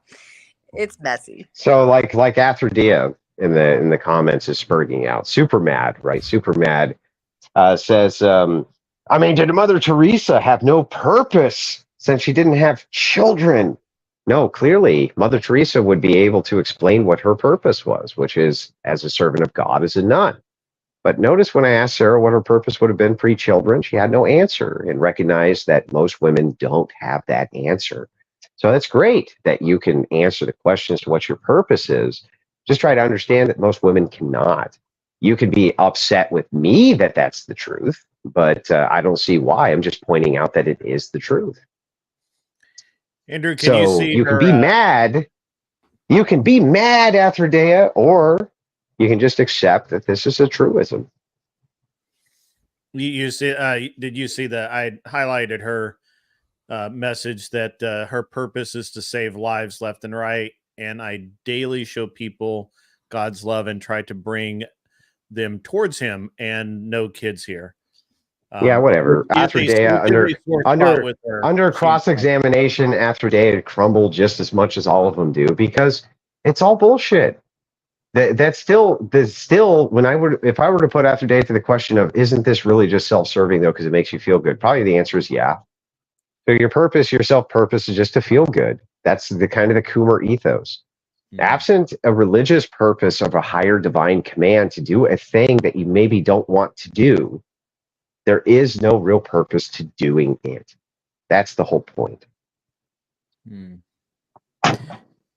I actually really believe that, to be honest. And I think that analysis paralysis is a real thing that people just don't know what they're going to do. And I think that's why we see more and more extreme sport, because there is no thing in life that we are challenged to do on a daily basis. I think that's really interesting. I think that's a great point, actually, Andrew. I'm you're really on a roll tonight. So, well, I'm just pointing out what I've noticed after having conversations with thousands of women. Yeah. All over the place from all different age groups, and kind of Pearl Davis, for instance, will take the opposite. She'd be like, my God, they're just fucking, and same thing maybe with Rollo Tomasi. They're just selfish solipsists, right? They're just self-centered, solipsistic lunatics. Yeah. And there's some truth to that, but what's making them self-serving, solipsistic lunatics? Well, it's that there's no higher purpose. Society's become so ridiculously over the top, super comfortable, and there's nothing out there to conquer except yourself. And that's never been part of women's ontology, to conquer themselves. That's part of men's ontology. And so what ends up happening is women fall into solipsism because there's no higher purpose. That's why they suffer from such high rates of depression. That's why they suffer from so much kind of drug abuse and this type of thing when it comes to SSRIs, why they become mentally ill, why they become lunatics. True. Why wouldn't you become a lunatic? Imagine being put in a room with everything you could ever want with zero challenge. What the fuck would that be like? Would you say that like my generation or even the generation behind me like kind of inherited this thought process though? Like, I mean, obviously we weren't the ones that were there with feminism and bra burning and all of those things, but we've kind of just inherited what we're given and we're trying to do the best with what we have in that aspect. Well, feminism ultimately is feminism is ultimately a response to the attempt of domestication for purpose. And so the kind of rigidity which comes behind patriarchy, telling women you have a purpose and you're not serving that function and you need to. Feminism is the antidote to this idea that a patriarchate is going to enforce a purpose whether you like the purpose or not, understanding that that is the purpose that you function under. So feminism is the idea, the antidote to this, which is no, we're liberated and we can find our own purpose, right? And this sounds good in theory until it's applied and you realize, no, the fuck you can't. No, you can't. It turns out when left to your own devices, you fucking suck. You can't find purpose and you make terrible decisions. And ultimately, what we end up seeing over and over and over again is a move towards solipsism, followed by SSRIs, mental illness, and lunatic style behavior. It seems that if men are telling women and enforcing what their purpose is, they've never been happier. And then yet when left to their own devices to find their own purpose because they're liberated, they're never more miserable. Super fucking weird how that works. Yeah, that's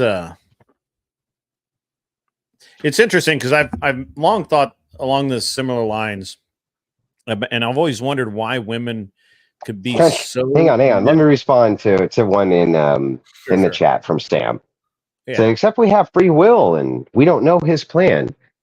Sam, you need to look up teleology. Look up what teleology is. The telos. Yes, dumb fuck, you do know his plan. Yes, dumb fuck, you do know that you have the truth written on your heart. Yes, dummy, you have a teleology. If God put you here for a purpose and then instilled in you what that purpose is, your telos.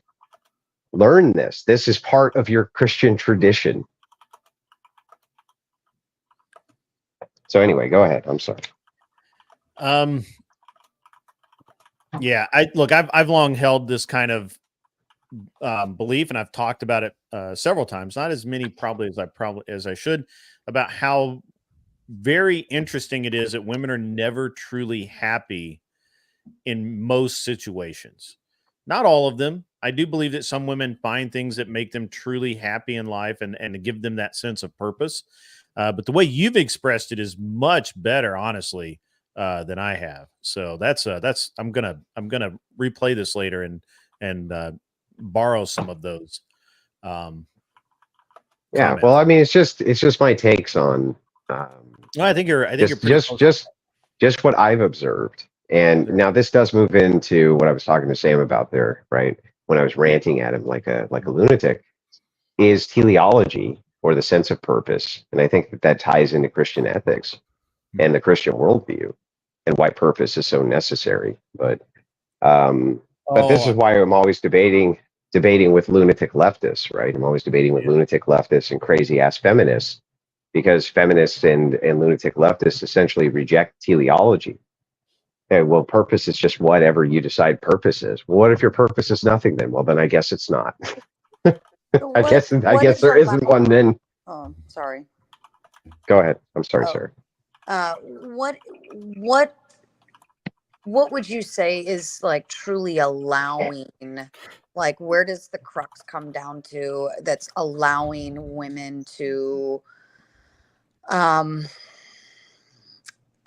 in a sense kind of like run over men in that aspect, or become liberated? I mean, I understand feminism. Well, that's super easy.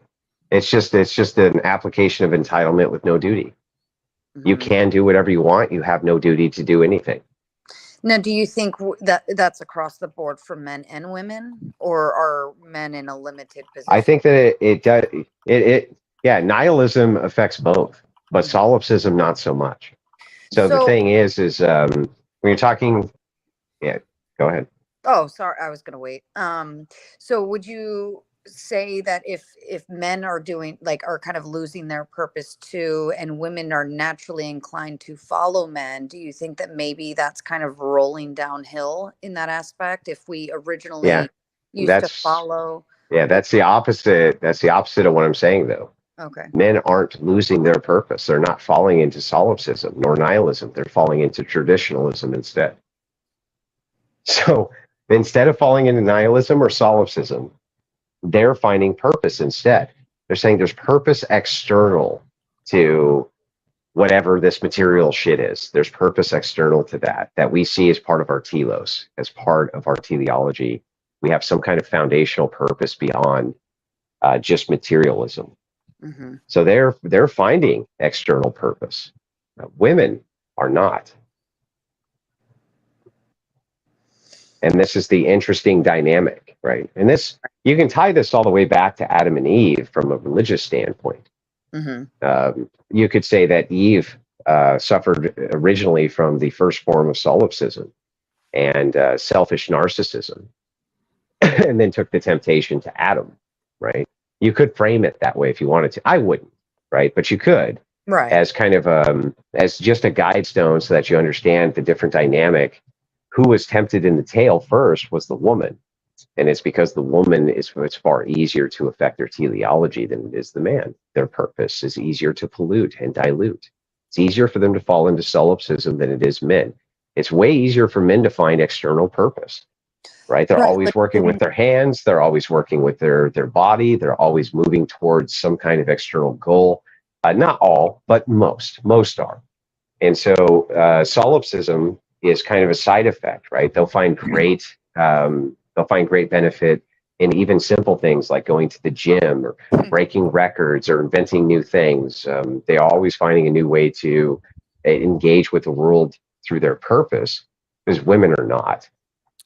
And that's a really interesting point. And to be honest, that's it's really very clear in a lot of the men that are lacking in that aspect tend to be very feminine, that are not goal oriented, that are always driven. That's right. They tend to be.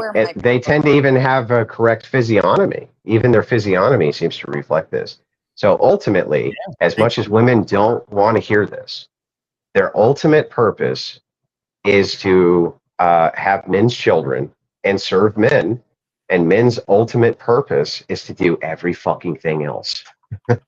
And so, but absent the idea that this is an actual purpose, when you give women a purpose external to that, they're just miserable objective failures. They're not moving into the STEM fields and curing cancer. They're not great inventors. They're not great mechanics. They're not great at infrastructure building. They're really just not fucking good at anything. They're just really not good at anything in the objective material, except if they embrace their role as being child bearers and support units to men. When they embrace that role, they find this kind of great, huge purpose. And then absent that, they just have none because they basically suck at everything. And you say that out loud, and people go, you're a misogynist, you're this, you're that. And it's like, but refute it. Show me where I'm wrong. Show me where women are doing great, or they're doing fantastic. They have more education they've ever had. They're more miserable than they've ever been. Right? They have more access to healthcare than they've ever had. They're more miserable than they've ever fucking been. Across every single metric of solipsism and narcissism, they're out getting Botox and breast implants and everything possible to attract a mate, to do everything with them except have their children. They do everything with them except to fulfill their telos. And so what ends up happening is you have an entire generation of women who are just really shittier versions of men. Let me ask you something, Andrew, because this is very interesting. This is a very interesting point. So you're right. I do believe that women have more education than ever, and they're less happier than ever. We can also say that they've met more of their goals than they ever thought that they would, that ever before in history. And yet they're still not happy. And a lot of times, can we not say that the reason that so many of them are not all of them, obviously, I think that, we're speaking globally. We're not fine tuning in on individuals. But can't we say globally that the ones that have met those goals or have met them because they sacrifice in another area, that makes them less happy overall? And I'm specifically talking about not having children, not having a family, never getting married, never, maybe not being able but to, this is kind of a very feminine based argument, right? Very feminine based argument. When you go, well, most women like tall men, and they go, but I don't like tall men. It's like, so much. Okay, but that really doesn't address what I just said, right? It's a very feminine kind of way to look at things, which is always to appropriate everything to the self. Solipsism essentially becomes self again. Always relays back to self. Self, me. Now that's really good in many ways if you're in a support role. You're in a support role for a man, and you say, okay, I have to be healthy, and I have to do the best that I can because all these people are depending on me. This type of thing. There can be great use for that. The only problem is that when it becomes externalized to the real material world, and women just suck at essentially everything. So let me give an example to to Athro dumbass in the chat, right? Women don't weld. They don't weld. They don't underwater weld. Okay. Women don't build infrastructure. They don't do it. Okay. And it's mostly because they can't. They're not even physically capable of doing it. They're not good in the trades. They're not good plumbers, right? They're not even good fishermen. They're not really very fucking good at anything. Like on average, they're just not really good at very much. But that's okay. That's not their tilo. That's not their purpose. Their purpose isn't to be fucking great at shit. Right? They're not even great guitar players or musicians. They're just not very good at anything. On average, they're just not very good at anything. On average, all right. I will go with on average. Would you say the expectation got put on them to become all of these other things that Yeah, by them. Sure, by them. Feminism and yeah. So collectively, we're going to be collectively we're going to be shittier versions of you. It's like, okay, let's see how that works. Well, it hasn't worked very well. It's actually a really good question, Sarah. How do you feel that so much is now expected of you as a woman that you probably don't really want to do, that you have no interest in? And I absolutely 110% agree with that fact. You know, I look around at all of the expectations that are put on me as a woman, and you can't win at any of it because you're trying to multi-purpose everything and multitask, and you're trying to be a working lady, you're trying to be a mom, you're trying to be a wife, you're trying to do this, you're trying to do that. Because the expectation is put on you to, like, you get shamed if you're a stay-at-home mom, you get shamed if you're working at a job, you get shamed. Sure. It doesn't matter what you do. Like, we can't win at any of it, no matter which direction we go. Oh, that's such bullshit. That's such bullshit. Look, you don't get shamed for being a stay-at-home mom. Communities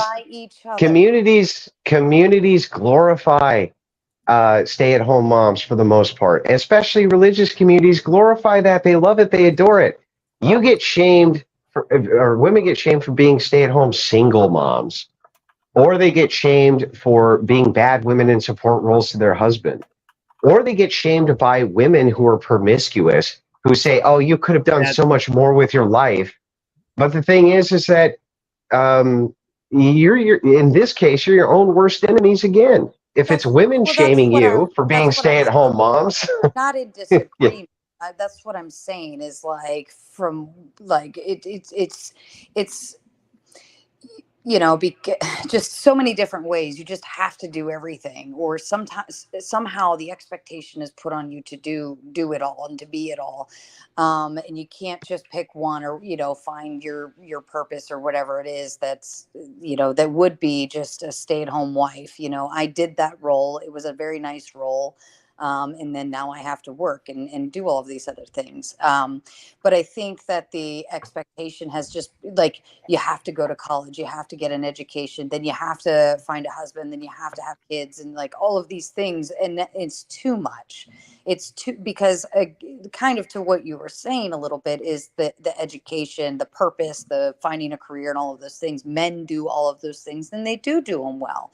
I do think there are some bad apples among us that are sitting around playing video games all day and things of that nature, to where they don't. Yeah, but I just want to let you know that men who are staying at home and playing video games all day are still better at staying at home playing video games all day than women would be.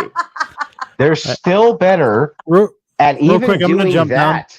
I just want to let you know. Thanks for having me up, Grid. We'll catch you later. Man, absolutely, Dave. I was happy to see you back, and actually on cam and all of that this time.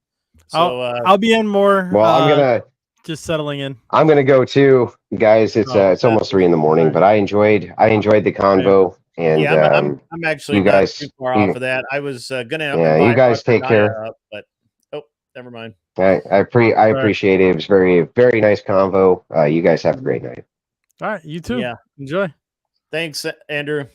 Peace Thanks, out. Dave. Later. I was going to bring Author Die up, but I think I may have just sent her the link, but Andrew bailed. Which is fine. That's He never stays long. He just he comes through. It's he likes to chill out here. I was just gonna come on for a couple minutes. Yeah. How'd that work out for you? I'm with you to the end now, I guess. So I'm we'll try and arrange that, Arthur Daya. Mr. Boulay, I left this up here, wasn't able to read it for you, but he did donate $10 whole as American dollars to all you Australians, that are real money, not that fake stuff. As Andrew pointed out, the patriarchy has clearly solved the wolf issues of old, yet we still have not solved the bear issue.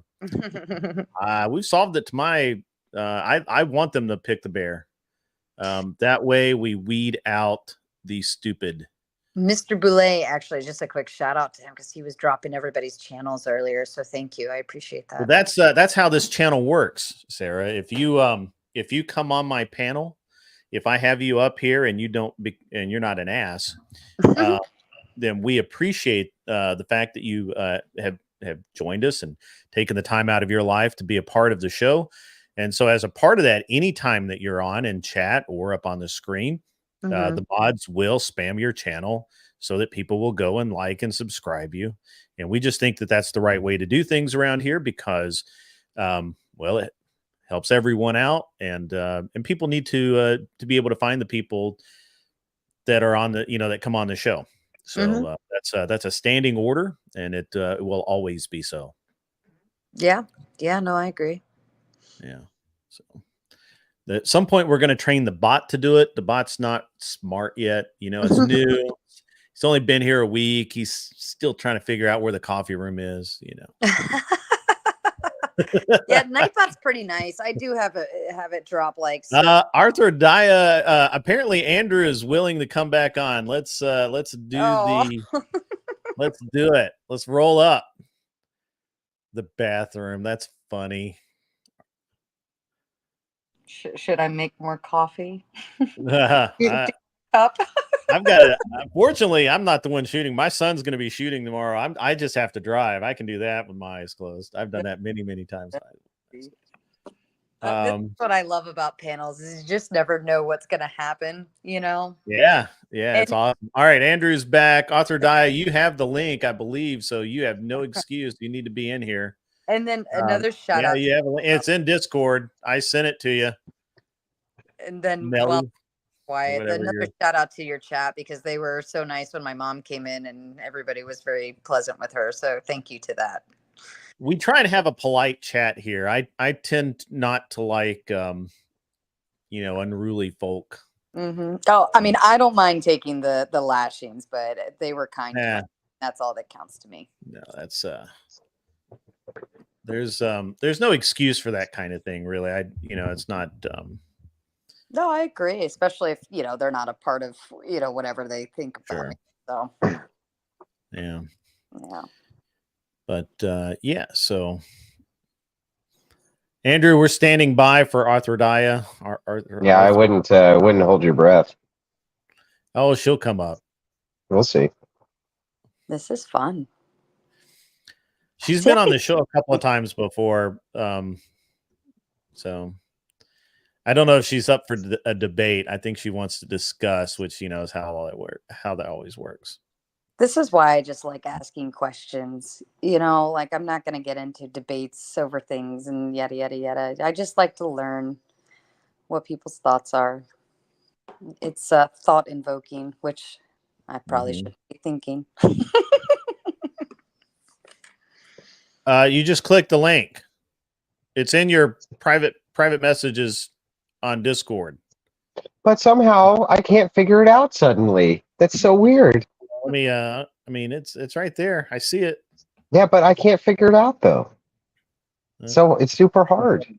Yeah. I have to click a link? What? That's really hard. Yeah. It's in your private messages. You have to go all the way to the top. I don't know I know you don't actually use. She's probably clicking on all of Discord. the other links that have been dropped in the chat, thinking it's Yeah. It's okay. If it come down to it, I'll drop it in the chat, and I have control who goes up. So Yeah, just drop it there. yeah, Arthur Die. I'm just going to drop it in the chat for you. Yeah, I don't think you're going to get any trolls this late at night, and even if you do, it's. Oh, Just don't I bring meant 'em to up. tell you, Andrew. Did you know that you and I are cultists? I was not aware of that. Are I'm a we? Well, wait. Are we better cultists than women? I'm assuming so. Yes. Okay. Well, then I would agree with that then. Yeah. Okay. All right. I actually have the video of this person. Let me. Well, hang on. It looks like somebody just popped in. Who just popped in? That's Arthur Daya. Good. Let's do this debate. All right, let's do it. Let me get Mr. Boulay off of my screen. There we go. Arthur Daya, the dumbass. That's perfect. I like that. That's perfect. It's Round just Athro dumbass, but fair enough. Yeah, So anyway,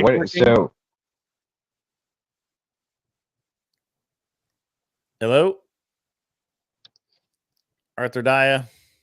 If you were a man, you wouldn't be having all these issues. Andrew, twist the knife. All right.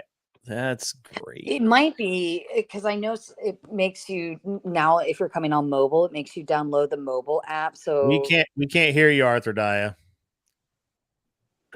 How about now? Yeah, there we go. Okay, you can hear me? Yeah. A little echoey, but that's okay. Can you hear me now? Yes. Okay.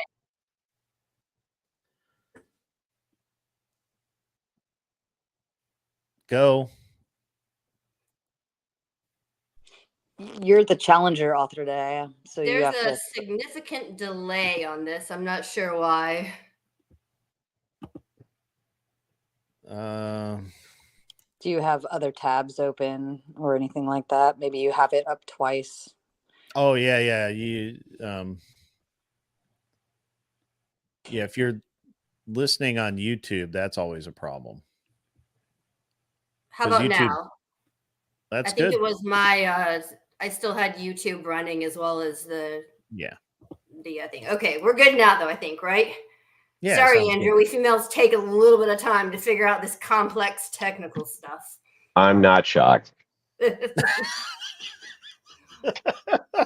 He's just having another shot while you're doing that. I'm sure he's gone through a pack of cigs just waiting for me. Okay, but Oh, anyway, yeah. Hang on. That's always the best argument, but you smoke, though. I love that one. Andrew. But you do smoke. Yeah, you do smoke, though. Okay, but so let's start with women. With me smoking? Should we start with me smoking?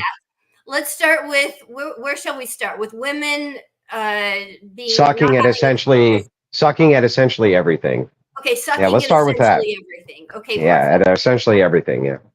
But I really generally don't see how they suck at everything when you've got women are like a third of all the STEM degrees now. In medical school, half of our med students are female. I mean, there's certain jobs. I don't understand. I don't understand. Does that make them good at it? Well, I'll tell you. I'm a doctor, but in the medical field, there are multiple studies. You can go Google search it, showing that female surgeons have better outcomes on multiple levels compared to their male colleagues. It's a small but slight difference. Female doctors have better outcomes with multiple national guidelines. So yeah, in terms of the doctor thing, they're outdoing the males. Now, but that's because hang on, stop. Let's stop. Let's go one point at a time. Okay. Let's start with the fact that in order to be a surgeon, you have to be exceptional. You agree with that?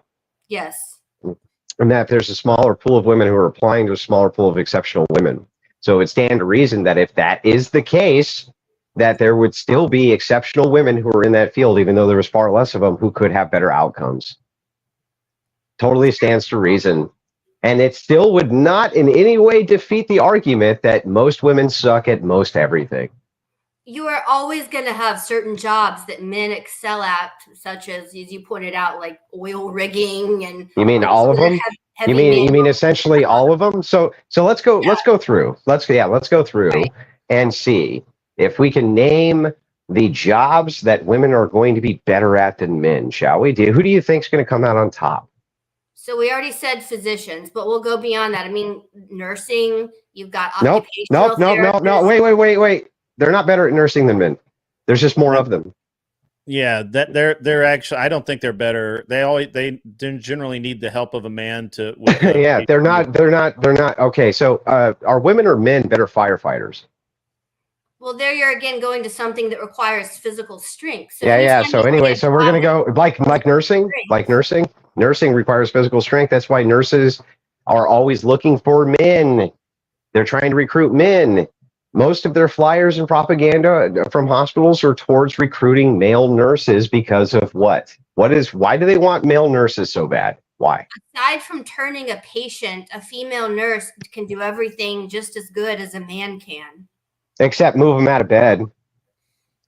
Yeah, they may have. There's ways to get around that in terms of a group of women moving the patient. But yeah, as long as you have the equipment. But the thing is, component of being a nurse is not a physical heave-ho the patient around. There's a lot of very detailed technical things and intellectual things that a female nurse has to understand and do. Yeah, but males are no worse at it than women, and they can excel in the physical strength department with nursing. And but let's continue. But let us continue down the road of male versus female jobs, shall we? Are men or women better firefighters? Firefighters, I'd probably say men based on physical Okay. strength. Are they better or worse police officers? Again, that's physical strength. Yeah. Are they better or worse soldiers? So anytime you name a physical strength job, of course, a man is going to come out on top because statistically you're stronger. Okay. Are they better or worse? Are they better or worse at constructing roads? Name some jobs where it doesn't require physical strength. Name Wait. Hang on. Let's back up. My position is that women essentially suck at all jobs. And I'm just going to go down a litany of the most common jobs, and we're going to see if women suck more at them than men do. Does that sound reasonable or not? Jobs like computer scientist, research scientist, college professor, anything intellectual. Yeah. Women don't excel over men in any of those fields. Like especially not computer. They do not excel over men in computer science. That's bullshit and lies. Where on earth did you ever come up with that? You're saying that women can't be equally good or better engineers? Yeah, but that would make my point, not yours. So even if women were equal to men in some fields, essentially in all fields, women suck compared to men. That's my point. And they suck in non-physical forces. Because almost everything that is a requirement. Let's look at the top fields women are in. Are women in? Is the top field for women STEM, or is the top fields for women things like daycare, service work, service industry, being a secretary and being a bartender and being a waitress and shit like that? Which ones would you say?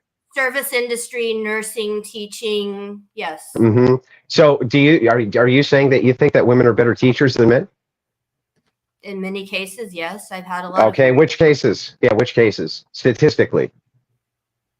They're not better professors. They're not better professors. They're not better high school teachers. They're not better middle school teachers. They're not better at any of these than men. You can say they're equal to them, but they're definitely not better. And then let's move over to waitressing. Do you think that women are better waitresses than men or better bartenders than men?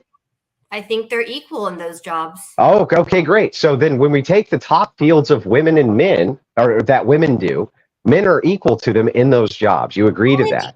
And so then if we move out of those top jobs into all the other jobs that men occupy, women are worse at them, which means women essentially suck at all jobs. That's not a logical conclusion of that. You're saying it is a logical conclusion. Statistics other than the field of physician, because I know those. Okay. Well, let us see if it's logical. Being a professor. Yeah, sure. Let's see. Let's see if it's logical. Hang on. Let's see if it's logical or not. Let us assume that there's only 100 jobs on planet Earth and men are better at 91 of them. Would you say that men are really good at jobs and women essentially suck at all jobs, or would you not?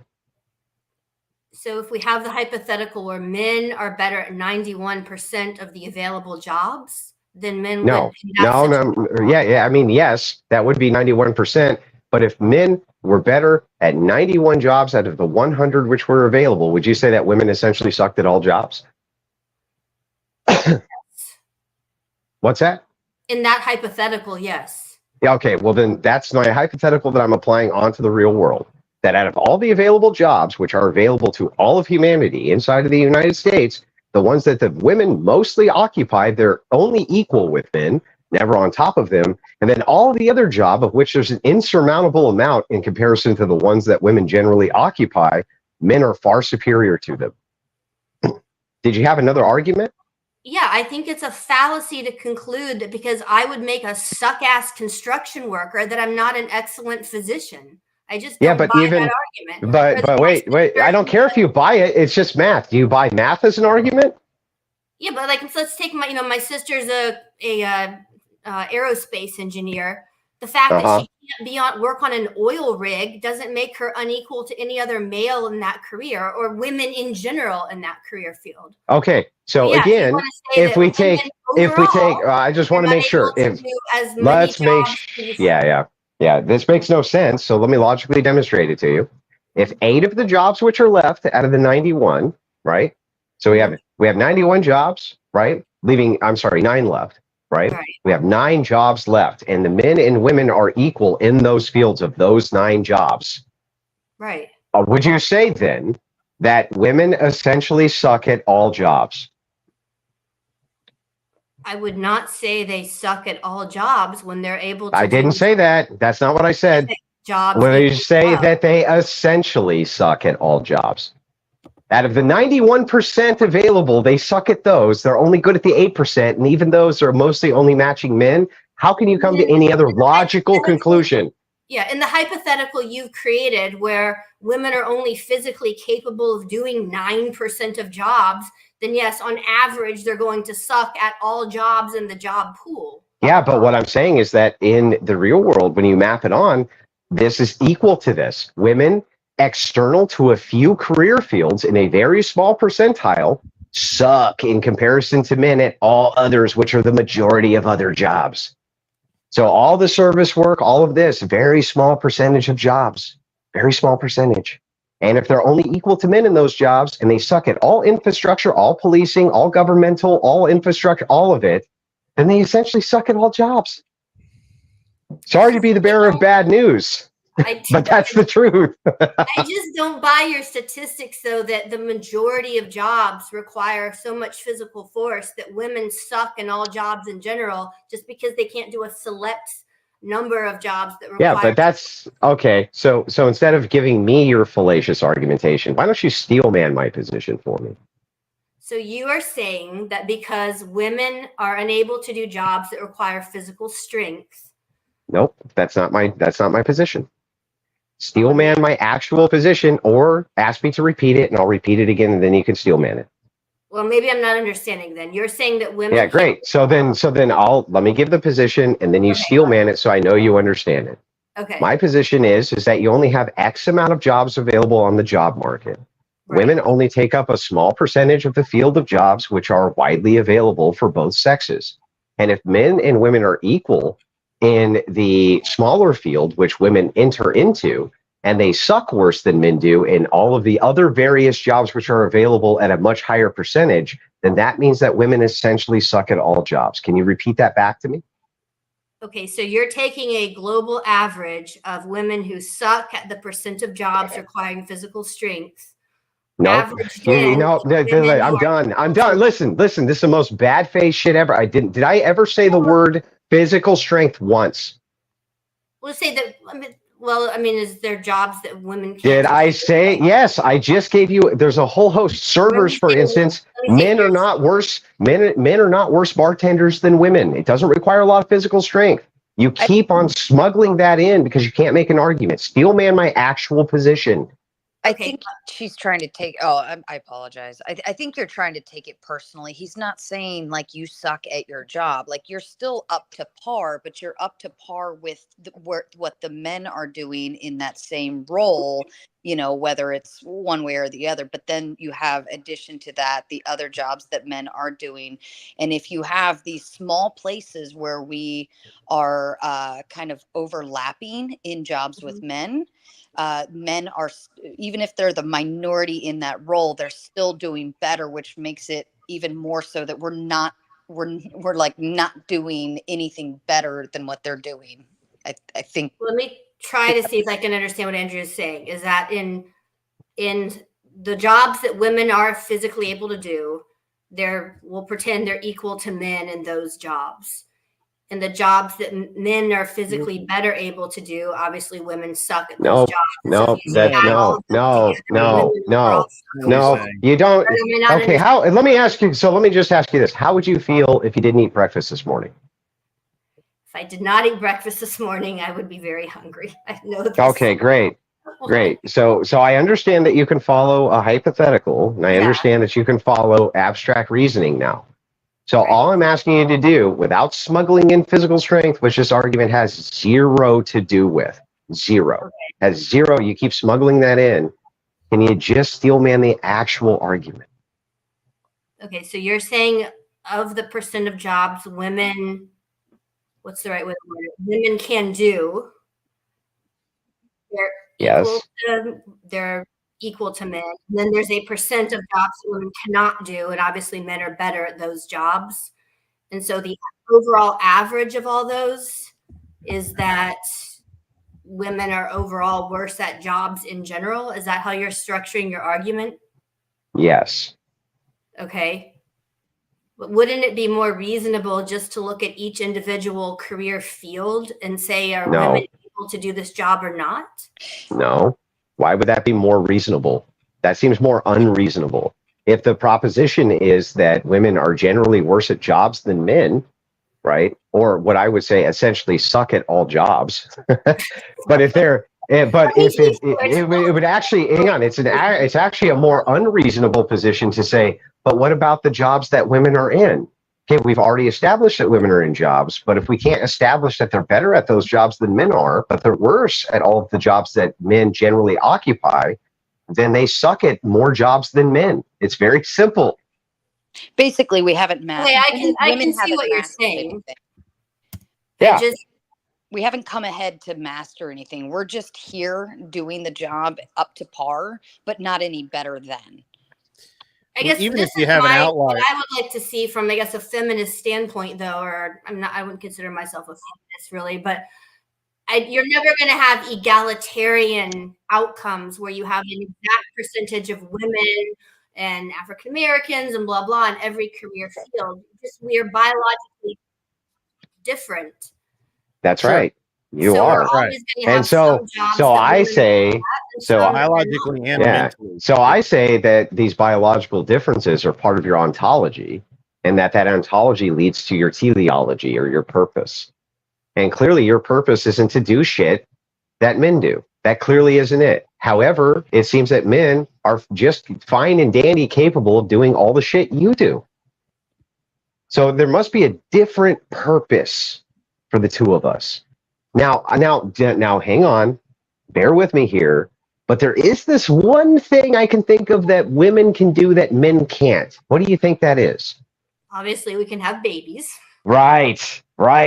So it stands to logical reason to me that if I can do anything you can do, but you can't do anything I can do, but you can do one thing that I can't do, that your ontology and purpose would be to do that one thing that I can't do. But wouldn't part of your ontology and purpose also be to reproduce and have children? Yeah, but I can't.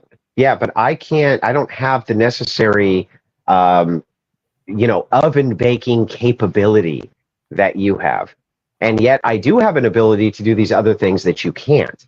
So if that is the case, then it seems that the purpose of me is not necessarily 100% to only do that, but to do other things on top of that. Whereas it seems your purpose would be to mostly do that.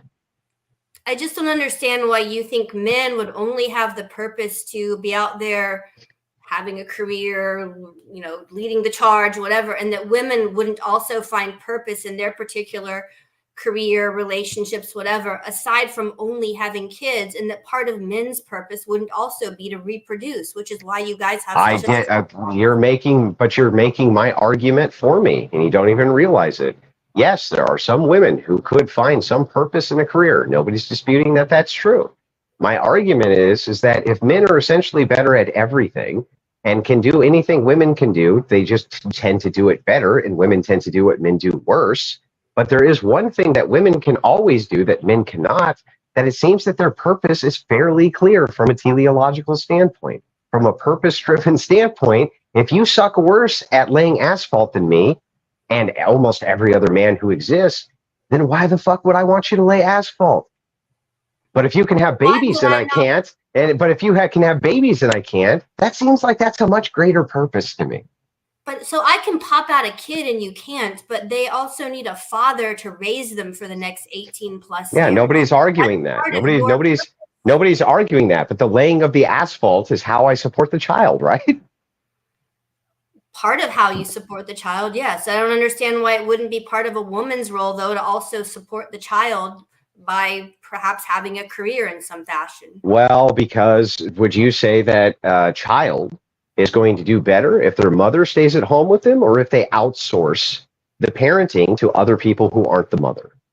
Better if they're at home, if the mom is at home. Right. So it seems like the ultimate purpose then, if women suck at most forms of work and they're capable of having children and they're capable of staying at home with them, that seems like an overriding ultimate purpose that's better than saying, well, I'm going to outsource the childcare, and then what I'm going to do instead is go work. That seems silly to me.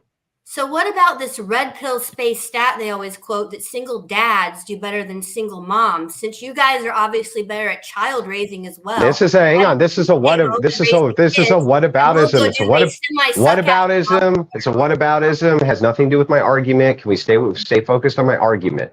My argument is that if you agree that women are better at staying at home with children than outsourcing the child care, and they're less good at jobs than men, why wouldn't their ultimate purpose be to stay at home with their kids? I just don't think that's their only purpose in life. Yeah, I didn't say only. I didn't say only. I said ultimate. I don't think that's their ultimate purpose in life. What is their ultimate purpose then? To do whatever they want, right? To do whatever they want. Yeah? Go then tell me, what's their ultimate purpose? From a Christian perspective, it would be to do whatever God has in his plan for them to do with their life, whether that be and for most women, what would that be?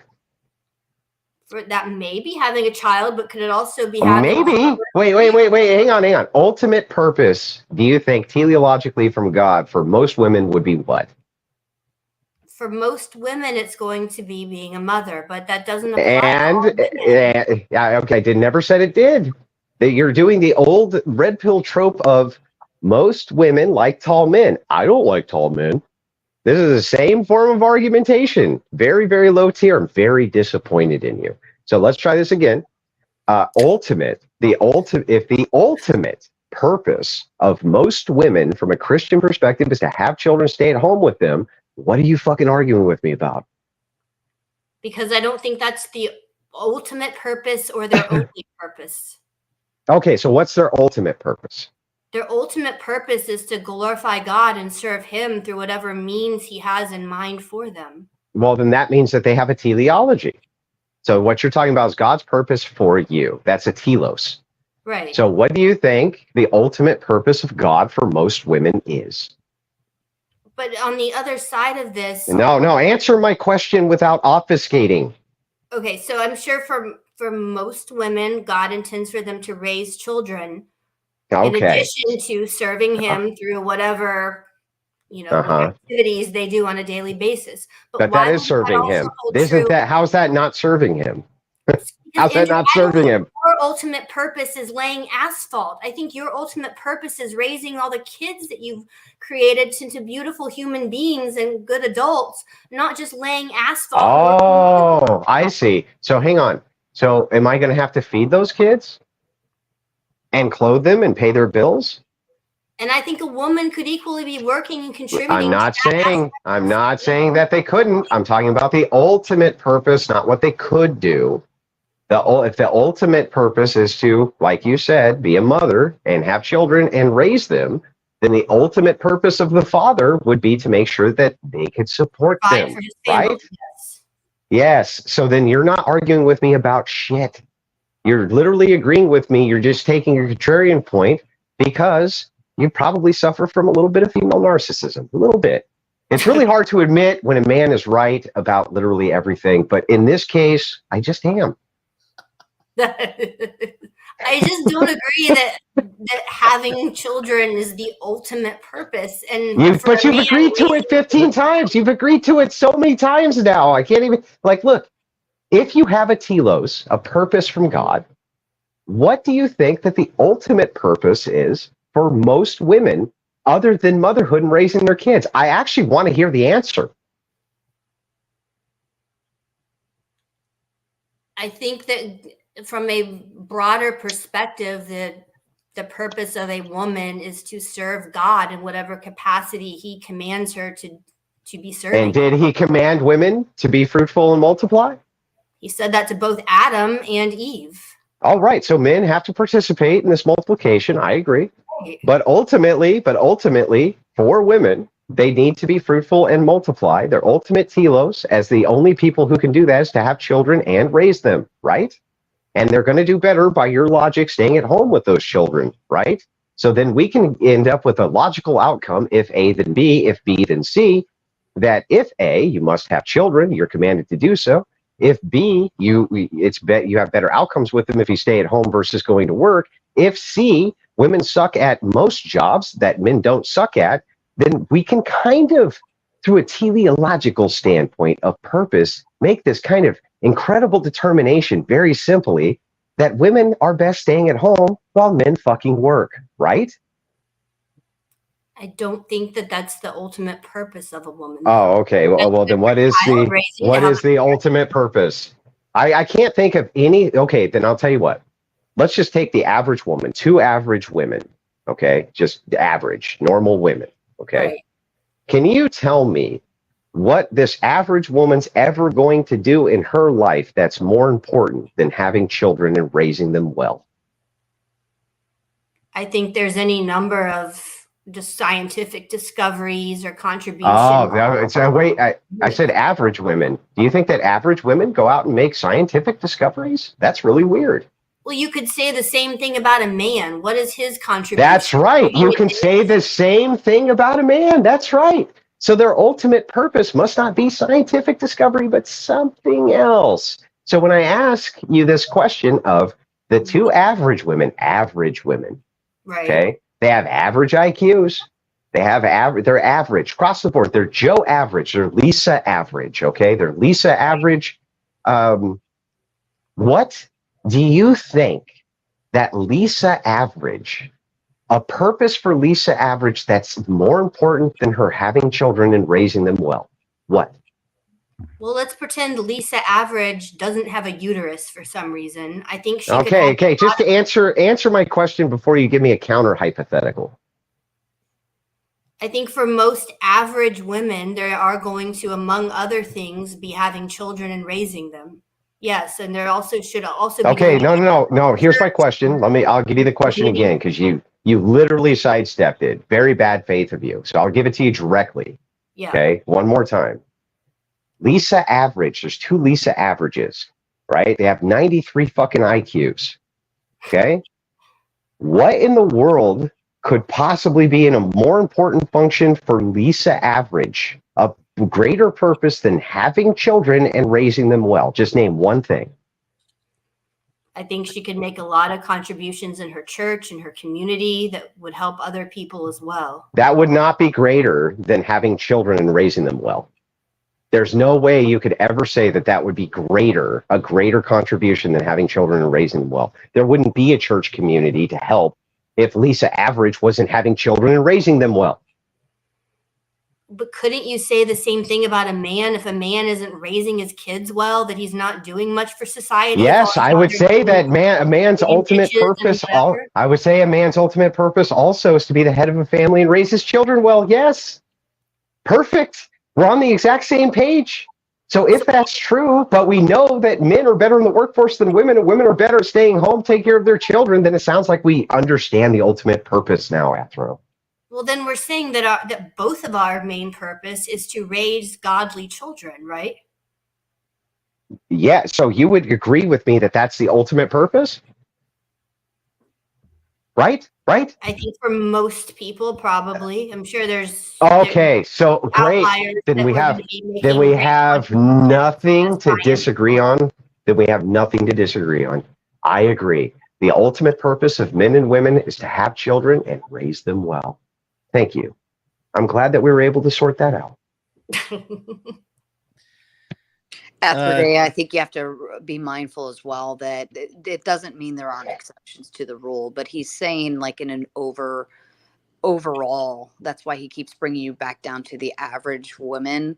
But that doesn't mean there aren't the exceptional women who do master things or do, have that whatever. But yeah, and Athro, may you have a dozen children and raise them all well. Thank you. If only. And no, I agree. I was trying to not bring up like Mother Teresa or some, award-winning scientist or something, because those are obviously outliers of what women statistically generally are doing, right? Right. But also men are the outliers as far as most men aren't out there winning Nobel Peace Prizes either. Most men are going to their 9 to 5 every day and hopefully Totally agree. Most Nobel This is Prizes great. This is fantastic. Like every time you affirm this, you make my argument for me. I not only do I not disagree with any of the things you just said, but they just affirm my position of telos, of purpose. So, I mean, if we can agree on that foundationally, then you should probably reject feminism as being pretty bad. It hasn't been very good. Feminism is bad. Good. So anyway, well, I appreciate the debate. It was very, listen, I'm going to give you this. I'm going to give you this. I'm going to give you a huge amount of respect for coming on, saying your piece, and not being one of those chicken shits who just talk shit from the chat, but actually came on, confronted me about views you disagreed with. I enjoyed it very much, and I hope you have a wonderful night. Thank you. I was going to say, if you want to have a debate on like the 19th Amendment or something too, a draft, whatever. She's been dangling that all night. She's been dangling it all night. Yeah, well, actually, I'm happy to have that debate, but just remember that you admitted that you believe in teleology and ultimate purpose, and that's going to really hurt you in a 19th Amendment debate. But we can definitely set it up. Have a great night. Okay, thank you, Andrew. Thanks, Andrew. Bye, Andrew. Hey, Sarah, do you mind reading the chat? Are women better at prostitution? Oh, sorry, this was Sarah. Oh, that's okay. Jim Bob, I'd give you a hearty yes on that one. Okay. Well, actually, they aren't. They need a pimp. So, quick question. You fell for it. Jim Bob got you. Jim Bob got you. Oh, Lord. Jim Bob got you. You walked right into that one, ladies. High performers you may be, but not tonight. This was great. I didn't have to say hardly anything the last half of the show. I was like, yep, I agree with Andrew. Yep, I agree with Andrew. That's so easy. It's like the best show ever. And it was great. Arthur Dia, Melissa, if I may.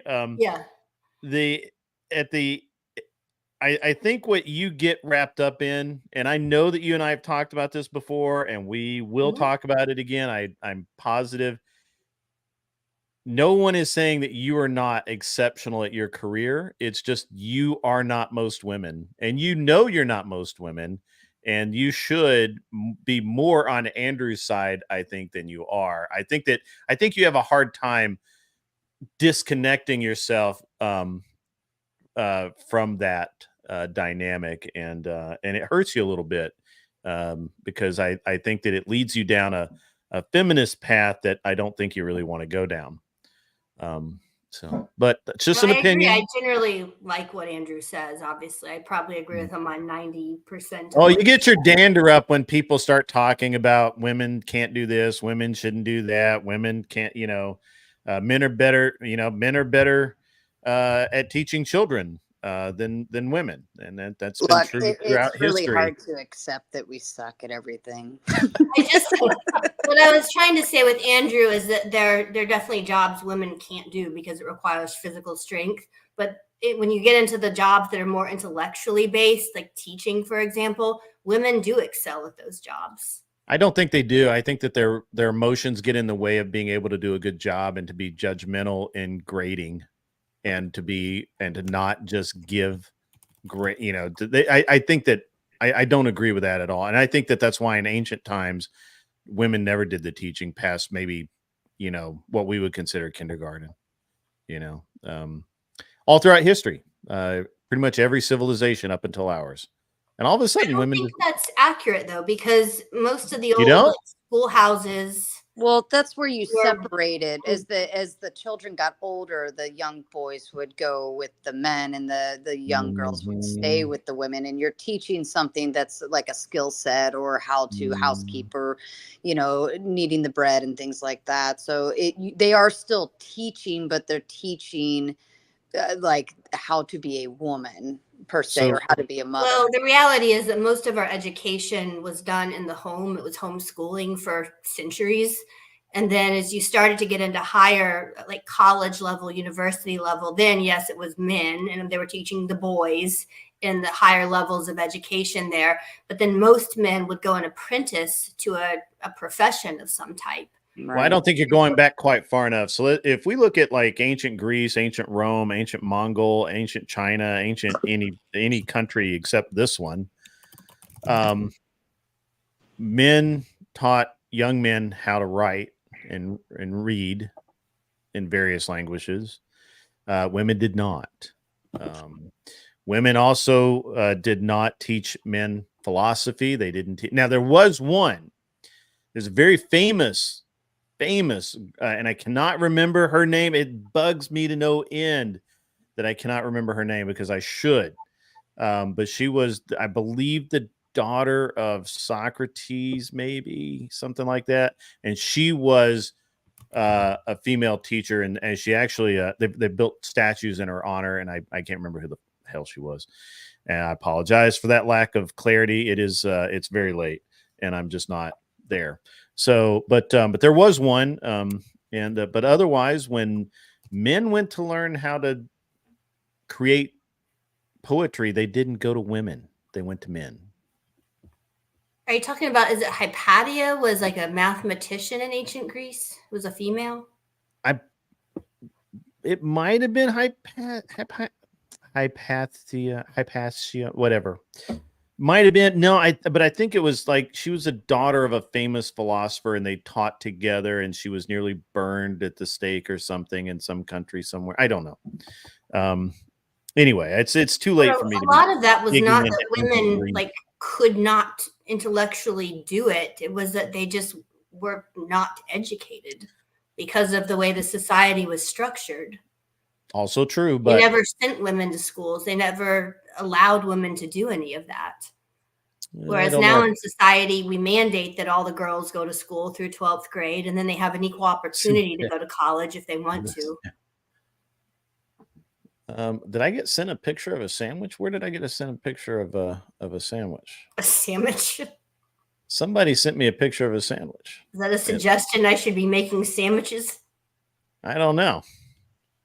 That's a joke with Anson. I don't know. I don't know if Andrew is. Tell Andrew I've retreated to the kitchen to make a sandwich. Yeah, there you go. Andrew must like you because he was laughing very much.